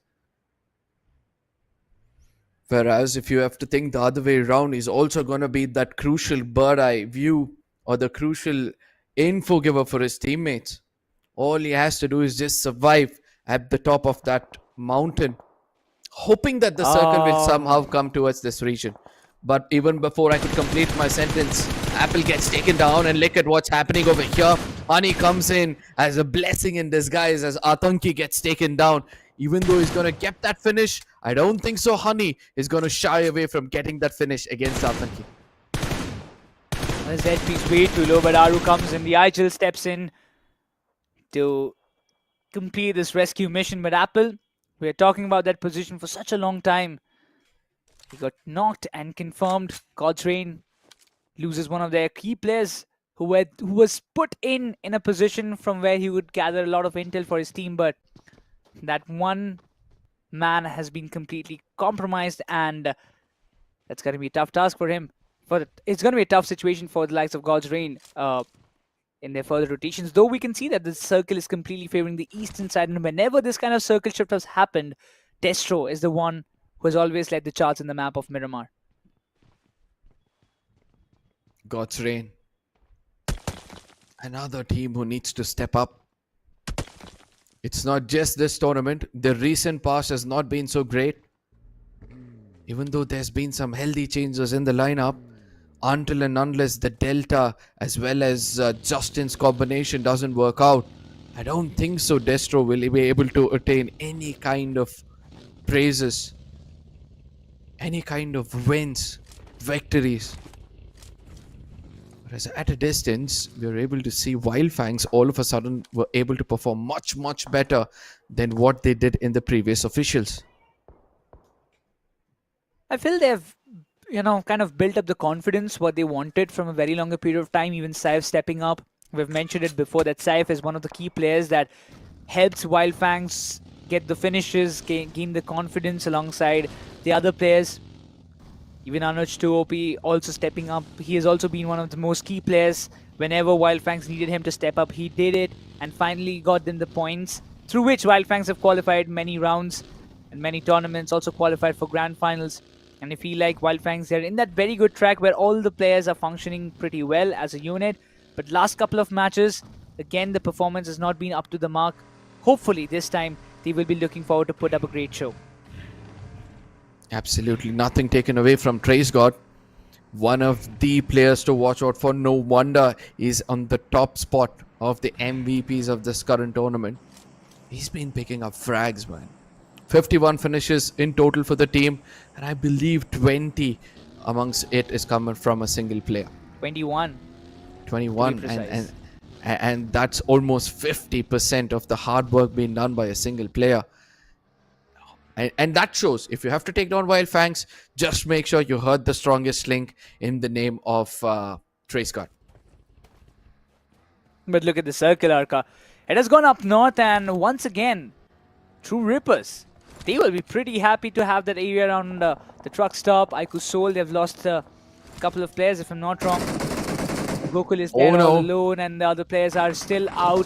But Justin finds down Atanki, and LIKHITA Esports, they're in the exact outskirts, in the radar of Autobots, and Ralphie won't give away this opportunity to get this finish in his favor, and that's going to be the first one for Autobots. Absolutely, Omega needs to go in and give a backup to Kyoya, who's been doing phenomenally well when it comes to the close range battles. Kyoya, he gets confirmed as well. Omega's got an opportunity for a 1v2. The grenade's tossed in the right corner, but all of a sudden he realizes that the players knows their location really well. The presence of mind has been phenomenal. The molly to restrict the opponents. This Lobster with no idea. Just moving around here and there. Omega's last grenade needs to give him an opening. He understands the cues have come in, and this is an opportunity for them. Pukar from a distance needs to give the backup, or else Omega might end up as another box out here, and that's what happens exactly. Pukar, why maintain such a distance when your whole team is getting slaughtered? As Lobster is just going to be so happy smacking another meal. And in the name of Omega comes another finish for the side of Autobots. This is a Lobster who literally creates havoc under the sea, and this time LIKHITA Esports are his targets, are his victims, and Pukar, he has got nothing left. And Ralphie should have a clear angle. I'm not quite sure that whether Pukar knows about it, because yup, Ralphie got one of his players down. That was Fierce, if I'm not wrong. And when in that position, Ralphie, he should also have an idea. There is still one more player surviving from the side of LIKHITA Esports, and you have to make sure that this one player doesn't create any havoc towards your team side. So he's also trying to find out, scout out, but thanks to that one tree in front of him, which is kind of somehow blocking the vision of Ralphie. So many teams who play so well in the new meta are right now suffering in this lobby. Let it be Godlike, let it be Ellie, let it be IQOOSOUL. All these teams, they need to step up. Or else I don't think so. It's got to be easy. SprayGod trying to do his best, but lucky for that ridge glitch, Anuj to OP still survives.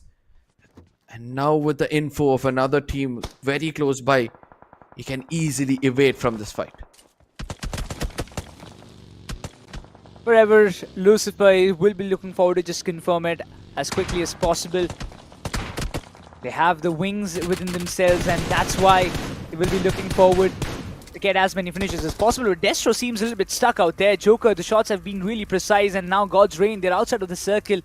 A golden opportunity for money makers to get some free finishes, but Destro, how is he planning to exit out from that spot? Because already, as far as I see, SprayGod is already on his way to make a flanking angle and get that one finish for the side of money makers. And if he can do so, that can be really good, but it doesn't happen because Justin was there right in time, having a good read of that, and SprayGod is down and out. Now things are going to get interesting.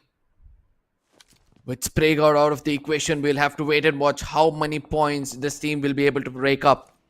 On the other side, Wildfangs, after losing Sensei, now they're also on the verge of losing Seth.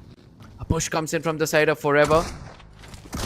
There it is, TraceGod, almost being taken down. A very low on HP, but still under cover. But eventually, what a beautiful gameplay coming in from the side of Beast, was able to put him down.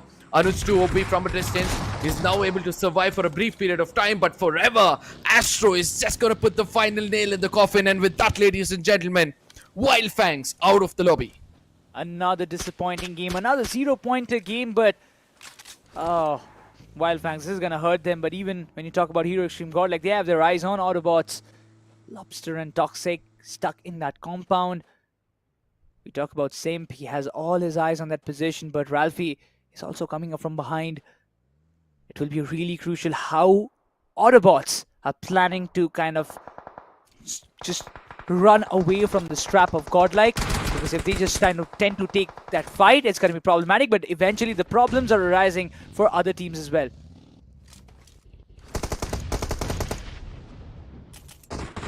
Forever, they're here to make a statement, whereas on the other side, Santra back into the team. Godlike have got a new momentum altogether, have taken down the complete squad of Autobots and immediately are trying to shift gears and get away from this position. Whereas Forever as well, they're doing something pretty similar. As of the finish feed being read, OGs have now gotten a little bit of momentum, Necro. And I still feel, yeah, the one chicken dinner, but I feel that it could be enough for them to just head back into the games, because after which they've also got an Erangel. Yeah. And since it had come from an Erangel, probably they can end the day on a good note. That should be the ideal plan. As far as we all know, Aru, he has always been like, once they get the momentum, they don't let it slip away that easily. And that should be the kind of ideal gameplay plan from the side of IQOO Orangutan. There is no doubt about it. When you talk about Forever Esports, they have been silent for such a long time. This team has recently gained a lot of limelight in front of the audience with their performance. One of the key players, Lucifer, he stepped up big time in the previous LAN, just happened few weeks ago. This time also he will be looking forward to catch the limelight all to himself, but it's gonna be Hero Extreme Godlike up against VASISTA Esports. It's a long distance flight, but also ONEPLUS. Cincinnati gets one of the key players of Hero Extreme Godlike. That's gonna be Jonathan taken out. This is gonna be a really big deal for the side of Hero Extreme Godlike to enter the circle and also find a sweet spot, but that doesn't happen. VASISTA Esports will wipe the entirety of the team and will restrict them to 3 finishes. Absolutely. Also, they have to give kudos to Cincinnati kids from a distance who did support them. But as of now, OGs are also suffering the same fate. Aru somehow survives with a sliver of HP. Braun and AKOP have got a great responsibility over their shoulder. They need to stop the side of Forever if they have to think about something great. Hector also gets taken down. And all of a sudden, VASISTA Esports are also tasting their very own medicine. Oh, that's a quick change of momentum that we are seeing. But God's Reigns Delta PG has been one of the pure menace before for a lot of teams. But right now, the rescue mission is already on the way. If 2 of the players can be revived, that's going to be a big point. But IQOO Orangutan, they have been decimated by Forever Esports. 2 finishes, I mean, is what the IQOO Orangutan is going to get. But Justin came up close and personal. Scary John, he's pulled off something before, but this time he gets restricted. But from behind, it's going to be the young lad Zin. Can he make the difference? There's only just one last player, but it's not going to be the story as Zeref pops in from a different direction, wipes out the entirety of VASISTA Esports, and even God's Reign. They have fell down as True Rippers. They have done the third party from behind, a backstab, which they never anticipated. But right now, this fight just stays between Cincinnati Kids and True Rippers. Now it's a well-read finish feed, if you ask me. Immediately, Cincinnati Kids, Zeref gets a call to fall back into the circle, and same goes for the side of True Rippers. Both these teams very vigilant in this game, knows exactly from which corner they need to make it into the circle, and the best part is nobody to backstab both these teams. And now they are the team to watch out for. Somehow LIKHITA Esports' last ray of hope, Pukar, has made it very close to the circle. He sees Zeref, tries to get it, taking those shots, but won't be getting any of those as True Rippers out of nowhere comes in and puts an end for the side of Ellie. Jelly, what an eye, what an aim. He got that one last finish. That's going to be the end of LIKHITA Esports. But Venom Gaming, they have been silent for such a long time after having 14 finishes a game in the previous one, having only one.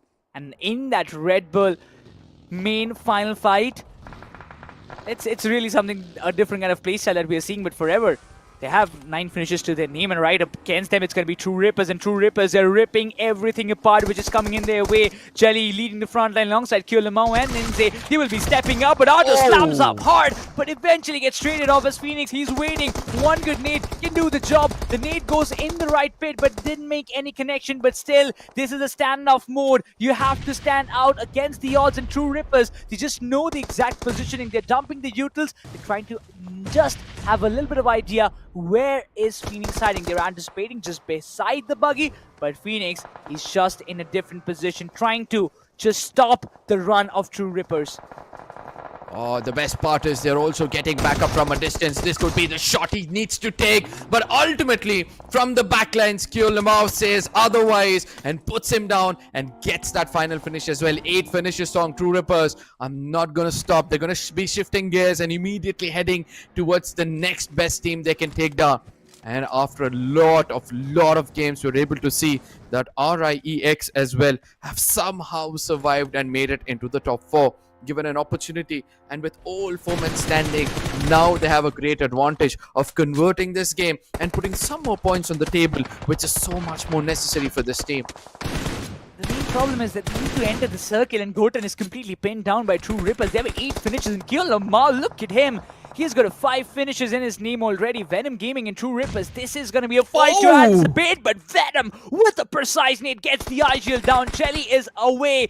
Ninze has got a lot more responsibility to take up on his shoulder. It's a 1v3 almost situation until and unless Rising Inferno squad intercepts in this fight and causes trouble for Venom Gaming. Absolutely, Venom Gaming, they have nothing to lose. They know that all they have to do now is try to pick up as many frags as possible. As VG as well, they're trying to do their best RIE. Even though they were in a prime position, it seems like they're going to be the sufferers, as the late rotations which they called for is not giving them any kind of opportunity to get that chicken dinner. Sam TWT is the last man standing, and with that, True Rippers will have to be very, very careful, because in front of them comes a team. We have nothing to lose. They're tossing grenades after grenades. They're coming in very hard with Aimbot and Venom both on their feet. I don't think so anybody can stop Venom Gaming from getting this chicken dinner for themselves. We were just talking about that Venom Gaming have only 1 finish, while 5 of the teams are just remaining inside the map, and right now there are 7 in their name. Aimbot once again proving his worth. He's just not aimbot, he is the aim god right now. But ONEPLUS Cincinnati case, they're advancing in Zereb. He was read like a book by Venom. Instantly gets him taken down. Flock is fighting his whole life against the odds. It's going to be Venom Gaming against Flock. Can he pull off a miracle clutch? It's going to be impossible, and it's once again going to be Venom Gaming. What they missed out in the previous match of Erangel, they have done it in this map of Miramar. This is a game where Venom Gaming, they have drawn a line that yes, we are here to win. We're here to conquer. Absolutely, Venom Gaming. The patience paid off for this team, and this is something all the teams are failing to realize, that the more patient you are in this meta, the more profitable you're going to be. But with patience, you need to have control of the circle, and I do believe it's the lesson learned the hard way for all the teams on the bottom of the table, and hopefully we'll be seeing them making a proper comeback. Within the 2 days of 12 games, I believe we're almost reached up to 90 points or 100 points. So with the rest of the 12 games coming in, we can expect a bonker of a points table by the for the cutoff, somewhere exceeding 150 points. Definitely, there's no doubt about it. This is the second day of upper brackets, and we're almost, as you mentioned, we are still left with one more match to complete all the 12 set of matches. And if any of the teams from the top 3 can win the next match of Erangel, might be we will be ending the day with a 95 or 98 points on the board on the top. True. And followed by that, if it's 100 points in the first 2 days, I expect it's going to be 180 plus game that we're going to see almost by the end of day number 4. But overall, once again, we talk about Venom Gaming. They were sitting in the 8th position just before this map of Miramar. And with this win, 10 points in bag, almost 8 to 9 finishes in their back, a 19-pointer game, somewhere around like 17 to 19 points game. This should be more than enough for Venom Gaming to jump up close to the top 5 spot. Absolutely, and consistency has to be the key for them from here on. it's like aimbot has performed in 2 different games and given a very good opportunity. In the previous Erangel, we did see that they were able to come into the top 2, top 3. Again, they come into the top position, and with this, if they have another chicken dinner, then top 3 positions, they might end up with a lot of confidence and also a greater opportunity to qualify into the grand finals. Exactly, and with that, so far it feels like that Venom Gaming, they have caught up with the momentum, they have caught up with the kind of aggression style that they wanted for themselves, and yeah, it's going good. Even for Cincinnati Kids, after having a couple of bad matches, not a 0-pointer games for themselves, they have finally stepped up this time, and they've also got decent amount of points from this map of Miramar. But we again will have a Red Bull recap of what happened in the very final circle. Oh, this was one of the best sprays I've ever seen in a long time. IGL using the horizon perfectly and making sure the crosshair stands at a position to put the players down. And then out of nowhere, True Rippers were not expecting Venom Gaming to actually come up with such kind of a grenade or a throwable usage. But this was how the final nail in the coffin was put down. And CK, all they could do is bow down to the team on the top. And Flock, I mean, we have to give credits. He's one of the key players for Cincinnati Kids. He's stepping up alongside Zelif, and it's really good to see that Flock, he has always been, I feel like he has always been one of the faces of Cincinnati Kids ever since the team was formed, and from there till now, again, he was all alone. He could do, what maximum he could do was getting at least 1 or 2 finishes, and he did that. That was done. His job was done. But I was feeling very sad for True Rippers. I mean, such a beautiful rotation, such beautiful execution in fights. But in the final fight, they got completely sandwiched. Now, here it's all about making the right choices, right? And letting go of Aditya and not Flocky has somehow made a perfect decision for the side of Cincinnati Kids. We're going to be speaking more about all these players and the shuffles and the breakdown of all the maps. But for now, we're going to be taking a short break. See you guys on the other side.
Venom Gaming, they have become the venomous snake in the lobby.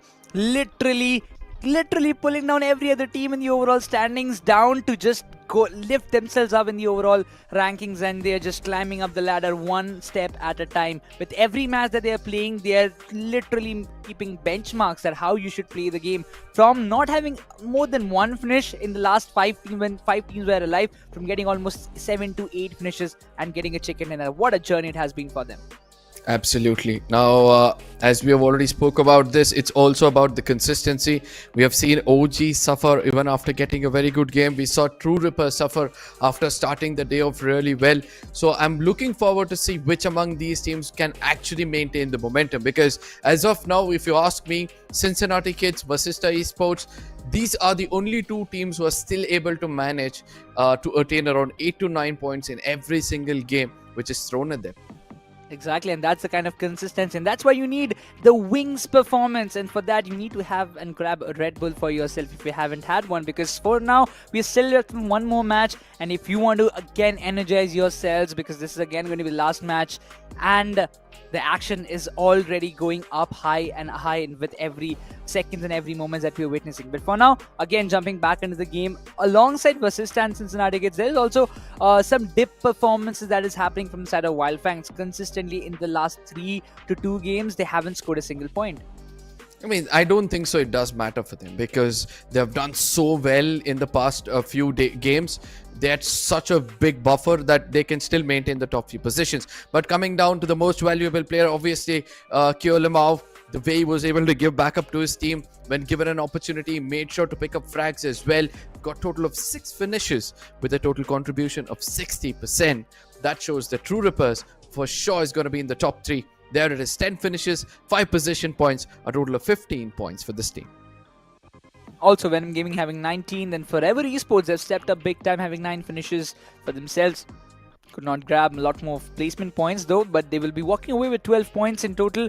Also with ONEPLUS Cincinnati Kids, they will have 10 points for themselves. So for the first 4 set of teams, they have got a decent match for themselves in this map of Miramar. Also, Moneymakers will have 9 points.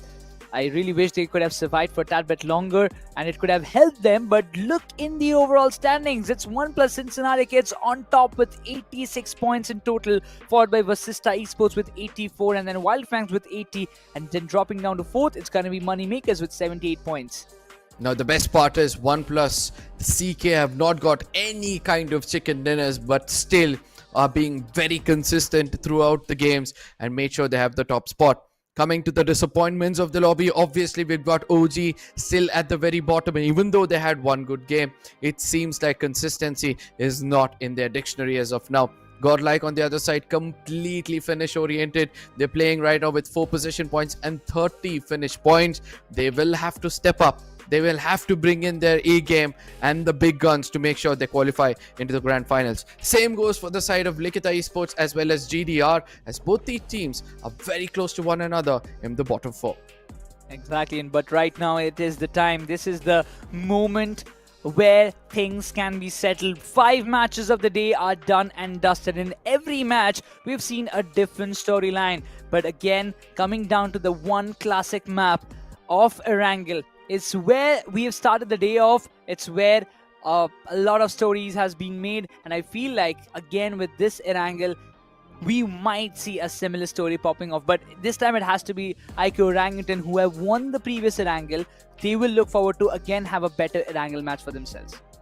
Oh, hopefully, because there are several other hungry wolves in the lobby, right? Everybody knows who are in the bottom of the table, they have nothing to lose. Now, this is the time they need to rack up 20 points or 30 points in the final game, and then and only then will they have an opportunity to fight out with a little bit of an ease of mind when it comes to the next 12 games to be played. So obviously, watching for all the teams in the bottom and sending them positive energy, I'm looking forward to see what the top teams will try to, do from here on, because CK, as you clearly saw, consistency has been the key for them. Just in case they played very safe in this game and attain a chicken dinner, I believe that they're very, very close to getting that golden ticket into the grand finals. Yeah, and we have kind of made the statement yesterday that day 2 is a day where you will create your foundation. And when once you have created your foundation, this is done and dusted. You don't want to drag it till the very day number 4 that yes, whether we qualifying or not. So day 2 is where you can just get the confirmation that we will be finishing in top 8. There's no doubt, but still day number 3 will be the day of comebacks, where we anticipate that there will be a lot of teams who will come up with some abrupt with some outstanding performances in order to qualify for the top 8. You know, somewhere I feel day 2 was the day of the comebacks, because if you have not stepped up today, I don't think so it's going to be easy for you to step up on the 3rd day and catch up to 80-point difference between yourself and the top 3 teams. It's always safe for you to stay in the top 3 until the final day, so that even on the final day, if you're unable to attain the target points which you have kept for your team, halfway through at least you'll have that opportunity to remain in the top 8. So I somewhere feel that all these teams will have to do a lot of homework, will have to, you know, go back, sit with the textbook basics, take a look at the boards, jot on every single pointer which is going wrong, work on 2-3 points regularly on each and every game, and then finally come back to their 2 from. Yeah. So can we just name the day number 3 as day of resurrection or something like that, where you can expect the teams those who are down in the bottom 8 to actually revamp and come back? Yeah. Oh, okay. So let's just kind of rename the days as, this is a day of comebacks and tomorrow is going to be a day of resurrection. But jokes aside, I feel like this last match again will be really important for Forever Esports, Autobots, learn from past as well, and as they will be looking forward to at least end the day number 2 in top 8. Some of the teams are in top 8, but for teams like Forever, Rising, Inferno, Esports, they are still looking forward to grab their space once again. But Venom Gaming, the way they are popping off, I feel they will make things difficult for these teams. Absolutely. Now, Learn from Past is also one of the other teams who have shown a phenomenal run so far, because they've got the highest number of winner chicken dinner, and they might be a bit of a problematic team for the other teams as well, because with so much of position points already in their pockets, all they have to do is just concentrate on getting those finishes, and once they're able to catch up those finishes at the close range battles, I do believe that it's going to be very hard for any team to grab that spot within the top 8. Exactly. So that's really going to be tough. Once a team you see with 3 chicken dinners tailing in the 7th position, then you see a team with 0 chicken dinners on top. So that is a kind of big difference that you're seeing right as of now. But again, this is going to be the map of Erangel, a classic map where every team out of all the 16 teams have a shot to take a chicken dinner, make a comeback, or at least start making a comeback in the upper brackets. Because if you are in bottom 8, once again there is a reminder, if you're in top 8, you're directly qualifying for the Skyesports Championship 2025 BGMI LAN finals. Otherwise, if you're in bottom 8, you will drop down to the last chance qualifiers, and then you have to play another set of matches in order to other top 8 in order to qualify for the LAN finals. Absolutely. With this, ladies and gentlemen, I do believe it's time for us to head into the final map of the day. This is going to be the map of Erangel, and the most crucial ones for the teams in the bottom. We repeat this every now and then because it's so much important for you to put up so many points on the table, because if you're missing out in even 10 points, it might be a big number for you to qualify into the grand finals. The flight path starting all the way from Novo Repnoy to shooting range. Necros, I don't think so teams are going to have issues going to their drop locations. No, they won't be able to. No, they won't have any problems for now. But once again, another factor that comes in my mind is that for the teams going in the areas of ferry pair, right, you need to grab these vehicles. And we have seen in the previous Erangel as well, Venom Gaming, they had the privilege to go down in the Yasna Poliana. There is no issues. The flight path was favoring their drop location, but they still went on to get the vehicle, went on to get the loot themselves, and they crashed with God's Rain. That's where God's Rain fell apart. That last Erangel was a nightmare for them. And if any similar thing happens this time, might see some early clashes as well, because I see IQOO, Orangutan, and Wild Fangs often close by in the south corridor. Oh, this game is going to be so interesting. Obviously, because we're going to be seeing some wild bulls raging here and there. Look at what's happening at the center of the map. CK so close to Ellie. I'm sure they're going to be provoked to go in and take those fights, because they're having a very, very good spot in the overall standing. Forward for now, under situation, Kyo Lamau, the MVP of the previous match, True Rippers, they're already in a really good form currently sitting in the 5th spot of the overall standings, having 77 total points on the board, out of which there are 46 total points of finishes. Two rippers. I feel like the questions that were raised on Jelly's skills and the team that he has formed, he's literally answering every question one by one with the team's performance. Absolutely, he did it already in the officials. And yes, they did miss out the podium with just a few points. But then after that, with that kind of confidence boost, he was feeling low in his recent past. And he wanted a really good run in 1 or 2 tournaments. After the official, it seems like Sky Championship is going to be the next best opportunity for him to make sure that he ends up in the top 3 of this overall tournament. Or at least have a championship in his name as well. On the other hand, the team who took that winner chicken dinner, IQOO Orangutan, VENOM has been missing the spot in the playing 4 for such a long time, because once again you have the best of the best players. WizGod, he's taking a break, and VENOM, he stepped in. But once before we were seeing this lineup being formed, VENOM, Aru, they have been doing really good. From there, they have jumped in to the roster of Orangutan, and there AKOP and WizGod joined.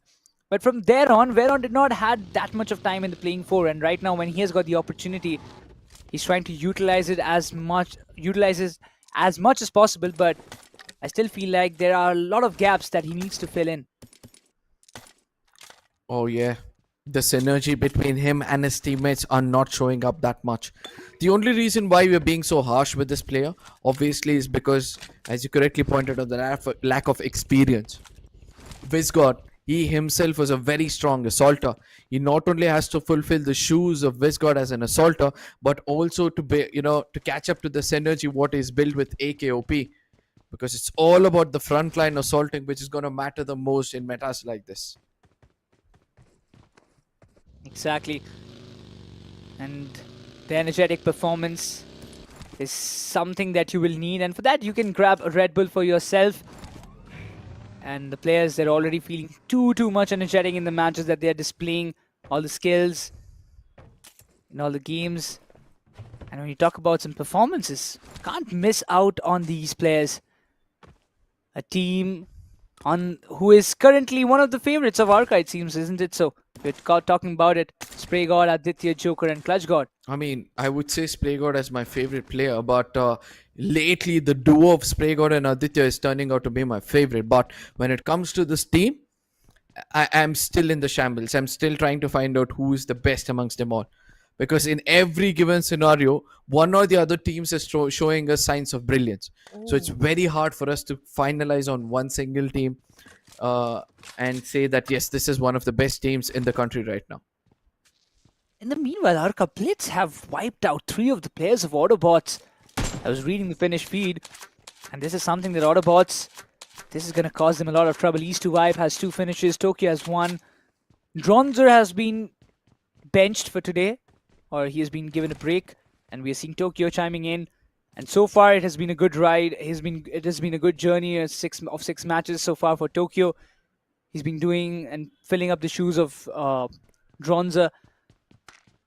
The previous day, he could not perform that well, and that's why there's a necessary substitution coming in from the side of BLITZ. And BLITZ are still lagging behind in the 12th spot, but still, I believe they have a little bit of ray of hope of making a comeback, and that's where they're focusing on. But LIKHITA Esports versus Learn from Past. This is going to be a really crucial fight, but Honey, he was just in the open yards, and Pukar had to take the UMP out in order to take him down.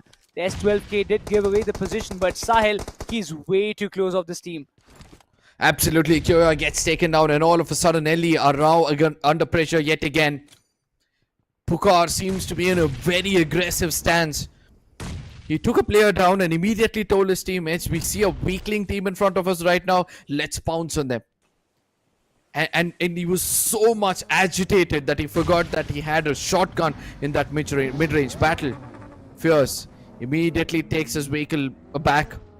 Suddenly, this team is coming back to their senses. They understand the intensity of this tournament. IQOOSOUL. They need to be a little bit safer. And this is not the position for them to stop, and that is where Goblin is just going to come in and punish Pucar. And this is where LE needs to step up. They need to show this team that yes, we are the team to reckon with. We are the team which can actually take you guys down if given a chance. But that was a complete bait and hit strategy from the side of IQOOSOUL. Nakul was there to gather the intel. As soon as he was making a fallback, he got a call. Okay, I have got some tailenders just behind me, and you need to kind of pick one of them away. And Goblin was there, right, providing the support.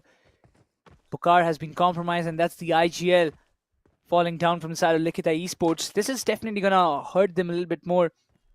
We do understand every time in the map of Erangel, you need the players to stay alive till the very end stage.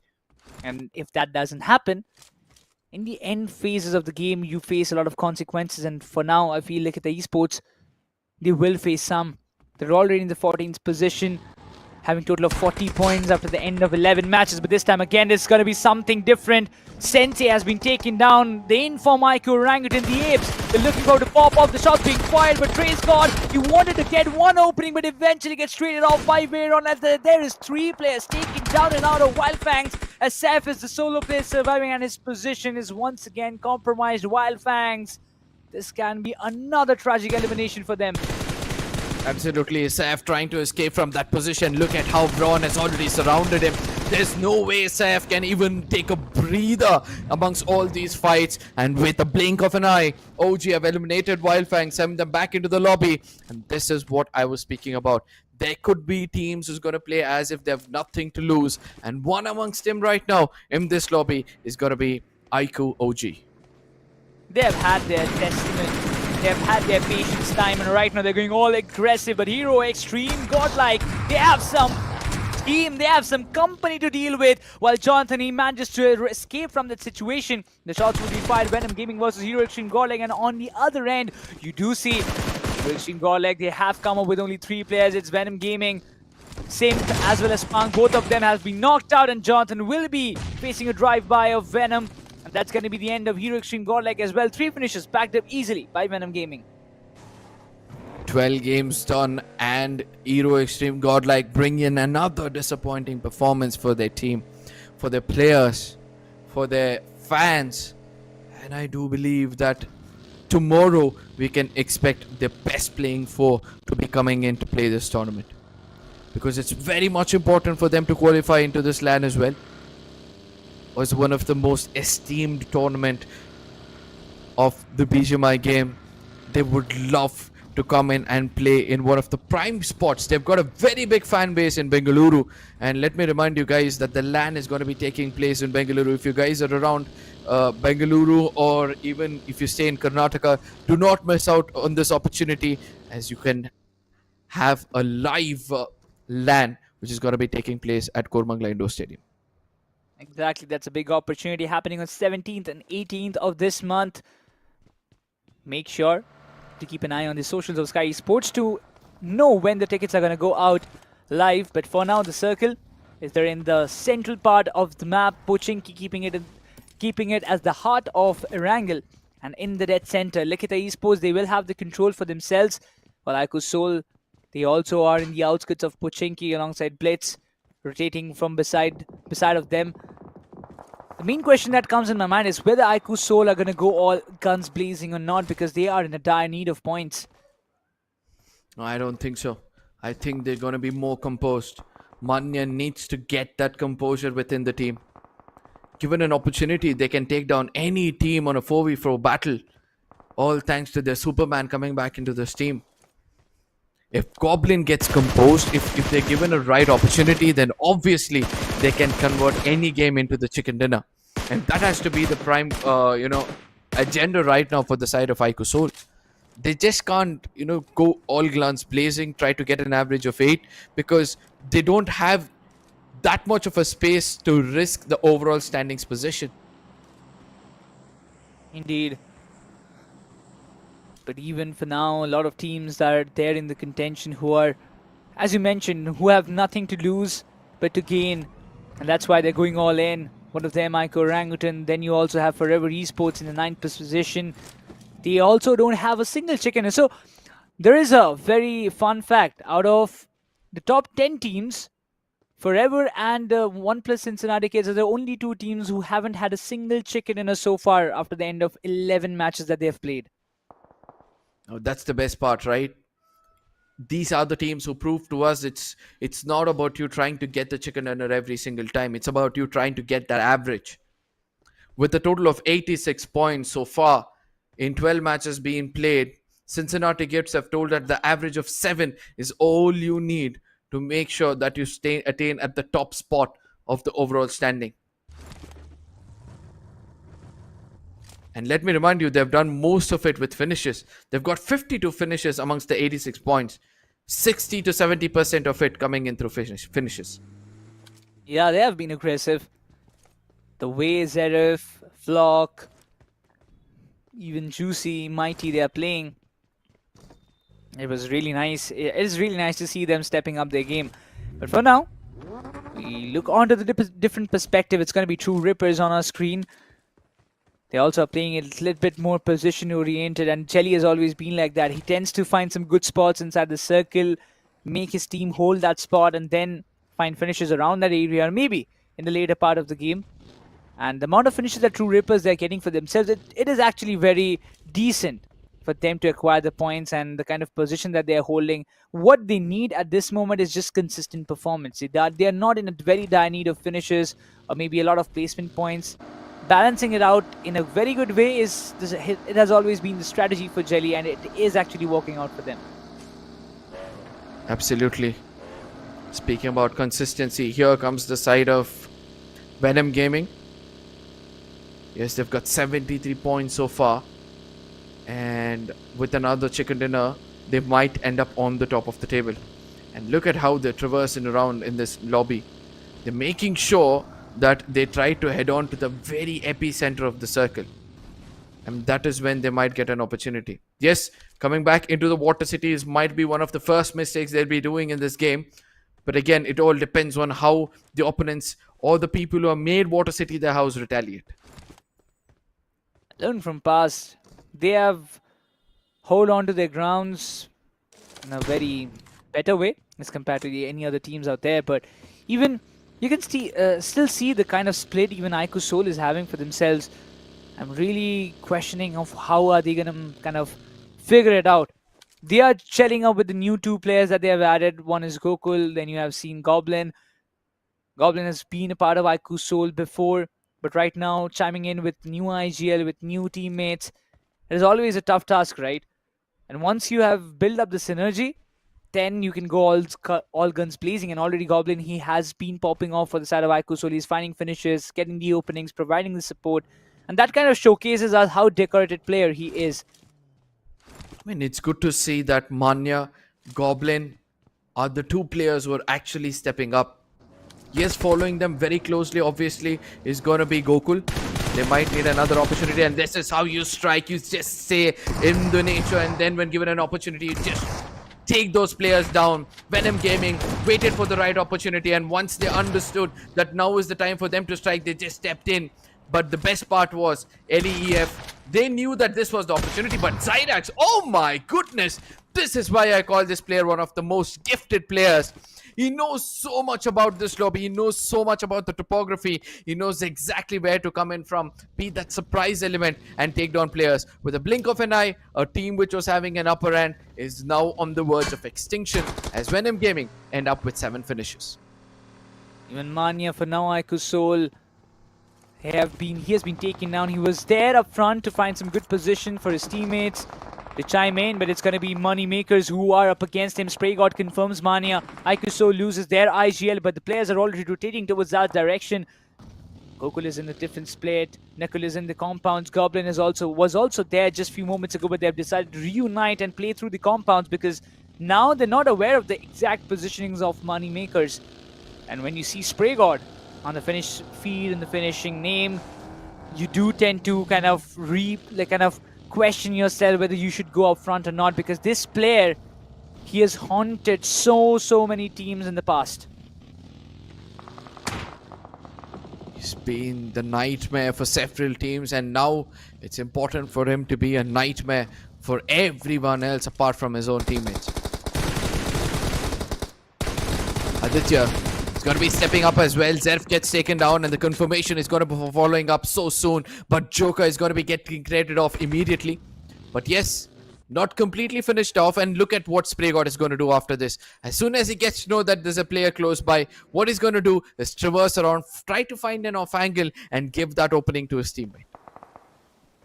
Really important positioning. Shots are still coming towards the direction of ONEPLUS Cincinnati kids.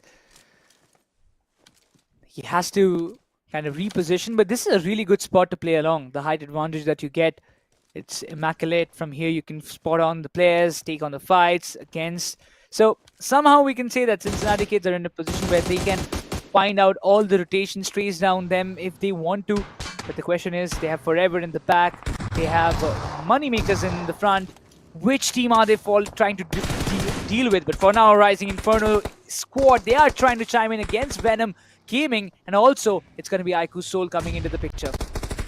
Absolutely, and that grenade coming in from the side of Gokul is just going to put an end for another team.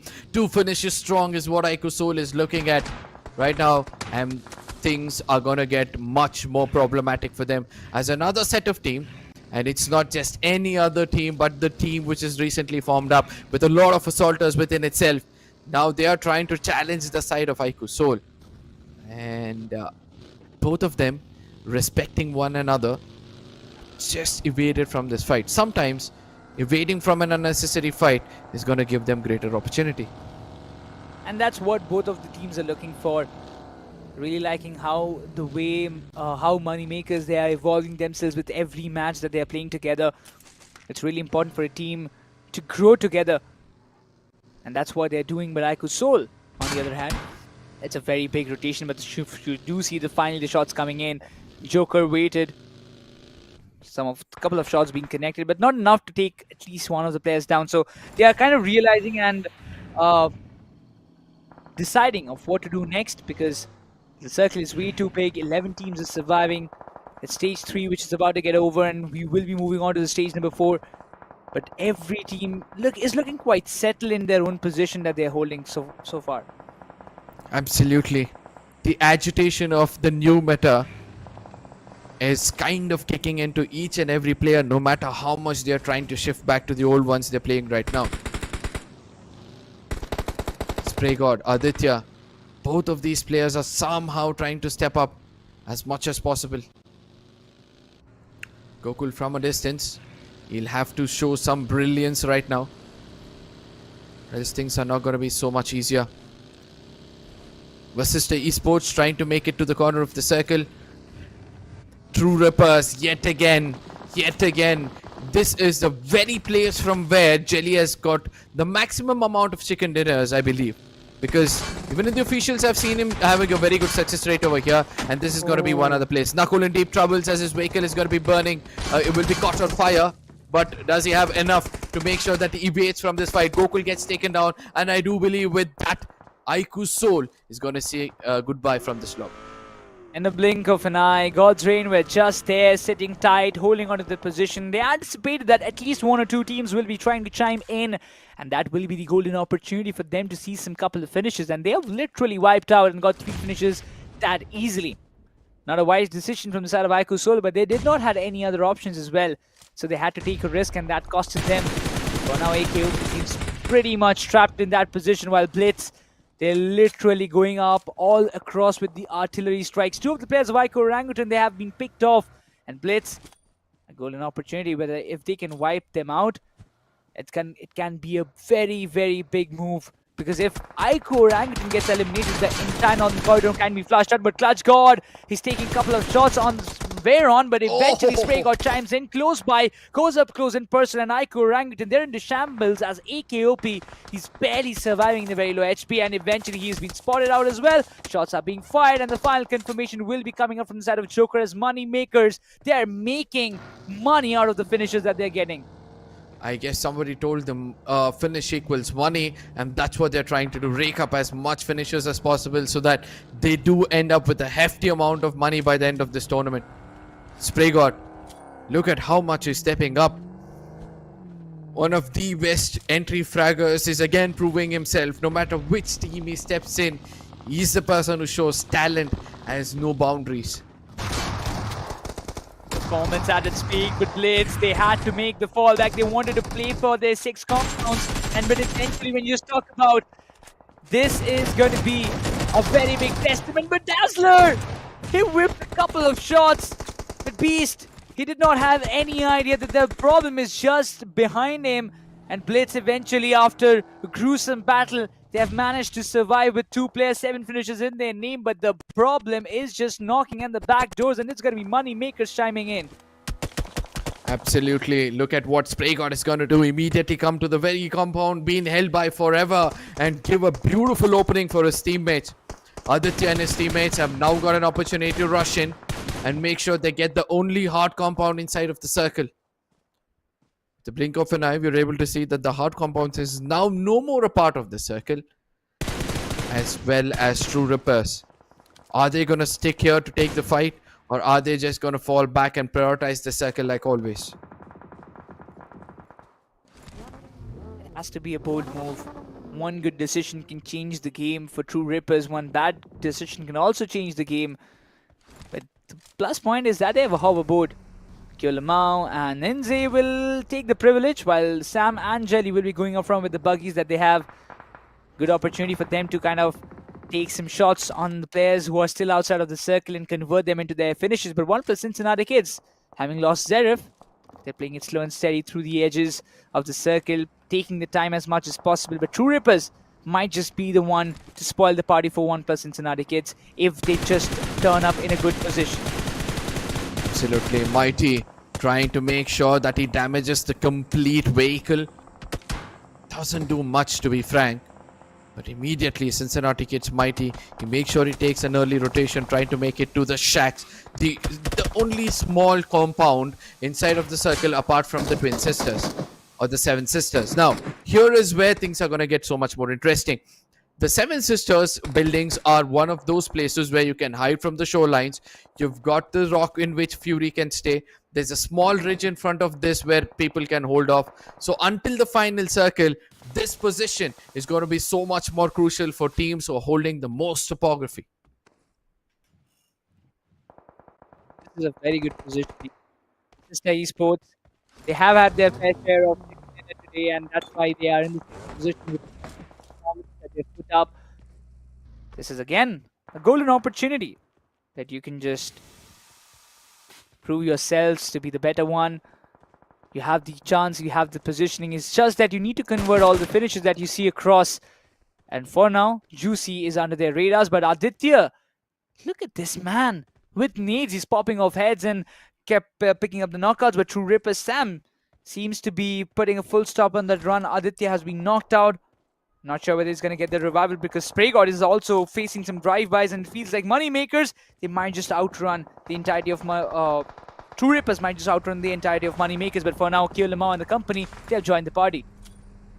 Oh, look at how the circle is again shrunk, getting far away from True Rippers. And Jelly is just going to be cursing his luck for not favoring him every single time. As ONEPLUS, they're trying to do their best. They understand the importance of damaging this vehicle completely, and that's going to be their primary agenda.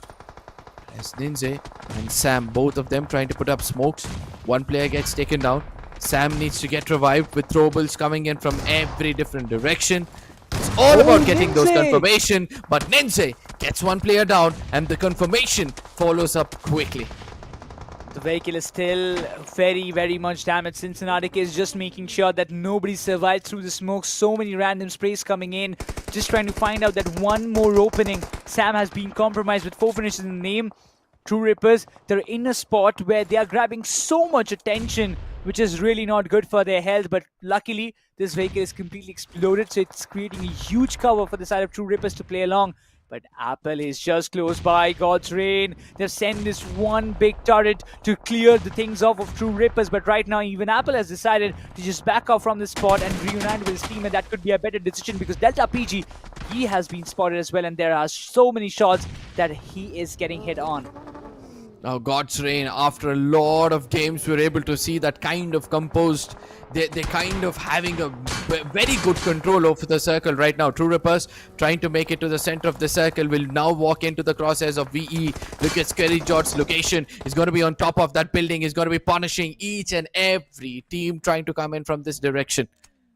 And with others from outside the circle trying to take up finishes, it's going to be God's Reign coming in from the backlines, putting out Ninzi, but immediately gets traded out. But Ninzi has got very low HP. Delta PG, he did a hefty amount of damage. Ninze, he will be taken down. Juicy, before he fell down, he just took away that one player. The game is set for VASISTA Esports. This can be their second chicken dinner, but they have to do it really precisely. Robin and Apple right in front, but the circle advantage stays with VASISTA. God's Reign doesn't have a lot of room to play along with, but Apple, can he just climb up? He needs a topographic advantage. He needs a position from where he can just make things happen for his side, for his team. But for now, Apple won't have the privilege because Zin finds him down. It all comes down to Robin. A 1v4 situation. Apple has been brilliant in this particular match. But look at that. Even learned from past. Arman is surviving in the top 3, so he will be getting those placement points. But VASISTA, this is their game, and nobody literally can snatch it away as they have got their confirmation. They've got the finishes that they wanted. 8 finishes in the name of VASISTA, as Arman is just fighting for his life with 8 first stages remaining in his bag. Learn from past, are actually learning from the past. They're making sure this is the right way for us to play this meta. A blue zone damage is going to be so much minimal that we can heal our way into the top 3. Whereas on the other side, we're able to see that VASISTA Esports have done a statement here today.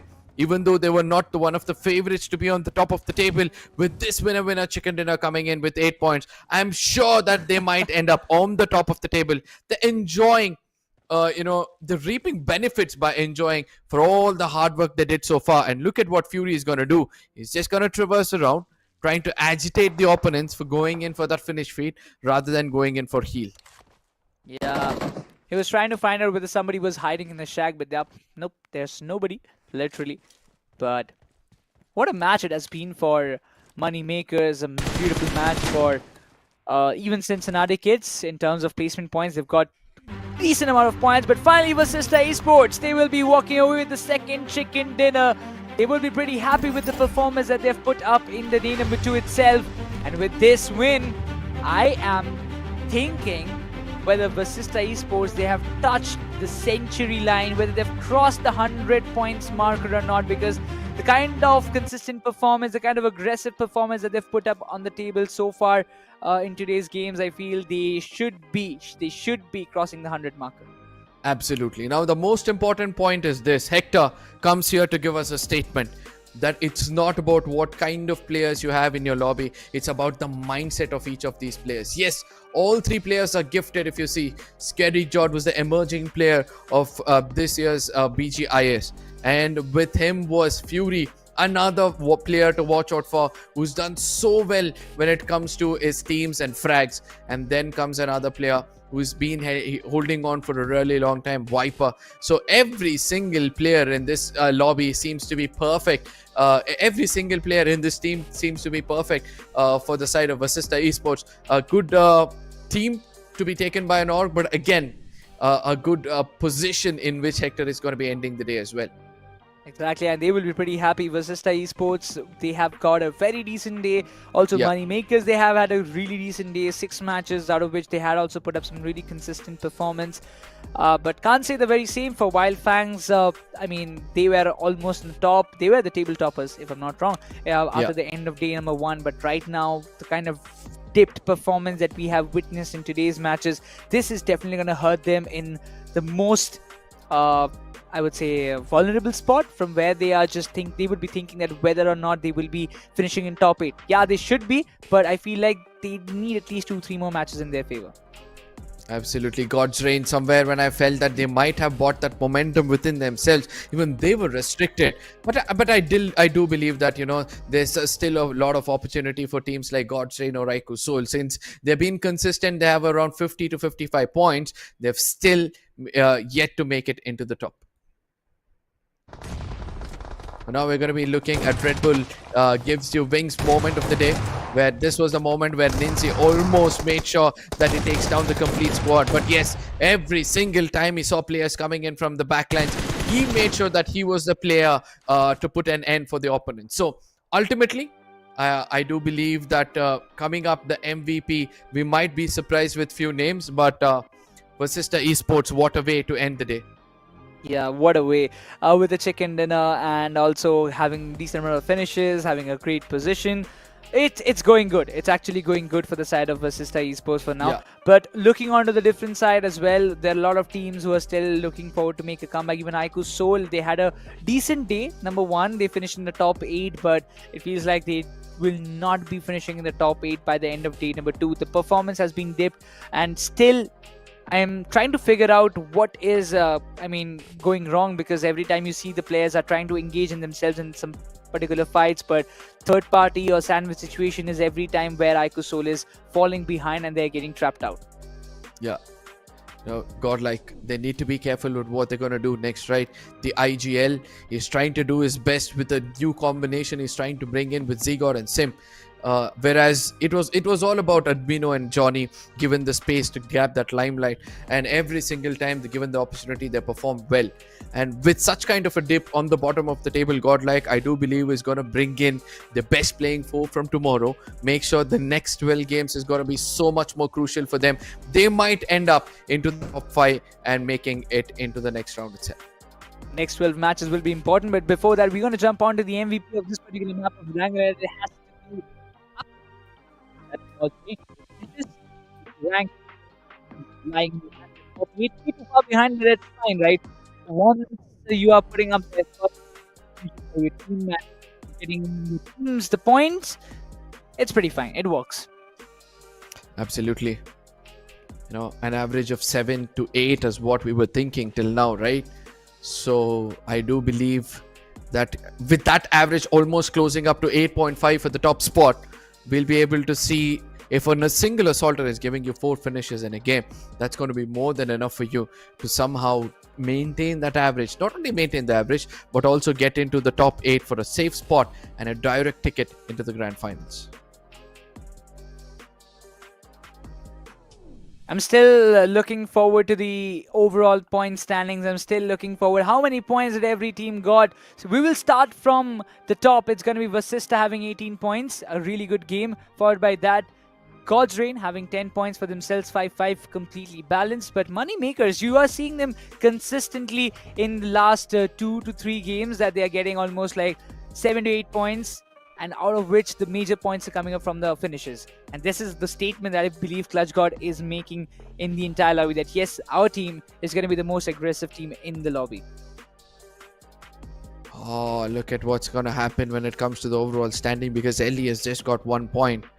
And Orangutan still, even though they've got 6 finish points, trying to maintain an average, I wonder whether they have enough points to dethrone a LIKHITA at the bottom 3 and somehow make sure that, you know, they come a little bit above them, because I don't see much of a point difference between themselves and LIKHITA Esports. But whereas Cincinnati kids, yes, have got an average of 6 yet again, and probably they might lose the top spot. And there it is. VASISTA Esports is going to end the day of the top spot after 12 matches, 102 points with 60 finishes. That speaks volumes for themselves. What a day it has been for a lot of teams. You talk about the teams like VENOM Gaming. They're finished in the 6th spot with 80 points, tying it up with WildFangs. While WildFangs, just remember, by the end of 3rd match, they were on 80. 3rd or maybe the 2nd match. From there till the 6th, they're still on 80 and they've dropped down. True Rippers, they've climbed MAKERZ on 87, out of which 65 finishes. This is a team who has taken the highest number of finishes so far in this entire upper brackets with 22 placement points. Oh my god. That's really something that is really interesting to see. But also learn from past, finishing 7th spot with 74 points, followed by Forever. They have got 69 total points on the board. The top 8 seems really compact and full of performance. But we have to see how things are going to turn around in the 3rd day. But on the other chart, on the bottom 8 is where the disappointment lies, Arka. Absolutely. Not just disappointment, utter disappointment, but look at the points difference between Godlike and hashtag 8 position. I would still say 2 good games can actually bring them back into the race. With OGs almost getting a chicken dinner, all these teams need to make sure that they target and put down the team on the top, because that's the only way for them to climb up the ladder. God's Reign slowly trying to catch up that momentum, very, very closer to the point difference between the 8th position and themselves. IQOOSOUL at 55, BLITZ at 56, and the best part is all these teams in the bottom have only finish points and no position points. Top 5 frag is in front of our screen. Trace God will be on top with 21 finishes. It's really sad to see that he didn't get any other finishes in today's last 3-4 games, and that's why he's still there. But followed by that, Aimbot makes a jump in the second spot with 21, followed by Zeref going down in third with 20, and this is how the top 5, even Lobster is still there in the top 5, and it's really good to see. I mean, Lobster, he has always been the key player for his team, right? We know it from the very start, from the time the lineup was formed. Also, Zeref stepping up in his new team shows us that this player is literally this quick in adapting to a new team and synergizing with them, and also even Aimbot stepping up big time. Everything, all these young lads are showing their gun power. Absolutely, and things are going to turn so much more interesting, because all of a sudden, even whether it be the new meta or the old meta, we're able to see that few OGs are actually showing us that they are capable of coming into the MVP spot, whereas it's still the young guns who have been leading perfectly by the respective IGLs to showcase their talent, to showcase that yes, they are capable of picking up frags, yes, they're capable of, you know, making sure that they have teams to take down every single time given an opportunity. But Necros, if you're impressed by any team as of today, which team would that be? I mean, no doubt it has to be Venom Gaming at one point, because the kind of comeback that they've pulled off in day number 2, the day of comebacks, this statement goes exactly with them. From being in the 13 and 14 spot, from there to jumping on to the 6th spot with some incredible finishing game. It has been incredible. But if you ask me for a second opinion as well, I would go with VASISTA Esports. Oh yes, VASISTA Esports from the 8th spot, almost having 33 points, and then ending the day.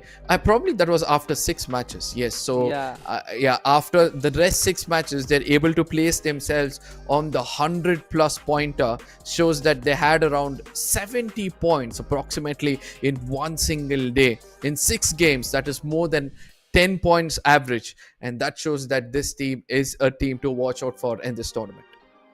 Exactly, and we have to see how things have turned around. But overall, I can just say that 6 matches, we had so many storylines to talk about. And once again, out of all 6 matches, we had 6 teams. I mean, one of the teams have taken 2 chicken dinners. But here is going to be the winner chicken dinner moments that we are seeing the Red Bull Wings play. The first one, we did see it coming up from the side of True Rippers. They started the day off with a really high note, getting the first chicken dinner in their bag. And the second one, it was in the map of Miramar, where things were in the favor of VASISTA. Absolutely. Then things didn't end over there. VASISTA Esports, they wanted to carry forward that momentum, but this was the moment where Scary Jot did land the final grenade into the pockets of Zeref, making sure that they end this game in a very good note as well. And then out of nowhere, we did see Honey showing some signs of brilliance, where LEFP did put so many points when it comes to finishes in the map of Sanhok.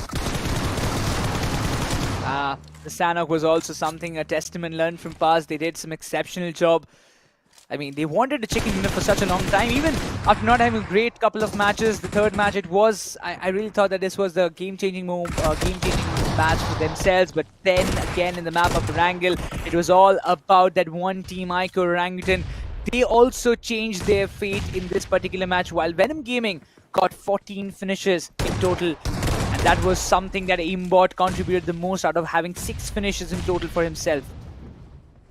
Absolutely. Then after that, these were the moments where I really thought that OG would have got back to the momentum, because getting a chicken dinner obviously boosts your confidence. But out of nowhere, this is where Venom Gaming were like, you know what, we are still in this game, we'll show you how to convert the games. And all of a sudden, when given the right opportunity, Aimbot and his teammates were able to continue the momentum which they built in the map of Erangel. used grenades at the right corners, made sure that aimbot puts the final nail in the coffin. Even though OnePlus CK did try to do their best, it was really hard for them to stop the fury coming in from the side of Venom Game. Even the last match, this was the fight. Ninze and the company, they were putting up some great shows. Cincinnati kids, they have had their fair shares, but overall, when we just talk about, this was the final match, and which VASISTA again claimed it in their favor. 2 chicken dinners in a single day, and VASISTA, they're on top. Absolutely, what a lovely day it has been. A lovely day of entertainment. Even though it had some disappointments for the fan favorite teams, there were also some moments of brilliance coming in from the OG players, showing us that yes, the old meta can still be played in a certain given way, and it's not going to affect you no matter what the meta is if you have players with all guns blazing. Exactly, and that's really important. That plays a really crucial factor. And even Clutch God is making up the statements that yes, this is the aggressive team. Aditya, once Spray God gels up with Aditya, this team can create havoc, and even Clutch God stepping up as the Agile, as the Assaulter, is proving his worth. But this is going to be the summary of day number 2, how things have turned around. VASISTA making a comeback, Venom Gaming making a comeback, and a lot of dip down performance from Wildfangs and co-teams as well. But what happens in day number 3, we will get to know tomorrow at the same time, same place. This is Nick Ross alongside Arka as well as Azora. We'll be signing off. See you guys tomorrow. Till then, bye-bye. Take care. See ya. Peace out.